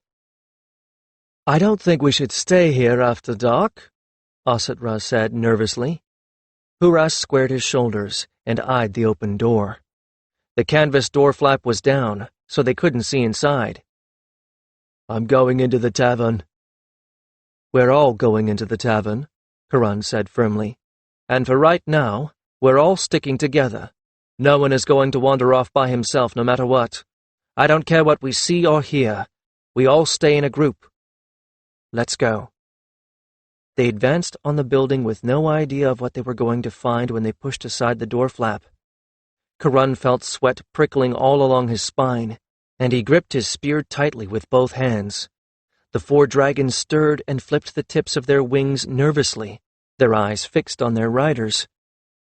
Kiron reached for the canvas flap and shoved it over on its rod, letting the last of the light from the setting sun come streaming into the main room. And what they found was nothing. No bodies, no blood, no sign of an armed struggle. The room was in a shambles, of course, but it looked random, not the sort of thing that would happen because of a fight. Plague had been Kiron's first thought, that the people here had been sick. That didn't explain the soldier they had found, but maybe his fate was unrelated. People could have just crawled inside to die, leaving the streets deserted. This had been a beer shop, as opposed to the sort of tavern that also sold food. They found overturned stools, open jars of beer spilled on the 2 tables, and, strangest of all, money on the counter, exactly as if someone had paid for beer and no one had collected his money. If there had been a fight, if some overwhelming force had come and taken the town, that money would not be there. And if it was plague, people in a plague town don't keep going to beer shops. It looked almost as if something had gotten the attention of everyone here, something so startling they had all gone out into the street to look at it. But there was no sign of what had then happened to them. The back of the shop had been set up as a living quarters, and there were no signs of anyone there either. The only thing that they did find was an absolute indicator that something had happened very abruptly. The family oven had been full of bread, which was now burned to a cinder.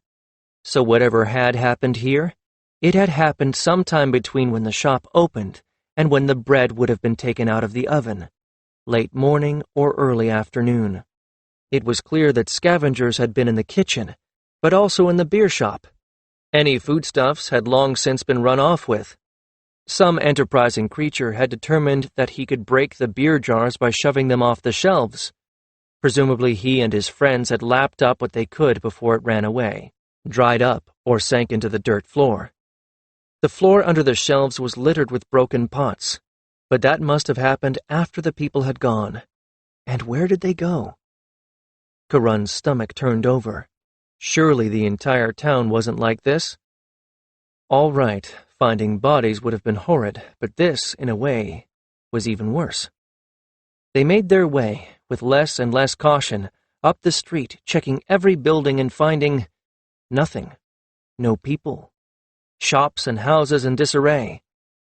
It looked for all the world as if suddenly in the middle of the day, everyone in this town had put down what they were doing and walked out. From the barracks, where they found neatly made pallets, weapons stowed, and where the kitchen had been torn to pieces by animals hungrily devouring every scrap of bread and meat they could find, to the huts of the shepherds, it all looked the same. Everyone in the town was gone.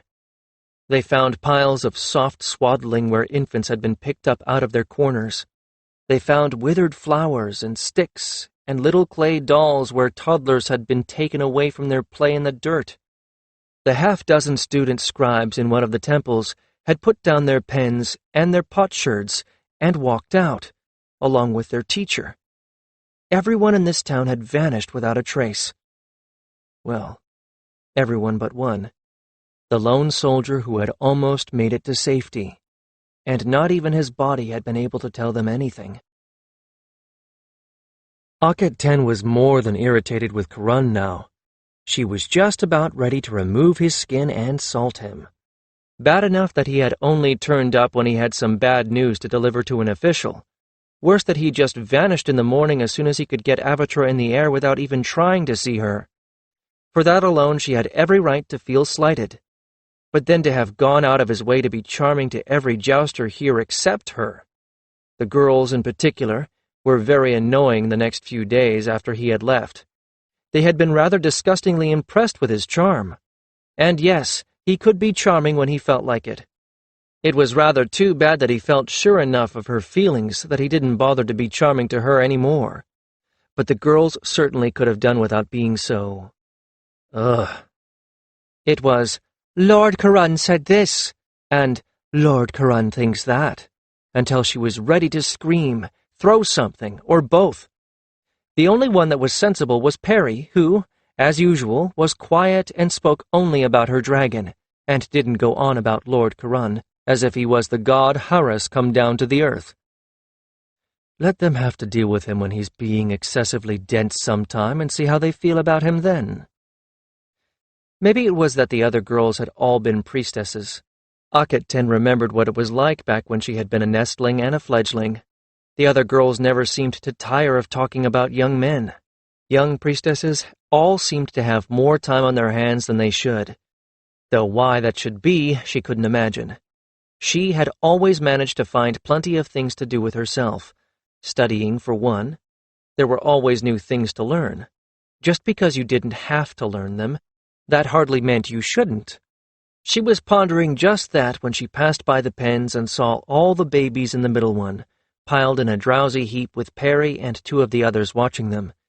And she wondered where the other 5 girls were. And even as she wondered that, shrieks of laughter made her compress her lips and follow her ears. She found them quickly enough, with 3 of the 4 couriers, who were taking them in turns on short little rides dragon-back. They weren't even wearing proper 2-person saddles. The young men had the girls up in front of them, and they were holding them in place with arms around their middles. She reined in her temper with an effort and stood very visibly in the door, arms crossed over her chest, until someone finally noticed her. It was one of the girls who wasn't getting a ride who turned, saw her, and yelped. That got the attention of everyone except one of the couriers and his passenger, who rather quickly reacted when one of those on the ground blurted, "Ringleader Akhet 10! What are you doing here?" The 3 dragons dropped to the ground, and 3 girls slid down off them wearing 3 different expressions. One was defiant, one was highly amused, and one simply looked bored. Of the other 2, only one looked properly apprehensive. The other, the one that had yelped, was she actually looking down her nose at Akhet 10, like one of those lazy, good-for-nothing girls that did nothing but lounge around a court all day, looking decorative? Who did she think she was, anyway? Every one of these girls had been minor priestesses, with the very minor gift of understanding the thoughts of animals. In the ordinary way of things, they would all, every one of them, have been sent off to some minor temple, or else, if nobly born, been relegated to wafting incense about or holding an ostrich feather fan for the rest of their lives. "I should be the one asking you all that question," she said sharply. "I am where I should be, and that is no way to address your superior. So what, exactly, is going on here when you should be watching your babies?"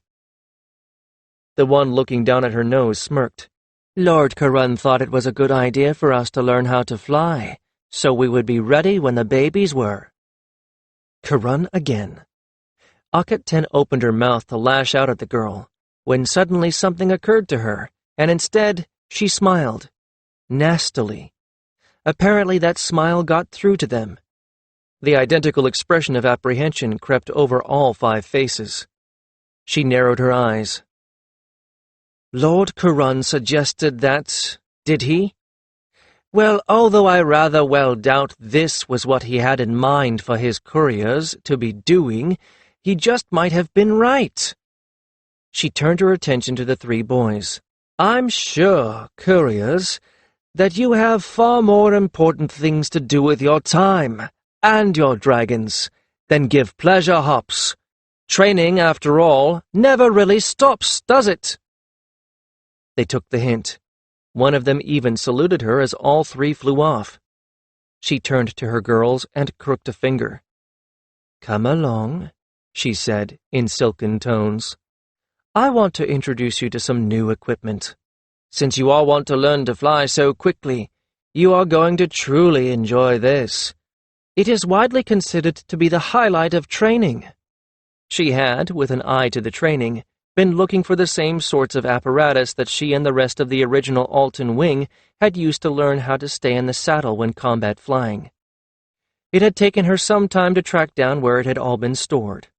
Now, she had no intention of having the Queen's Wing in combat, much though she disagreed with Kiron's strenuous objections to the idea, but she also knew that he was scarcely alone in his objections. There were things she would be able to do without offending the sensibilities of people in a position to stop her. Putting the young ladies in combat was not one of them. But she was not going to tell these girls that. Actually, she had no intention of telling them that what she was about to put them through was combat training. After all, if they had to fly through sudden turbulent weather, they'd need this sort of practice. And a few bruises, wrenched shoulders, or occasional black eye would do them good. It would remind them that they were here to serve the 2 lands, not as some sort of decorative accessory. She had been very clear on that when she had brought them in, after all. The Queen's Wing, regardless of what other people were being led to believe, was not merely here to provide a dramatic and beautiful backdrop for the Queen's royal appearances. If they wanted to be decorative accessories, they could always go back to their temples. Sistrums and ostrich feather fans were in plentiful supply. "Here we are," she said cheerfully, ushering them into the empty pen with unheated sands in it, and the selection of 6 bits of apparatus waiting for them.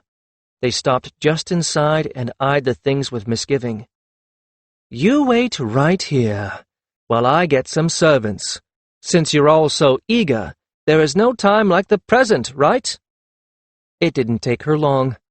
All that was required was one stop in the kitchen to send someone for 6 of the husky slaves who used to perform this very duty for the training Jousters.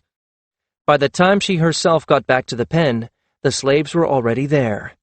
But then she had taken her time, wanting the girls to think about what they might be faced with. The slaves had surely run. She had sauntered.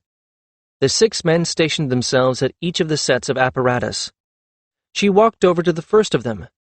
"I'm going to show you what real flying training is all about," she told them, getting into the saddle at the end of the long pole poised on a fulcrum, and fastening the straps tightly before she stood up. She made very sure they were good and secure, too. "This will make sure that you're really ready when your baby dragons are. After all, this is not that different from being a charioteer, and no charioteer trainer would ever put a green driver and green horses together." She nodded at the slave, who levered her up into the air, and then let her carefully down again. Up, down, up. This was like the gentle flap-glide flap of a relaxed dragon in perfect flying conditions. The girls relaxed a little. "This is what your flying will be like under ideal circumstances," she said. Then she raised an eyebrow. But I am sure we all know just how often ideal circumstances come about. So most of your training will be so that you can stick with and guide your dragon under the worst conditions possible." She nodded again at the slave, who proceeded to throw her end of the pole in every direction possible for the admittedly limited equipment, as hard as he possibly could. She gripped the padded end of the pole and the saddle strapped to it with legs and arms, shifting her balance as the dynamics of the seat shifted, grinning a little as the slave grinned at her, grinning still more at the look of alarm on the faces of the girls. Oh, they had no idea. This was the easiest of the flying training. Finally, she signaled to the slave to stop. He let her down onto the sand, and she unbuckled the straps, then stood up, motioning to the others. "Come on, then," she said. "I thought you wanted to learn how to fly." By the time the babies were ready for their next feeding, the 5 who had found themselves volunteered for flight training were indeed sore, bruised, and even a little sick. "You will be here every day, twice a day from now on," Aket-10 told them. "You'll take it in turns. 4 of you will watch the babies and play with them, and start teaching them what they will need to know, while the other 4 of you train. I'll send the first 4 back to get the other 4 when I think you've had enough. And then we will graduate to the second stage." 2 of the girls suppressed groans, but Aket-10 wasn't done with them yet. "It's also more than time you started learning about dragon harness. As you just felt for yourself, properly fitted harness can save your life, while improperly fitted harness will kill you. You should never depend on a dragon boy to be certain your harness is right. You'll be spending part of every morning learning how to care for it, fit, and even repair your harness." "But—" the supercilious one began faintly. Aket-10 cut her off with a look. "You are going to be couriers. You will spend at least half of your time somewhere where there will be no dragon boys, no harness makers, no one who knows how to help you. So you might as well start getting used to taking care of yourself, your dragon, and everything about both." They looked at each other, then back at her. Finally, the supercilious one straightened and squared her shoulders. "Yes, Wing Leader," she said formally, saluting. "Now, by your leave, should we be getting back to the babies? By the sun, it should be feeding time." Aket-10 gave her an approving nod. "Kenamat," she thought. "I have to start remembering their names properly." "Indeed you should, Kenamat," she replied evenly. "I will see you all at evening meal." That one just might make a good wing leader herself, Aket-10 thought, as she headed for Riethka's pen. This thought, however, did not ease her anger with Kiron. He had put this notion into their heads. Furthermore, he had undermined her authority in doing so. If he thought they were ready for flight training, he should have told her, not them. In fact, there were a great many things he should have been telling her, such as where to find those saddle trainers. There were the other sorts of advanced trainers, too, the barrels strung on the ropes. One of the slaves had told her about those. She'd have to find someone who knew where they were stored. And on top of all of that, why had he simply left without even telling her goodbye? She felt her temper flaring again and stopped right where she was in the corridor to force herself to calm down. Then she used one of the meditative techniques she had learned as a priestess to clear her mind, because there were surely things she could do to make all this work better if only. Aerie was a jouster. He knows where all those things are, and he can probably outline the training for me. She almost hit herself because that had been so obvious. It wouldn't take him but a moment. He'd probably enjoy taking a little bit of leisure out to describe what he thought would be a good training regimen for her couriers. And he wasn't set on undermining her. She relaxed a little further and, "I can ask no fret, be made captain of all the couriers here in Memphis." That would take care of the little matter of Kiron's couriers playing lazy games with her lady Jousters. She smiled. She could certainly think of things for them to do. Things that would keep them within the bounds of Memphis. There were plenty of errands to be run for the temples that would be done faster and more efficiently with a dragon courier. And as for them being ready at all times, she could have someone put up a pole and fly a pennon from it if the absent courier was needed. She began to smile again. Yes, indeed, that would keep them out of mischief. And as for the girls, the day she couldn't think of ways to keep them out of mischief, she might just as well find another rider for Rieth-Ka and retire to a secluded temple somewhere, because she most certainly would have lost touch with reality altogether. 10. The sun had just touched the horizon. The eastern sky had grown dark, and Kiron noticed now that even the smell of this town was wrong. The air was almost like that of the empty desert, with just a touch of musky goat to it. It should have smelled of unwashed bodies coming home from a day of hard work, of incense from the temples, of cooking food, of beer, of the cheap perfumed cones that flute girls used and the expensive ones that the well-to-do sported. Everything conspired to make his skin crawl. This was different from Sanctuary and Aerie. There, the towns had been abandoned for so long that they had ceased to be places where you could imagine that in the next moment, someone would come around a corner. Here, it was like being in a nightmare.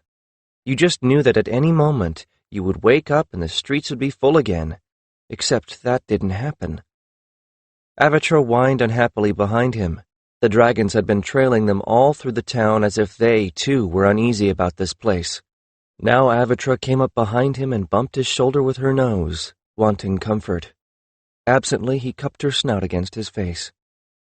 "People don't just vanish into thin air," Peatep said suddenly, looking up and raking his sweat-soaked hair out of his eyes with one hand. "They leave a trail. Assuming they all went to the same place, that would be a pretty wide track.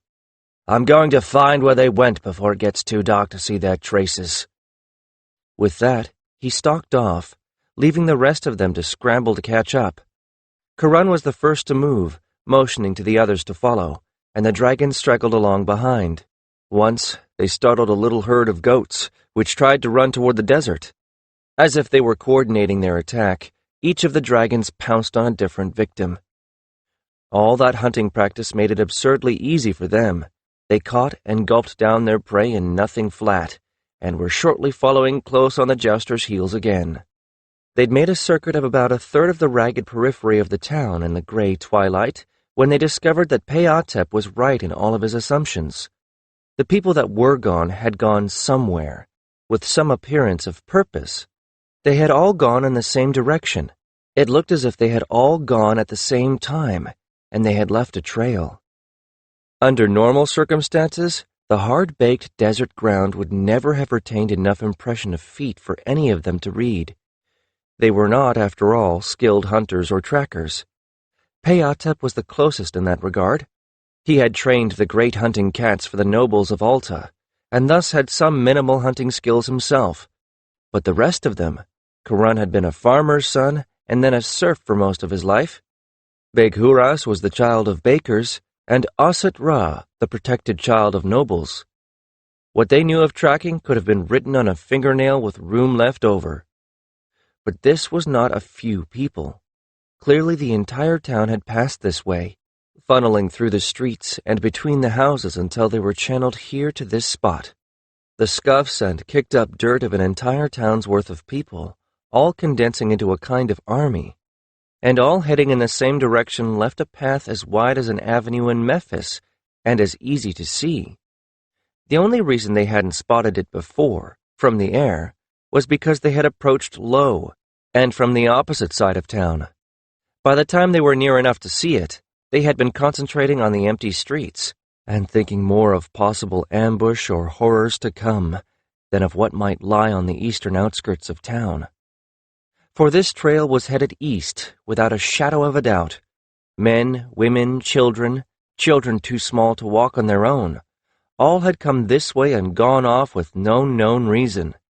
Across the border into lands the Altans knew nothing about. East? Kiron said out loud. What's east? Could there have been a plague? Or at least sickness? Was there some famous healer in that direction that everyone had decided to go to? Had there been a prophecy, some utterance from one of the gods ordering everyone out. Calith wasn't the only mouth of the gods in the world. And there were also plenty of people who would claim that title without having any right to it, too. Could someone like that be entrancing enough that people would do whatever he told them to do? All four of the young men looked at Them-no-Thet, who was stroking his unshaven chin and frowning at a sky growing rapidly black. "This is odd," he said slowly. "Very odd. There's nothing for them to go to. There is supposed to be nothing to the east of Tia, nothing at all, save a few wandering tribes of herders. No tradesmen, no merchants have ever bothered to go there. Not even the Bedu go there. It is wilderness, but—" His voice trailed off. "But?" Kiron prompted sharply. There was something about the priest's expression that he did not like. "If we are to solve this, we must know even your speculations." "But this is where the Nameless Ones came from," the priest said slowly and reluctantly. "They came marching across the border at a place very near here, according to the old records. That is why there was a border garrison here in the first place, to watch for them should they come again." He rubbed his eyes with one hand. "There is no reason for anyone to go marching off in that direction, much less all of the people in the town. Something is very wrong here." Kiron snorted. That much was blindingly obvious. The priest glanced aside at him.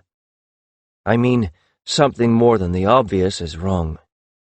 I was sure I would find traces of magic here, that whatever had happened would be obvious to the trained sight and the kinds of things that I have with me. But no, there is nothing other than the absence of the people on this track.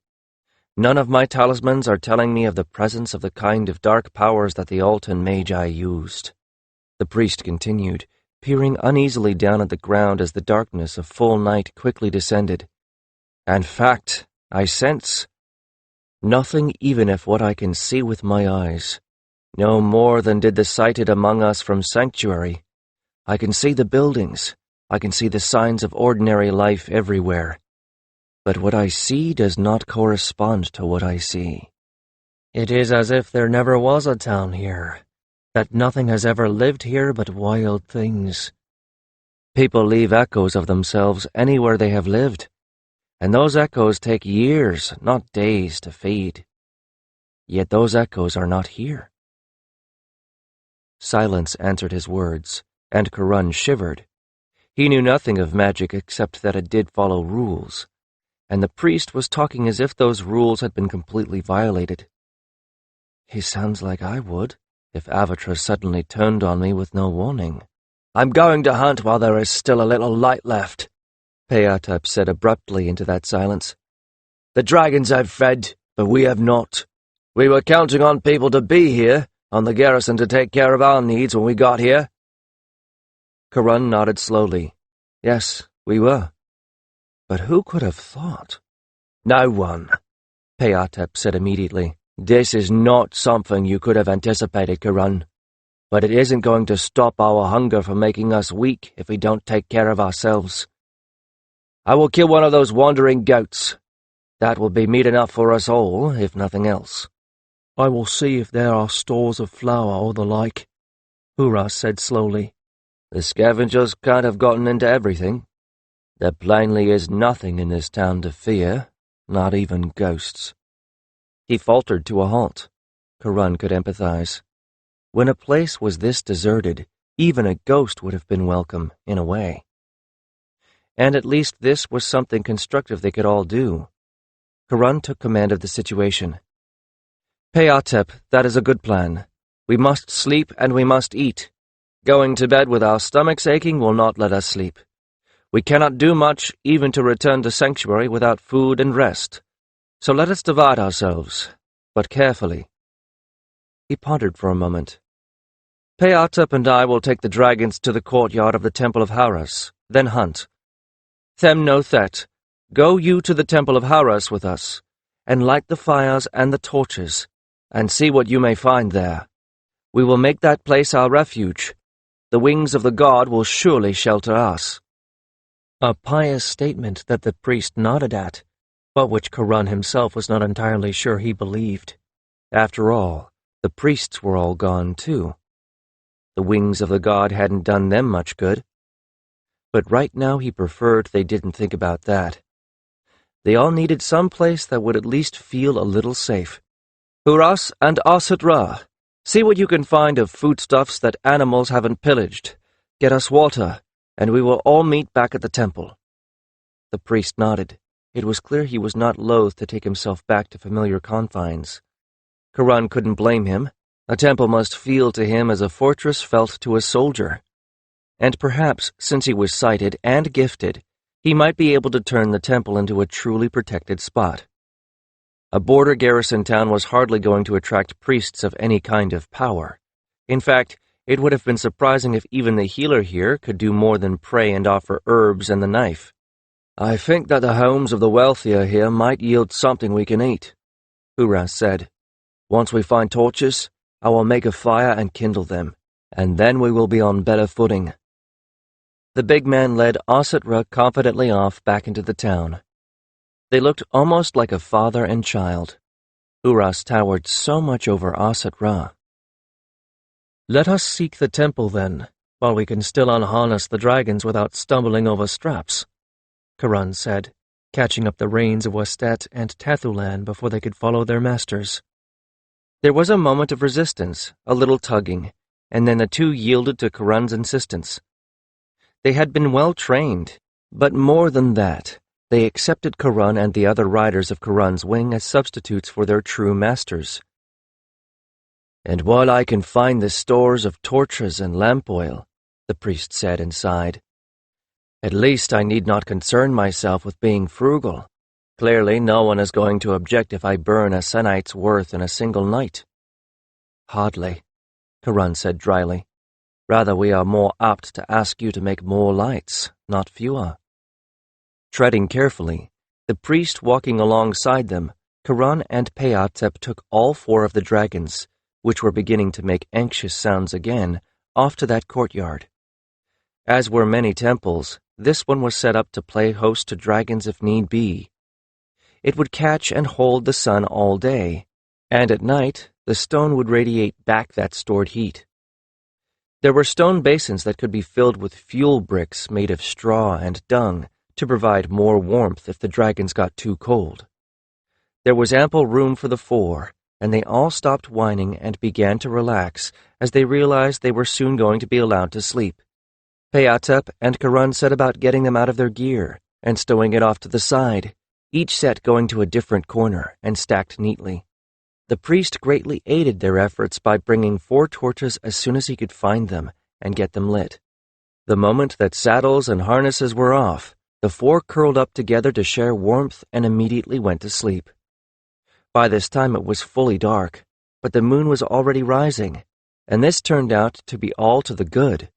It was a full moon, and as Kiron and Peatep knew from experience, a full moon provided almost as much light to dark, accustomed eyes as any number of torches. Leaving the temple to the priest, they stepped out into the street and waited for their eyes to adjust. Kiron wished Akhet-10 was with them. She would have known where the goats were. She could probably have lured one right into their hands. On second thought, that was probably a bad idea. Maybe if they were actually starving to death, it would be different. But luring a goat with your thoughts just so you could kill it? No, there was something profoundly wrong with that idea. He made a mental resolution at that moment never even to suggest such a thing to her. But just to use that scant intelligence he had, how to think like a goat. If I were a goat, where would I go to escape jackals and lions for the night? Kiron mused aloud. Peatep chuckled, the first pleasant sound he'd made since they arrived here. Have you forgotten already that goat we saw on the roof? He was not stupid, Kiron. He was quite clever. Lions and jackals can't manage steep staircases very well. They wouldn't be able to actually see goats on the roof, and it's possible that they might have been so confused about where the scent was coming from, they'd never even think to go up. If I was a goat, I would head for the rooftops too, and I think I remember where he was. Payatep led the way quietly and carefully up the street. Carefully, with weapons in hand, because they had seen jackals, and there was the very real possibility of lions. With all the easier prey about, a lion or even a pack would probably not trouble themselves with humans, but why take the chance? But they encountered nothing worse than dogs going feral, and Payatep's memory was quite correct. As they approached the house in question, they could actually hear the sound of hooves clicking a little on the stone of the roof, and heard a bleat of complaint. It sounded as if the first goat had been joined by several more. Well, on the one hand, goats did like to herd up, and if a lion did figure out it had to go up to find them, having several more goats up there would mean the lion would have more than one target. But on the other hand, having more goats up there meant more noise, and more chance that a lion would figure out it had to go up. I think, if I were that goat, I would go find my own roof. Payatep whispered, and scratched his head. I had rather not go up there. Try to take one and frighten them. Being in the middle of a herd of frightened, kicking goats in the dark. Payatep was right about that. Goats could do a great deal of damage with those sharp little hooves, not to mention the horns. The first thing to do is see what things look like up there, Kiron replied, after a moment. It's not as if they're going to charge us or anything. The worst that will happen if they see us is that they'll startle and try to run. That might not be bad. If they jump off the roof. There was a thought. Surely there would be one out of the lot that would land wrong. Keep that in mind. It's not the worst plan I've ever heard. The two of them circled the building until they found the narrow, precarious stair that led up the outside to the roof. Feeling his way along the wall and taking great care not to trip, Kiron climbed up first and cautiously poked his head up over the low wall that rimmed the top. There were about 6 goats there, most of them standing packed close together with their heads hanging. Their even breathing told Kiron that 5 of the 6 felt secure enough here to doze, but one of them, a piebald, pricked its ears up at Kiron and craned its head forward, sniffing. It didn't seem alarmed. In fact, after a moment, it took a step toward him, and then another. Feeling a little more like a traitor for getting it to trust him, Kiron made a tisking noise at it, and Payatep moved up beside him and went into a crouch. Switching its tail, the goat ambled over, looking as if it expected a treat. It must have been somebody's pet. Kiron tried not to think of the child that had probably made it into a pet. A child that without a doubt must have other things to worry about now than its pet goat, assuming it was even in a condition to worry about anything. Still, this was rather like Akhet 10 using her gift to lure a goat to doom. It made him a bit queasy. He tried to remind himself that the poor goat was just as doomed. If not at their hands, a wild beast would surely get it before long. A goat that was a pet did not have any survival skills. Kiron moved down the steps backward, still making little calling sounds. When the goat was about halfway down the steps, Payatep pounced, long knife in hand, and suddenly, this was a lot like helping Avatra make her first kills. He moved in to help. It was over very quickly, without much in the way of noise or struggle to alarm the other goats of the herd. Should we try to frighten them? He whispered. See if we can get a second one? Payatep cleaned his knife and sheathed it, then paused to consider. No, he said finally. We have enough to eat with this one, and without a cold room. No, I don't think that's a good idea. Besides, tomorrow we can start finding everything there is to eat left in this place, and we can make sure the dragons hunt for all of us. We won't starve. Kiron nodded. With Payatep taking the front legs and Kiron the hind, they carried their prize back in the direction of the temple. As soon as they rounded the corner, it was very clear that the priest had been very hard at work in their absence. The customary 2 torches burned on either side of the door, and light streamed out onto the street from that door. It was a welcome sight, and mitigated a little the undeniably disturbing effect of the otherwise silent and empty town. It was a sign of light and life. Them-no-Thet himself greeted them by hurrying out from the back of the temple when their footsteps sounded on the stone. "Ah, good," he said with relief. "I admit to you this place is disturbing me." "It's just too empty," Peatep replied fervently. "I'm glad you were able to get this temple looking more lived in." The priest shrugged. "As much as a temple can. The rear part is better, the part where the priests and acolytes live. I have a fire going in the kitchen, and I have cleaned it up somewhat so we can work. I also found foodstuffs in storage jars and herbs. We will not be eating half-raw, half-burned goat like barbarians. I have pickled onions and dates and honey and some other things the vermin and animals didn't scent. Come, follow me." The temple kitchen was, as such things went, rather spacious, open to the air, of course, though sheltered by a roof in case of rain. There were many storage jars in a room off to one side, a wide counter to prepare food on, a mortar for grinding grain into flour, troughs for kneading dough, 2 ovens for bread, flat stones one could build a fire on to heat for cooking, and 3 fire pits where things could be stewed in pots. And it looked as if they weren't going to be starving any time soon. One waist-high storage jar alone held enough lentils to feed them all for a week, and there were several dozen such in that storage room. Kiron was not accustomed to kitchen chores, but he had to admit to relief when Huras and Osset Ra returned bearing the fruits of their own rummaging. He gladly stepped aside to let the son of a baker take over directing the rest of them. Huras was a big man, with correspondingly large hands, which performed startlingly deft work with the knives and other implements that Them-no-Thet had found. Once they had water from the well, the question of what they would eat in the morning was easily solved. Lentil stew, which would use the scraps of goat that were left when they finished eating tonight. The result was a surprisingly good meal, which they elected to eat right there in the kitchen area. It was, however, eaten in grim silence, and with many glances over the shoulder toward the small open court behind the kitchen. The silence was intimidating, though at least here they could pretend they were in the kitchen of a country house and not in the middle of a town. At last, Them-no-Thet cleared his throat awkwardly. "I intend to try to reach my fellow priests in Sanctuary tomorrow," he said, "as well as attempt more magics that might tell us what has happened here. I think that we cannot return until we investigate this situation more."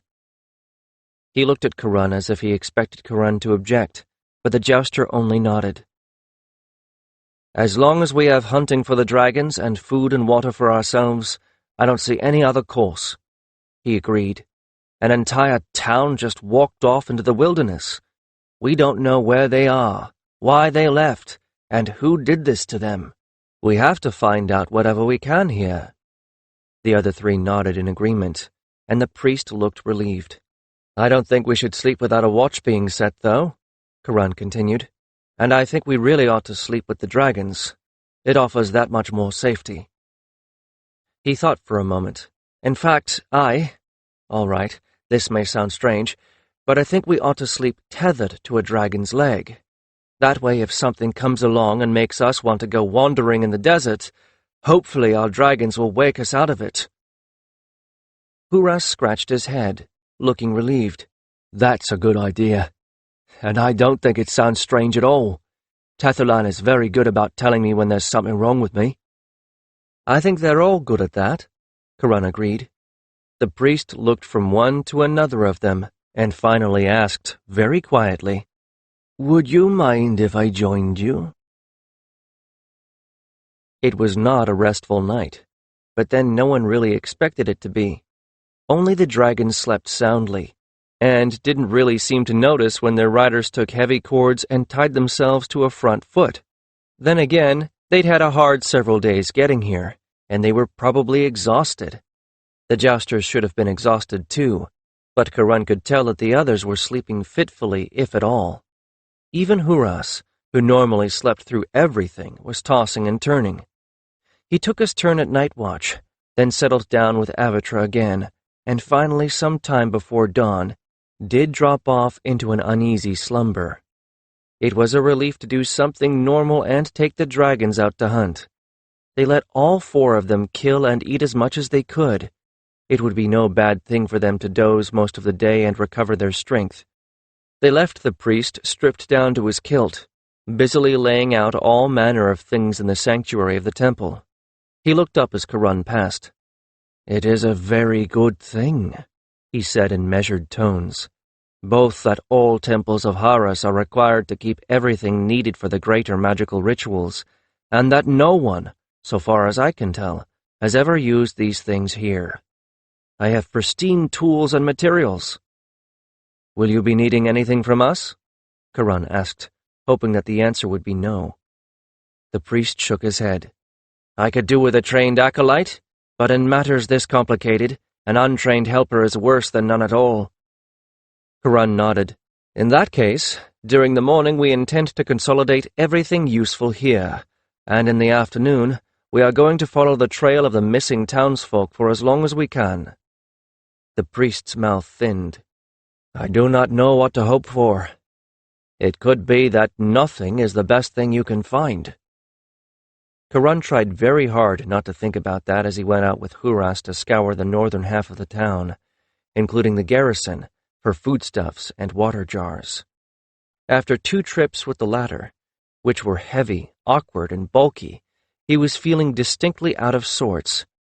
He really didn't want to contemplate what it was going to be like to have to fill all the jars that Huras had lined up along the wall of the kitchen. The temple did have its own well, but it was still going to mean a lot of water carrying. "I thought I had done with toting water when I was no longer a serf." Eventually, Huras deemed that they had enough jars, and he was able to go on to carrying equally heavy things. Irksome, exhausting. By mid-morning, he was sick of it. Fortunately, so was Huras. "Enough," the young man said finally. "I am like to turn into a donkey at this rate. We have looted the best houses in this town. Anything we find elsewhere will be inferior. We will look for gardens, I think."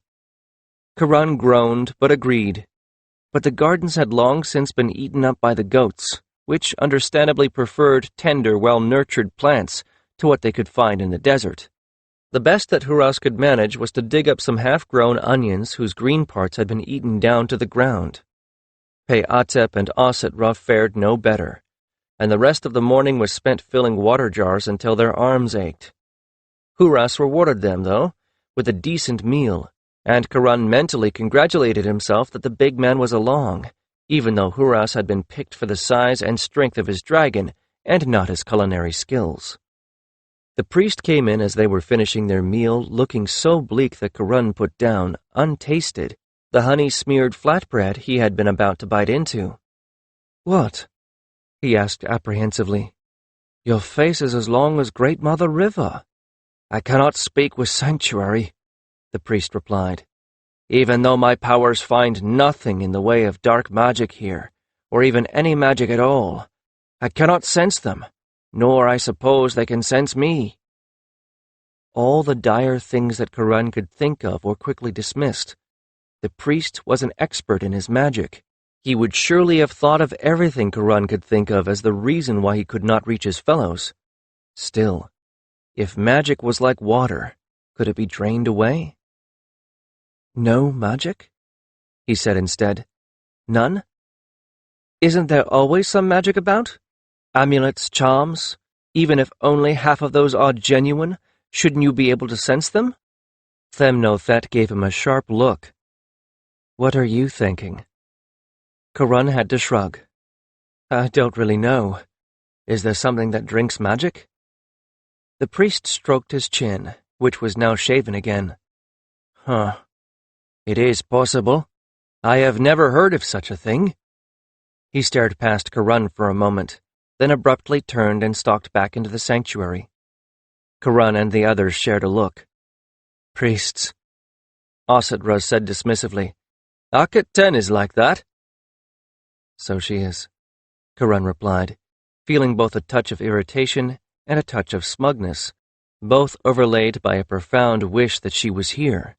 When she wasn't being irritating, she had the ability to cut through to the heart of things and to see them quite sensibly. But now, bad enough that they were here themselves, that he was here. He didn't want her in this place, this unhaunted place, where not even ghosts were lingering. "Let's get the dragons up," he said, rather than saying anything more about Aket 10. "We'll follow where the people went for as far as we can." The track was easy to follow, and unnaturally straight. It looked for all the world as if the people had simply trudged over everything in their path, not stopping to go around obstacles and climbing down wadis and up the other side. There was no actual mark on where the border of Tia ended, of course. This was wilderness. Who would care? The garrison had just been placed in a spot that seemed good for keeping an eye out to the east. But Kiron was fairly certain that they were well past that nebulous border by mid-afternoon, and the track showed no signs that the people who had made it were getting tired and needed to rest. But then the dragons glided over the top of a rise, and the track abruptly ended in a muddle of footprints, as if whatever had drawn those people out into the desert had stopped calling them, leaving them confused. And on the other side of that muddle, another track began. The four of them swooped in to land.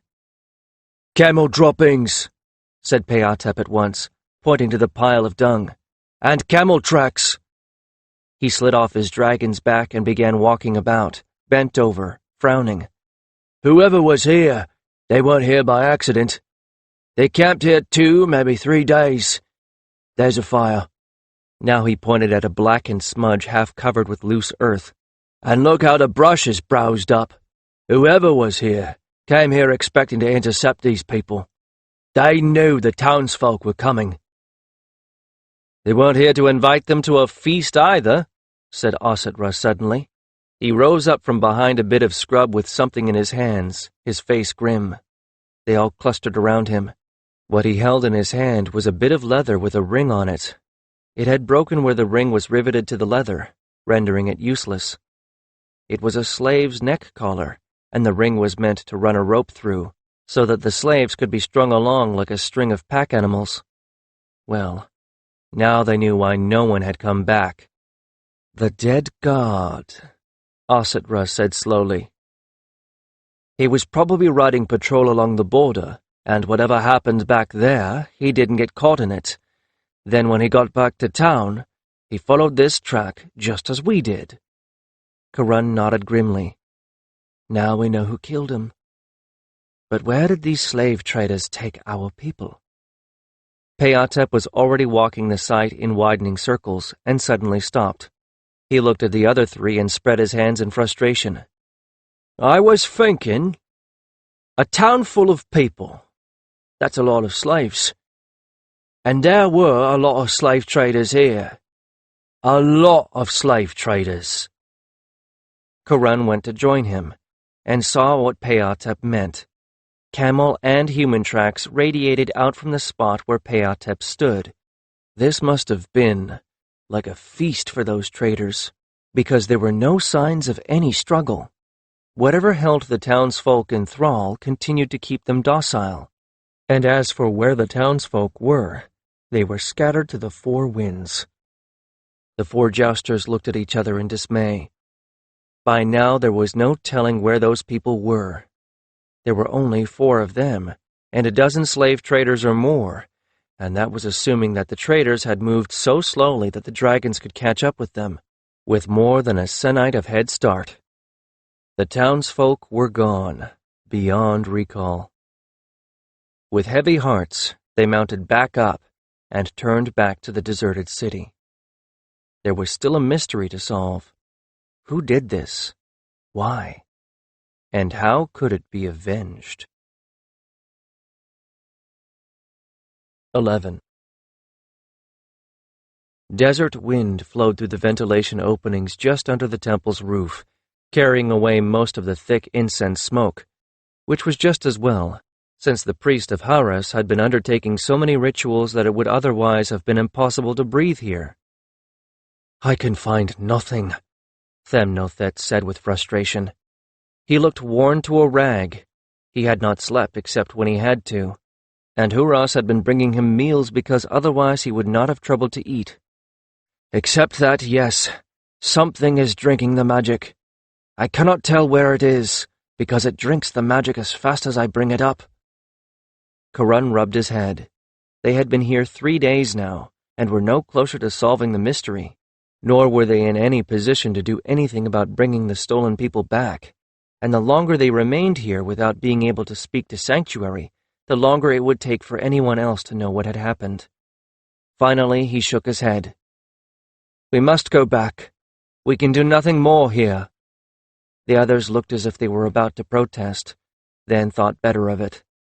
With a resigned look, the priest shrugged and knelt down to begin packing up his magical and ritual instruments.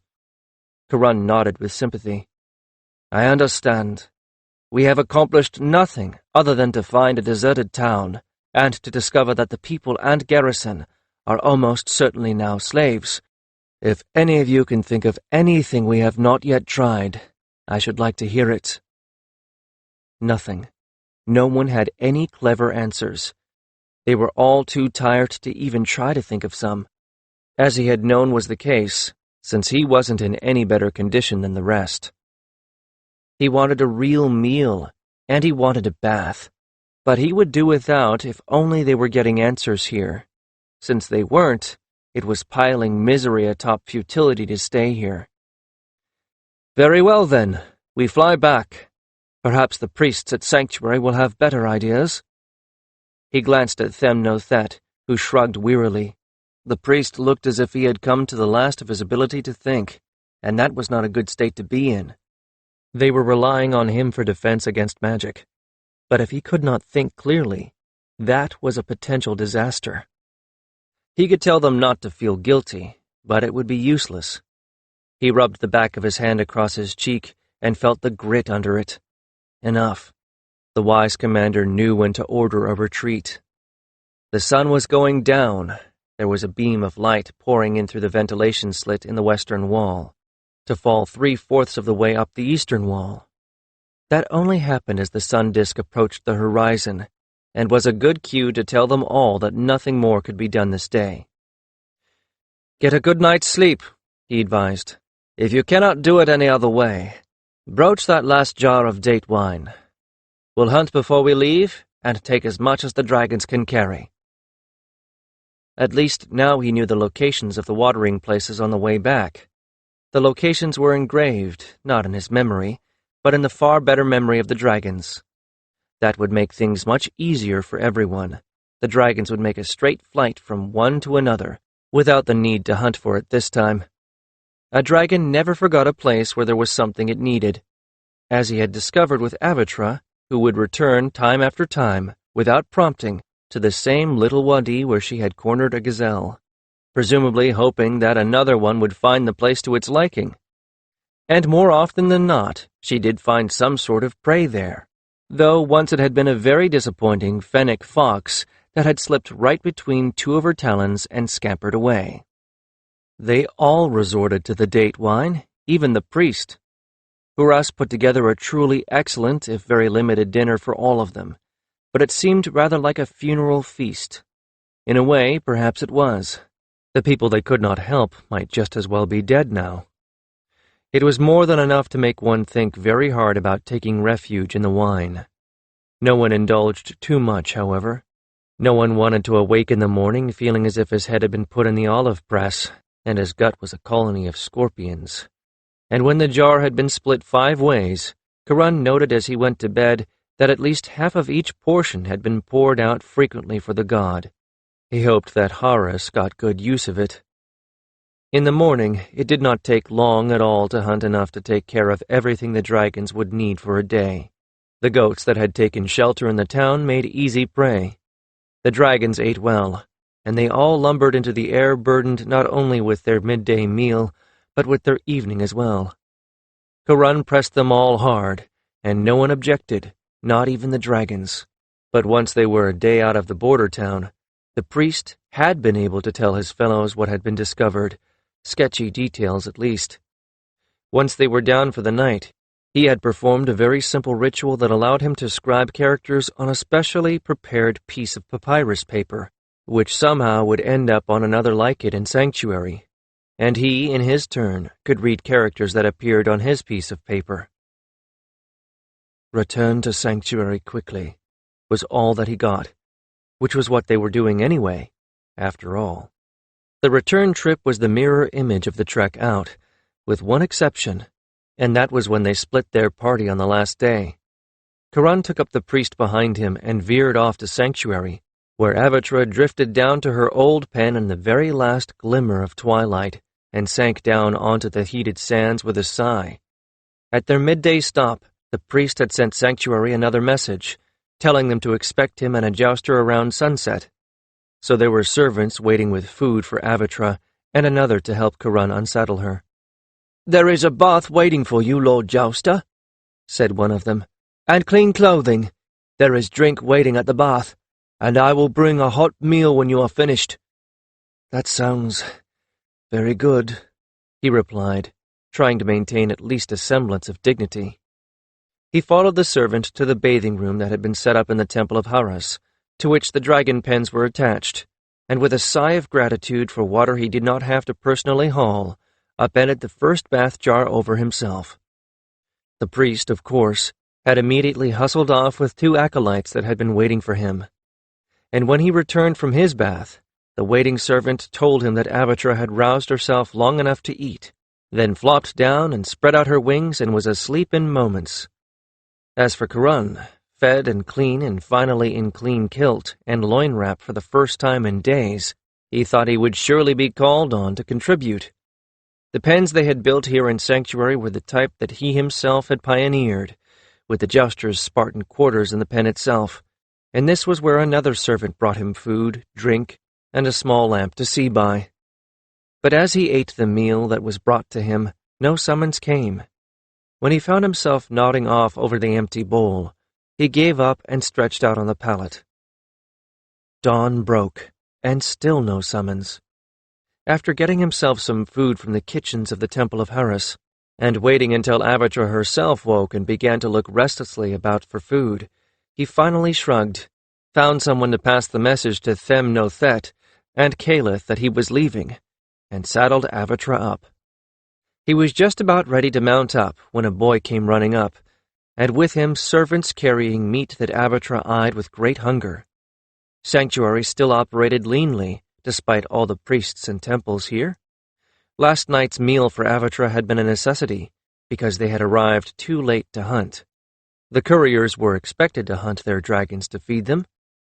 For Sanctuary to feed Avatra twice told him that the orders he was about to get were not to go back to Aerie. "Joust to Kiron," the lad said, breathless from the run.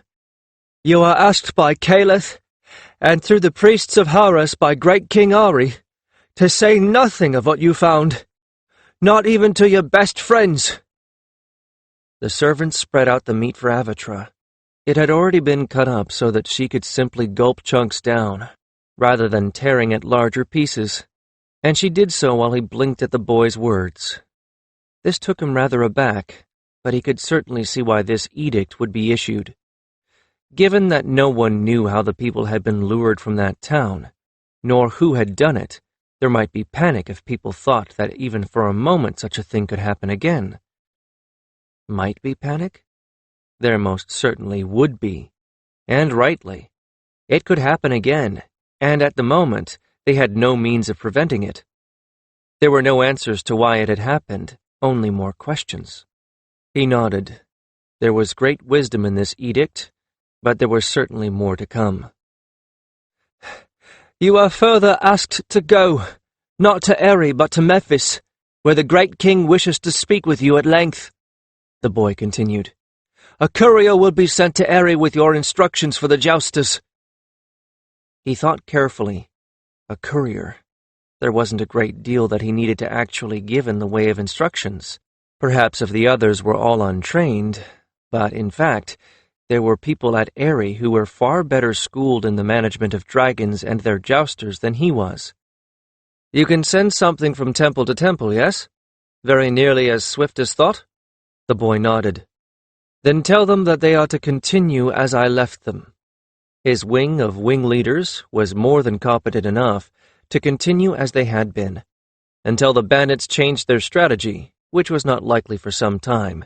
There was no real need for him to be there, and even then, well, there were men with the Jousters now who all had more combat experience than he. The old Jousters, who surely would be able to deal with such problems. All the administrative nonsense could be handled by Harriket. He felt a distant relief and a little guilt. Harriket had not wanted it, but Harriket was good at it. As the overseer for the dragon courts of Tia, he had handled all these things before. Disputes over quarters, getting supplies, finding ways and means of doing just about everything.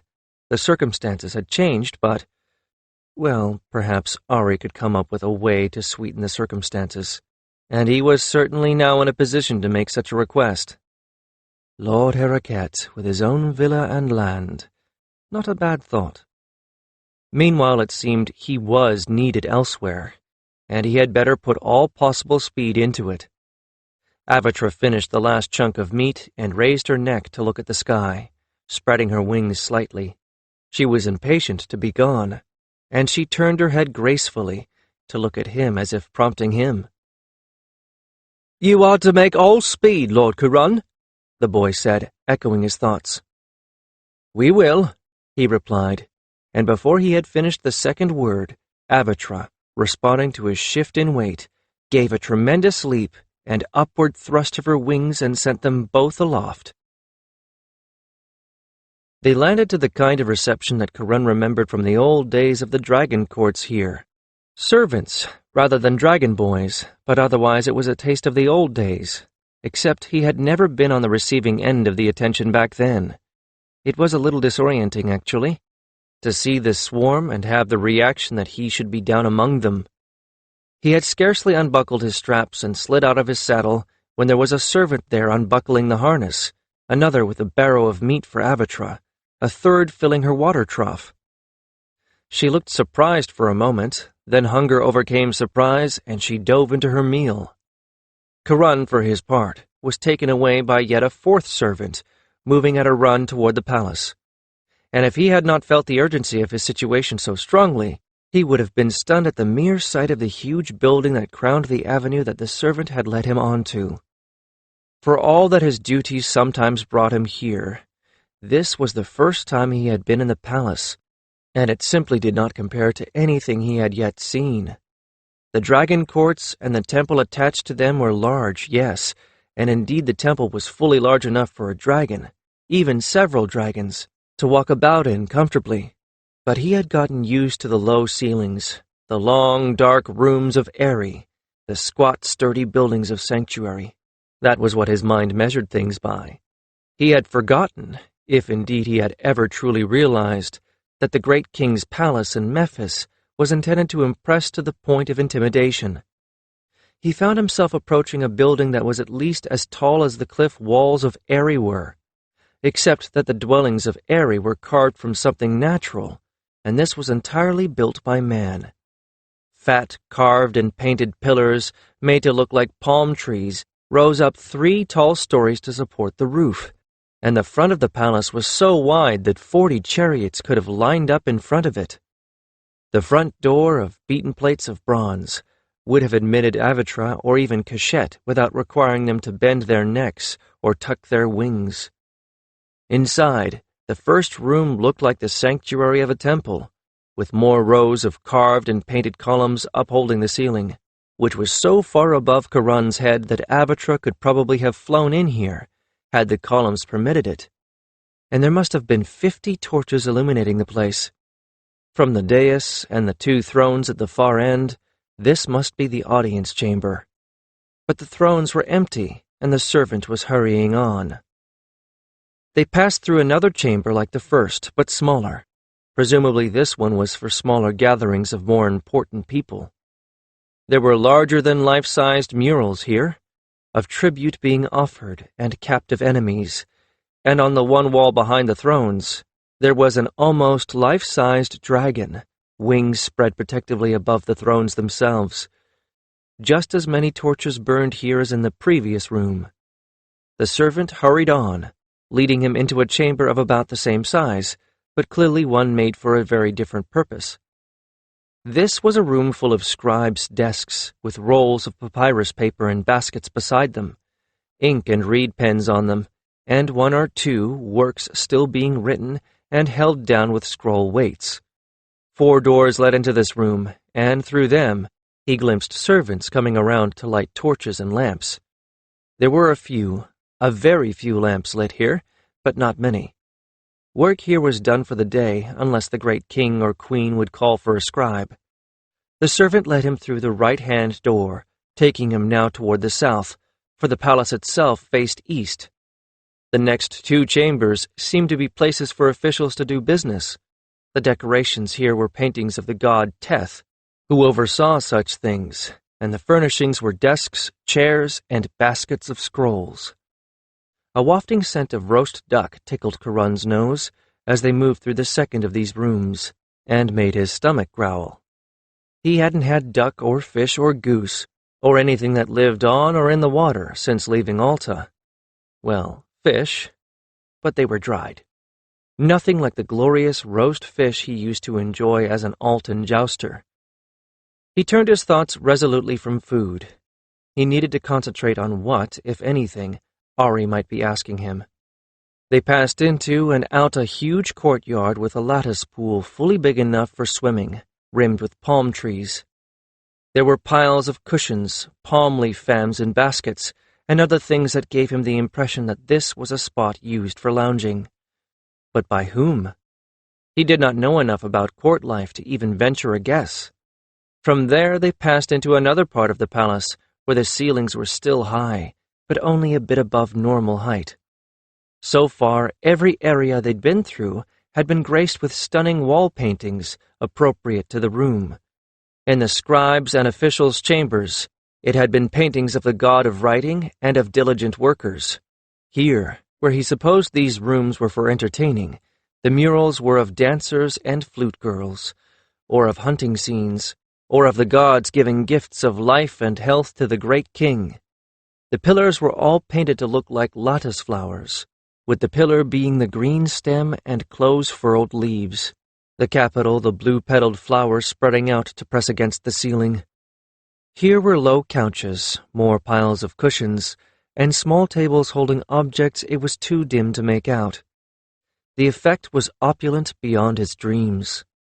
He hurried on, with the servant leading through more rooms seen only dimly as torches here had not been lit. They passed through another court with a pool, this one somewhat smaller and set like a blue jewel in a green garden. And from the far side of this court, he could see what was presumably their goal, another set of rooms, where light and sound were spilling through an open doorway. Glad to see an end to this journey, he followed the servant in and found himself in a room about the size of one of those that the officials had used. There were Aerie and Nofret, bent over a table with something spread out over it. There were no torches here. Instead, lamps provided much clearer, steadier light, including a lampstand at each of the 4 corners of the table. They were looking at a map, he saw, as he drew nearer. But it was the biggest map he had ever seen in his life. A table to one side, pushed up against the wall, was laden with food, grapes, pomegranates, figs, flatbread and loaf bread both, honey cakes, butter and cheese, lettuce, green peas, and not that roast duck Kiron had scented, but a glorious roast goose. It was missing one leg. The leg was in Aerie's hand, and the great king looked very like the old Aerie as he took bites as someone, from the war helmet Kiron thought it might be Aerie's captain of thousands, pointed to something on the map. "Kiron," said Aerie without turning around, "get food and come over here and tell us exactly what you found. Kamas Hotet, where's that map of Bukatan?" A fellow with the sidelong hairstyle of a scribe went to a basket of scrolls and pulled out one without even looking at it, spreading it out on the table on top of the big map, and weighing down the edges with the little faience scroll weights in the shape of beetles so it wouldn't roll up again. Kiron didn't have to be told what to do twice. His stomach felt as if it was pressed against his backbone. He heaped a platter with slices of goose, a slice of loaf bread spread with soft cheese and grapes. "Kiron, come tell us everything you saw, from the beginning," Aerie said. "Here's the map of the town you were in." Between bites, Kiron related everything that they had seen, from the moment they approached the place from the west to the time the trail of the presumably now captive townsfolk and soldiers ended and the trails of the slave traders began. When he had finished, Aerie and Nofret looked to the man in the war helmet. "This was planned," he said flatly. "It was planned for some time and carefully executed. Let us leave aside how the townsfolk were bewitched. That is a matter for the priests to worry over. But look at this." He drew a line on the map with his finger, from the outskirts of the town to the place where Kiron guessed that the slavers had been, now marked with a red pebble. "I have planned many, many evacuations, great ones. I have had to evacuate towns and villages in time of war and in time of flood, both. That distance is nearly exactly how long a group of people carrying children and infants can go before some begin to fall back because of exhaustion. I am speaking, of course, not of a measured and calm march, but of a forced one. In the ordinary sort of evacuation, people drop back all the time. In a forced march, fear bites at their heels, and only when the weakest are too tired to go on will you lose some. Whoever planned this knew all about such things, and whoever planned this did not want to leave so much as an infant behind." Aerie nodded somberly. Nofret, however, looked sick and troubled. "Forgive me, but as a royal twin of Alta, where we bought and used many slaves, I knew something of slave traders. It is not often they wish to be burdened with children. Young children tire easily and cannot keep up with adults. They then must be carried or conveyed some other way. And infants—" She shook her head. "Infants on such a march. I never heard of such being taken. So why would they want all the people in the town? It cannot be because they did not want to leave abandoned children to die." "You ask that?" came a low voice from a shadowed corner behind Kiron, so that he jumped in startled surprise. "Whose land played host to those abominable magi?" There was a crisp tap on the floor of that corner as they all turned around to face the speaker. Nofret inclined her head. "It is something I would rather not contemplate, my lord priest," she replied. "That some of the magi could have survived." The shadowy figure seated there in the corner shook his head. "Bah! They learned their tricks from somewhere. It need not be the Magi of Alta behind this, though I would by no means be surprised to learn that some had indeed survived. It could be others of the same sort. It could be these are the source of their evil. It could be that this is evil of the same kind, but a different source." Kiron made out more of the seated figure in the corner as his eyes adjusted to the shadows. It was a man in the simplest possible robes of a Tian priest, with none of the ornaments that most boasted, with one difference. A clean bandage covered his eyes. He was blind. "And don't call me my lord priest. I am no one's lord. I am simple Rakatanta. The name I was born with will do nicely." The bandaged, sightless eyes turned in Kiron's direction. "So this is the young one you've put in charge of your new Jousters." Kiron felt a kind of coolness pass over him, and had the sense of being weighed and measured, but for what, he could not have said. "He'll do." Although the priest had a face that was unlined, and like all priests, his head was shaved, so there was no telling if his hair was white or black. Kiron had the sense that he was long past middle age. But there was that about the priest, not the least of which that he was seated in the presence of the great king and queen, that commanded a special respect. "Thank you, Rakatanta," Kiron replied, with the Altan salute.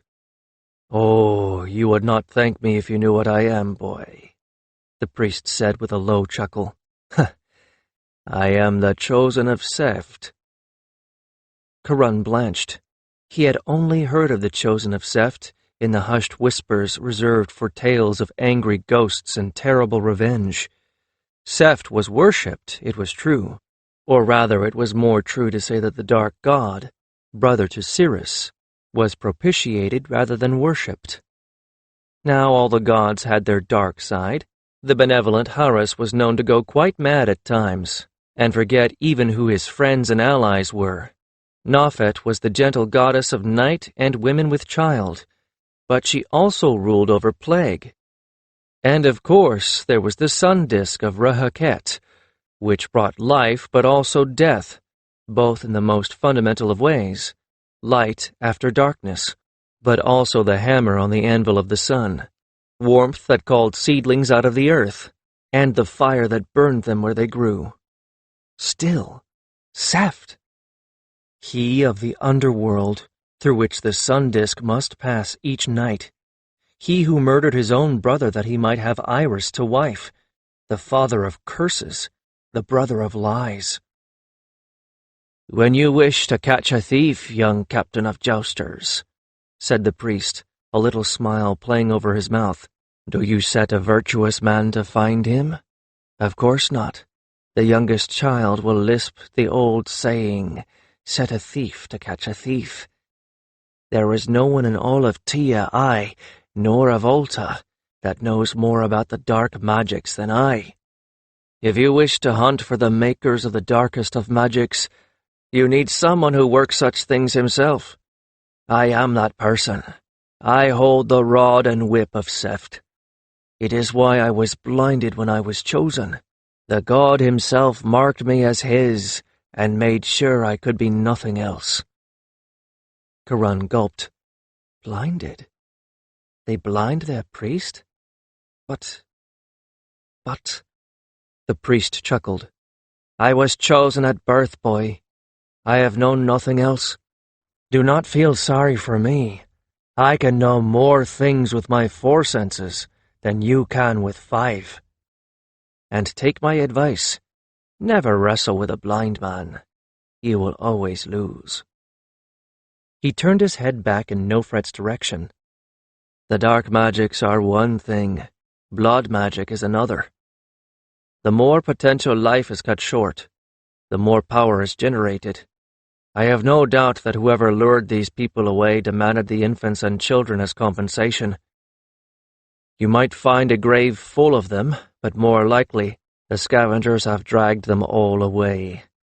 A wise precaution, and one any blood mage would take to keep them from haunting their killers. Kiron felt a shudder convulse him. Nofret choked on a sob, and Aerie's face went blank. Even the captain of thousands muttered a curse. The old man looked at them all with pity. The truths that no one wants to hear are the ones most needful to be said. The priest told them all. That is the way of things. My lord Seft is the god of all hard things. Hear this. The ignorant say that Seft slew Sirius to take his wife. That is the fool and the common man who think this, for they would have done so had their brothers taken to wife the star of the universe. He snorted with veiled contempt. Here is the great mystery that we are taught in Seft's halls. Sirius had to die to become lord of the dead. The dead required a lord and king on the other side of the star bridge, and Sirius knew he must be that king. Yet a god cannot slay himself, and he laid it upon his brother, who is the finder of the way, to find the way to slay him. So Seft did, that Sirius could cross the bridge and take up the crook and flail among the dead. But what of his taking the Lady Iris? Asked Nofret sharply. Oh, that, the old man said with a sly smile. She was alone and a widow, and the fairest of all the goddesses, with breasts as firm and round as young melons, and lips as sweet as pomegranates, so say the scrolls. Who could blame Seft for taking her into his house? Even a god is sometimes a man. Nofret flushed, though whether from annoyance or embarrassment, Kiron could not have said. "But you did not ask me here to hear of the loves of the gods," Rakatan continued. "You asked me to tell you whether or not this was dark magic, and I tell you it is, of the darkest. That those children are gone tells me that. I cannot tell you who or why, but I will uncover the mystery." He turned to Kiron. "This will take time. You, Jouster, will wait here in the dragon courts while I do my work. I may yet require a dragon and his rider." There was only one reason why the old man would want him to wait. He started to open his mouth to say that there was not a chance under heaven that he would take an old blind man out to the deserted city. Started, then he thought better of it. What, after all, did he know of magic? Not much. And of the terrible magics the Magi used? Nothing at all. It might be that the only way to unravel the mystery would be to take this man to where the mystery was. "If I can send a younger man, I will," Rakatan said, with a wry twist of his lips. "I have no more desire to undergo the rigors of such a journey than you want to take me on it, but it may be that I will need to go. Save the great king, you are the most experienced jouster riding these tamed dragons that there is." Kiron nodded reluctant agreement. "You also have faced the Magi personally, Kiron," Nofret pointed out. "You know something of what to expect." He nodded, though reluctantly, and the urgent discussion moved on to other aspects of the situation. And try though he might to stay awake, he found himself yawning when he no longer needed to answer questions. At last, Aerie took pity on him and dismissed him, but only after calling in a servant to guide him back out again. A good thing, too, or he would have gotten lost. He checked on Avatra. She could have been a stone for all that she moved. He thought about stumbling as far as his usual quarters. But the sand was soft and comfortable, and he thought he would just curl up with her for a little. And that was the last thing he knew until dawn brought a chorus of bird calls and the stirring of all things in the dragon courts to wake him. 12. It had all started like a perfectly unremarkable day. Sutema woke, ate, begged for caresses, and slept again. Perry then got her bath and fresh clothing, as always, reveling in the scent of the clean linen and marveling anew that she had the luxury of clean clothing every single day. Then she went in search of food for herself before the day's lessons, both for jousters and little dragons, began. There had been some fuss over the last few days about comings and goings from the palace, but really, though those who had been priestesses might find such things worth chattering endlessly about, for Perry it was not anything that would make any difference in her life, so she ignored it. And that was where ordinary ended. Perry stopped in surprise at the doorway to the courtyard, where all of the jousters and jousters in training ate, and stared, hardly able to believe her eyes. It was Lord Kiron. What was he doing here? No one had said anything about him appearing. It wasn't as if he was a courier, to come and go unannounced.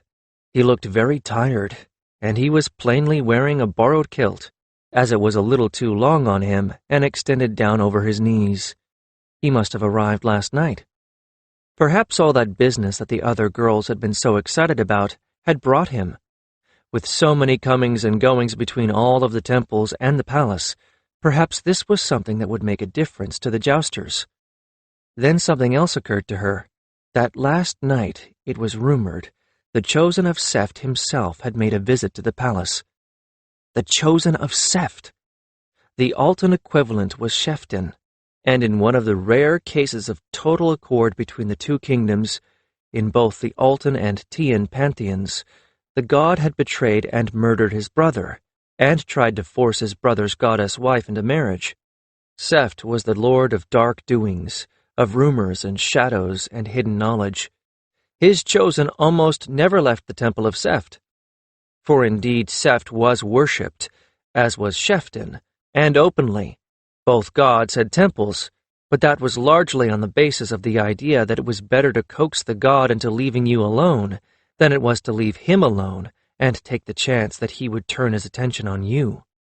Among the ordinary people, the serfs and the slaves, the tales of what went on in those temples ranged from the prurient to the profane. In general, anyone wishing to propitiate the god into indifference simply delivered his or her sacrifice at the door, to be collected by the silent and faintly menacing acolytes, then hurried off. Seft's temple was not a place where you wanted to linger, oh no.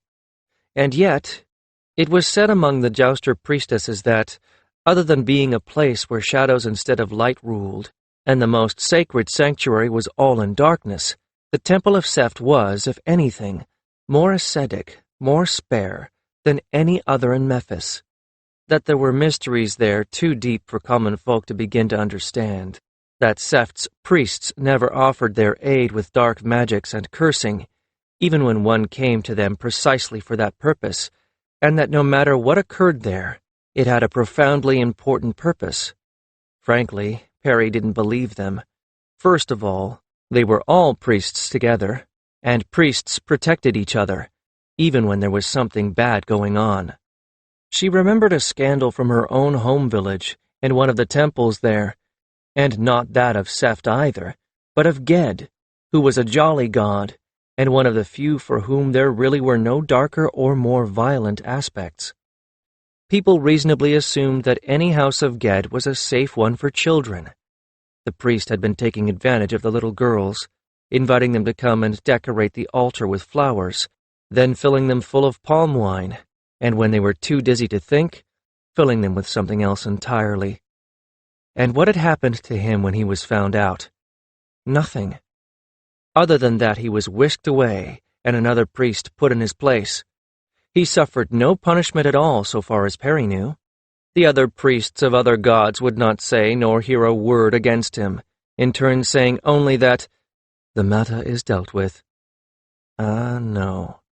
Priests stuck together, and she would trust nothing from former priestesses without confirmation, nor from priests either, but from common ordinary people who had seen things with their own eyes.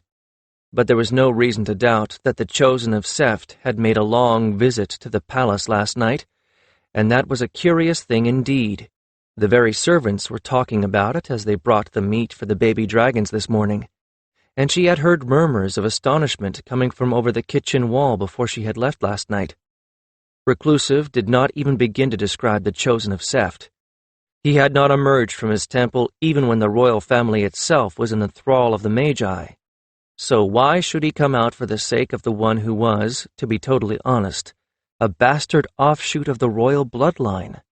Was it only because Aerie was all that was left of that line? That was what had the Lady Jousters all a-twitter last night. Temple talk, palace talk, again and once again, nothing she could really share. She'd listened to it without speaking while she ate, then took her leave. She had gone back to Sutema, and then, since this was a rare night when she was not watching over all the babies, she paid a visit to Lettuce, with the intention of extracting every bit of information about her missing son Kiron as ever she could. The more she knew about the boy, the more likely it was she could match him with the man, or not. But that, after all, was the point. Lettuce, for her part, was never reticent about talking about her long-missing son. She filled Perry's ears with tales of the boy, which included the sorts of things that Perry was really hoping to hear, since they were stories that it was unlikely some other boy would match. These were the sorts of things that most mothers liked to tell about their children, unique and often funny. One such was an incident where he and his eldest sister had gotten into a quarrel, and she, furious and helpless because her mother had supported Kiron, despite his being in the wrong, had waited until he got too near to her, then dusted his hair with the flour she had just finished grinding. And that, in turn, had made him so incoherently angry that Lettuce had feared he would take the pestle and beat his sister with it, and had separated them both for the rest of the day. Lettuce found that incident utterly hilarious. She thought it funny that the eldest girl, the one she seemed to think not much of, would be so angry at being put in her place, and she saw nothing wrong with supporting her adored son even when he was wrong, because he was the only boy. Perry, for her part, could only reflect that it was, in a way, a very good thing that Kiron had been separated from the family at so young an age, or he would have been spoiled beyond all correcting as a child, and that alone probably would have led to an early death among slaves and serfs. But perhaps Kiron's father had taken a firm hand with his son and kept the boy from becoming too full of himself. She had not had the slightest notion when she came back late from her visit and fell onto her pallet that her quest for ways of identifying Lettuce's son would be put to the test so soon. She stared at the apparition with blank astonishment that would have been embarrassing and obvious if Lord Kiron had glanced in her direction. Lord Kiron, however, was not alone. 2 of the other female jousters in training were sitting at the same table as he was, and 2 of the 4 couriers as well, and presiding over all of them was Lady Auket-Ten. All 5 of them were throwing questions at him without regard for the fact that the poor fellow was trying to eat. She took a deep breath and walked in with as normal a demeanor as she could manage, both excited and apprehensive. What if he found her questions impertinent? What if he thought she was rude and intrusive? What if he turned out not to be Lettuce's lost son? She felt her throat tighten and her hands grow damp with nerves. The others, however, paid not the least attention to her. They were all too busy quizzing the poor young man on why he was here and why he had spent so much time at the palace last night. That was a piece of information she hadn't had until that moment. So he had come in last night. Probably he had arrived about sundown, after she had gone off to visit Lettuce. When she had returned, she had gone straight to her bed, so of course no one would have told her anything. She held her peace and simply watched and listened.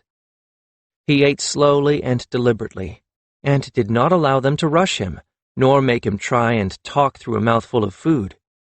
It shortly became painfully clear that he was not going to tell them why he was here, except that he was on the great king's business.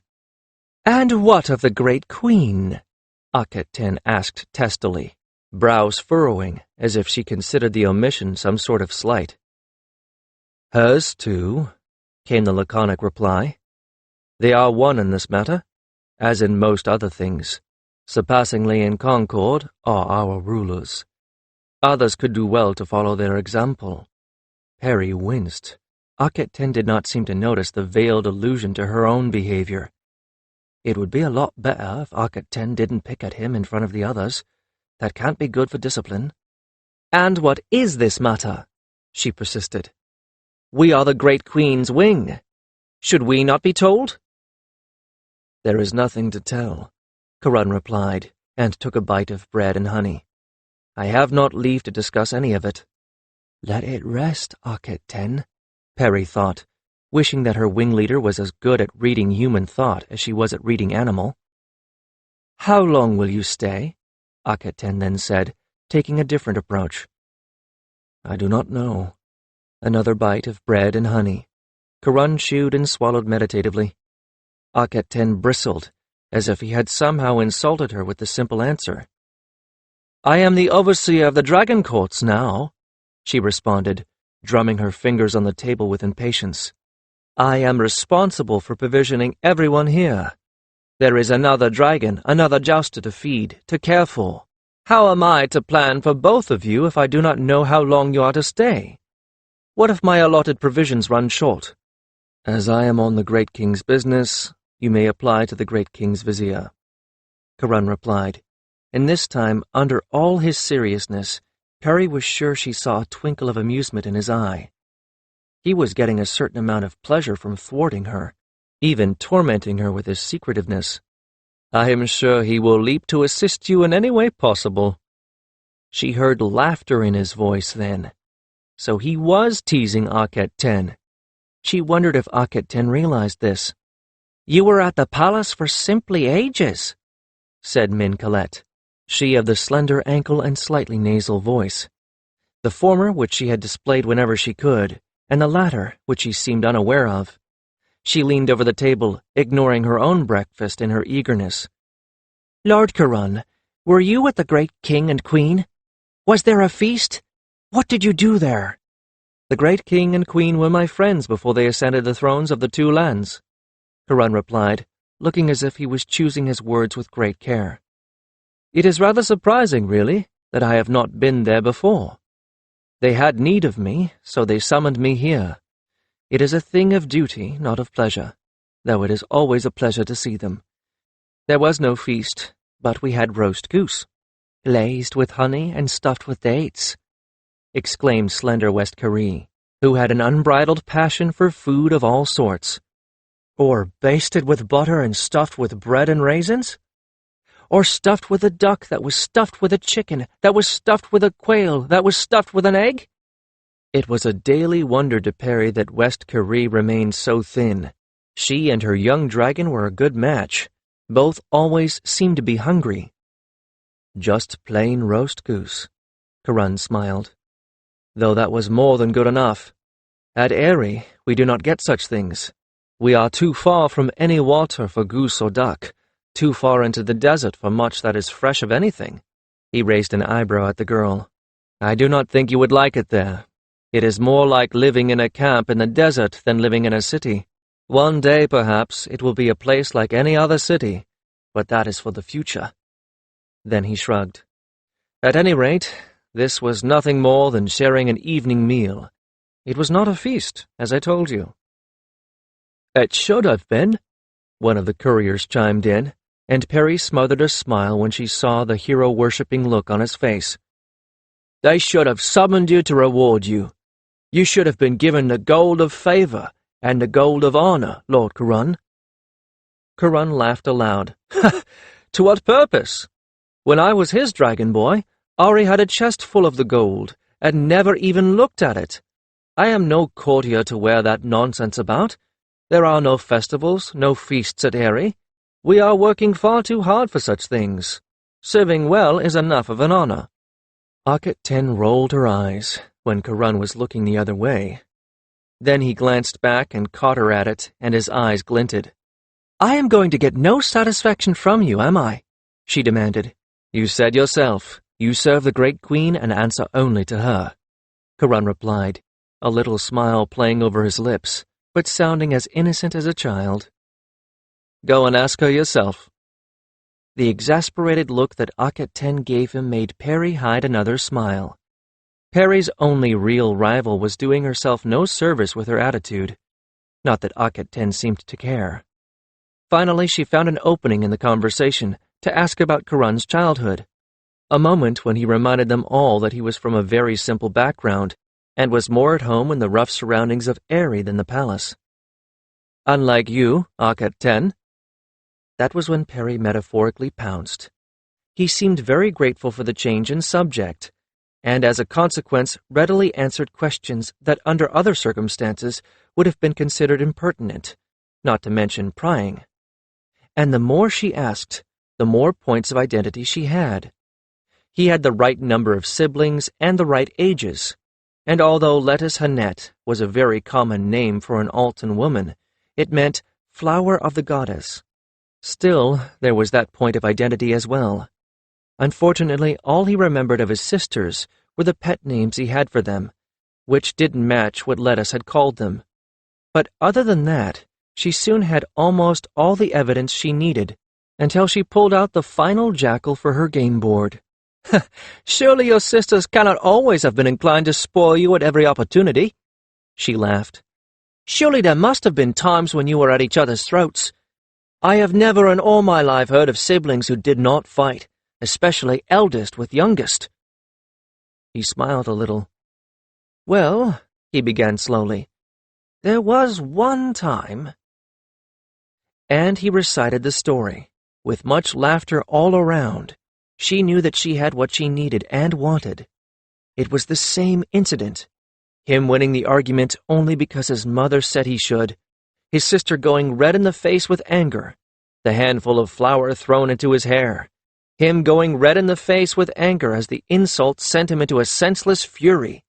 His mother finally intervening, separating them for the rest of the day, only to bring them back together again at sunset and force them to apologize to each other.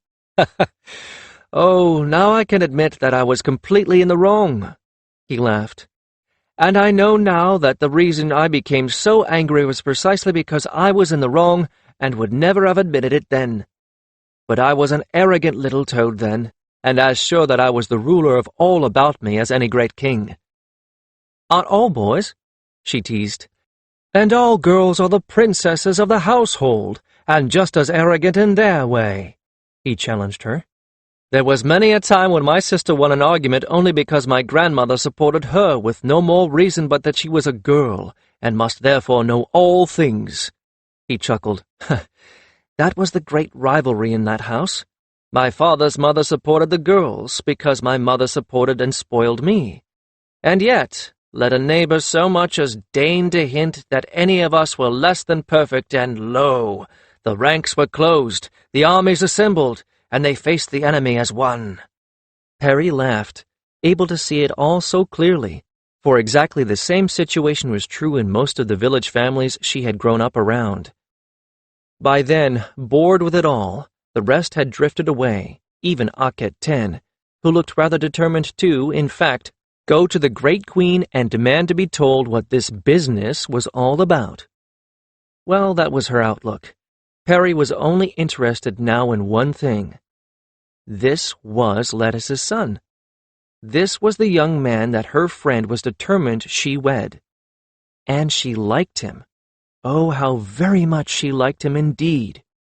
And he was smiling at her as he had not smiled at any of the others. Her heart lifted, and an unexpected thrill went through her. She felt her breath catch, she flushed, and she quickly turned the conversation back to his past, because now she wanted to hear it, all of it, because it was his and no other's, and she wanted to know everything, everything that made him what he was. When the little female Alton jouster in training took herself off to her duties, Kiron rose and stretched and immediately forgot all about her. Her simple questions or conversation had been a much-needed distraction, but now he needed to return to the palace, not to hare off after Aket 10, though he was going to have to apologize to her at some point for teasing her in front of her wing, but because it would be better if no one had to send a servant to go looking for him if he was needed. And because if he was going to have to take the chosen of Seft back to the border, he might need some special arrangements, and the best person to arrange those was probably Aerie's own vizier. As he had partly anticipated, he was expected at the palace, and arrangements were already in place for him to bypass most of the protocol that others had to thread. He did have to present himself to the keeper of the door as any other petitioner, but once his name was known, the man nearly turned himself inside out to get Kiron straight to the rulers. Within moments, he was put into the guidance of one of Nofret's personal servants and taken straight to Aerie and Nofret's private quarters, just as he had been last night. This time, however, the rooms that had been empty were thronged with people, many of whom looked at him with curiosity, envy, or both as he passed. It was to a different set of rooms that he was taken this time, in the women's wing, and by the opulence, the wall paintings of queens being greeted as equals by various goddesses, it was Nofret's own suite of rooms, which was, and he would have expected this if he had just thought about it, where he found Aket 10, alone in one of the rooms set aside for those who were especially favored of the queen. Servants there offered them both drinks and little dainties. He declined, but Aket 10 took a delicate goblet of pomegranate juice absently, staring at him with a rueful expression on her face. "Aket 10, I really need to apologize," he began, just as she blurted, "Kiron, I have been a pig-headed goose." They looked at each other and laughed nervously. "You have, and I have," he said, "and we were both wrong, and that is of little importance right now. Now, did they tell you what is toward?" "A very little. Enough to frighten me half to death." "Could some of the Magi have escaped?" she asked, and she truly did look frightened. "Do you think they really have set themselves up in the east?" She shuddered. Well, he couldn't blame her. She, not he, had been the one they had held captive. She and not he had been the one that had seen the evils of the Magi in a very personal way. They had, not once, but twice tried to drain her of her power and spirit, and she had felt their dreadful power at first hand. They had cut her down out of the sky and taken her captive, and the last thing she had seen as they dragged her away had been Riethka lying in a crumpled heap on the ground. She, not he, had been the one to think she had lost her dragon forever. To contemplate the idea that some of those same Magi could still be alive must be the stuff of her worst nightmares. He had to shrug. There is no telling. That is what the Chosen of Seft hopes to learn, I suppose. But as he rightly said last night, the Magi are not the only ones of their sort in the world. He pointed out that they had to learn their magic from somewhere, and that is the border over which the Nameless Ones came. She bit her lip. That is another thing I would rather not think about. The Nameless Ones. What if we must face them again? She rubbed her hands together nervously. And another thing. We thought we knew why Aerie and Sanctuary were deserted. But what if we were wrong? What if it was magic that lured their people away? Magic of the Nameless Ones? He grimaced. He didn't want to think about this either. That is for wiser heads than mine. Aerie and Nofret, Caliph, and the Chosen of Seft. Not one simple wing leader. How are your Jousters? He said instead, changing the subject, and grinned. Have you found the need to set a watch on beds yet? She groaned. I cannot do that. They are adults. Much though I wish I might. And when I move them to Aerie, it will be worse. Why move them at all? He asked, invoking logic. There is no need, is there? She began, and was interrupted by the entrance of the Great Queen, who looked every inch the Great Queen indeed. Nofret wore the tall ceremonial headdress, rather than the soft, draped cloth with the cobra headband. It was not as heavy as it looked, being made of starched blue cloth, adorned at top and bottom with a ribbon of gold. The headdress, however, was the only thing other than her dress about her that was not heavy. She wore a collar of gold, coral, lapis lazuli, and turquoise beads, and a matching belt that encircled her hips and dangled two ends down to the floor. This, in turn, matched the beading on her sandals. She sported both upper and lower armbands of enameled gold as wide as Kiron's palm, and carried the same ceremonial crook and flail as Aerie did, both of enameled gold, the stringers of the flail being composed of beads that matched the rest of her jewels. Underneath all this, she wore a gown of closely pleated mist linen. Each such gown took one girl the better part of a day to wash and iron all the pleats back in. The jewels were so heavy that Nofret often changed gowns 4 or 5 times a day. And the first thing she did when she entered the room was to hand over her crook and flail to the appropriate attendant, while her hairdresser came to lift the headdress from her head, revealing that she had kept her hair cropped closely. It was the only sane solution.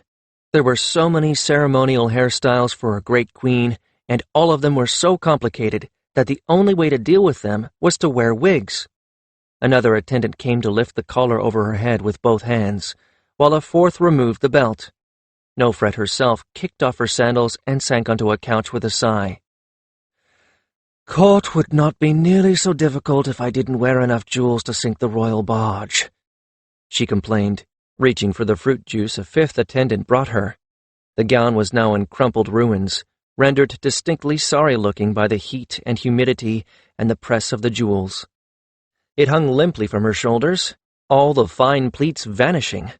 She sprawled onto the couch and allowed her attendant to fan her. So, Aerie told you the simple version, I trust? Akhet-Ten nodded her head. The complicated version is still simple at this point. There is too much we do not know, and the gods are not speaking to Caliph.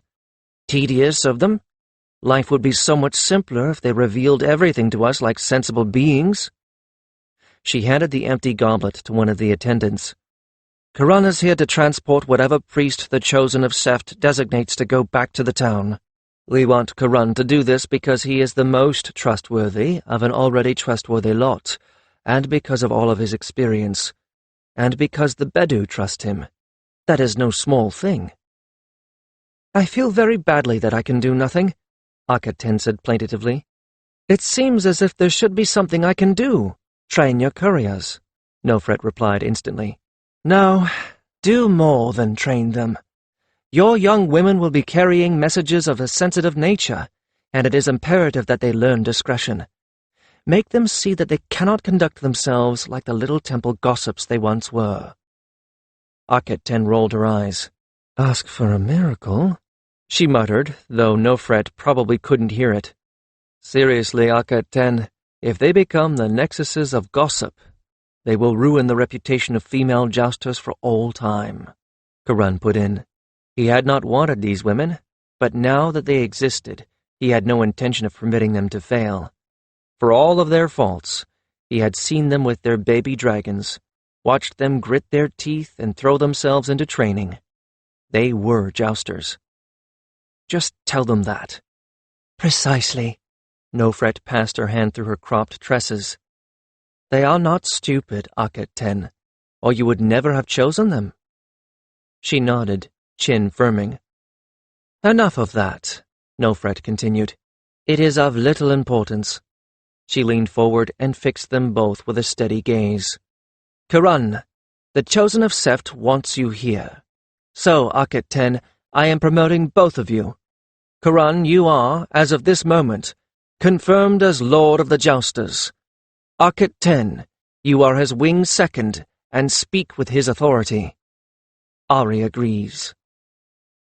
As both of them started, and then stared at each other in shock, Nofret continued. Above all else, Aerie is a scholar and a scribe, and he has remembered most of the little that is known about the Nameless Ones. And if everything he thinks is true— She paused. Then the Jousters may be the one thing that stands between us and their darkness.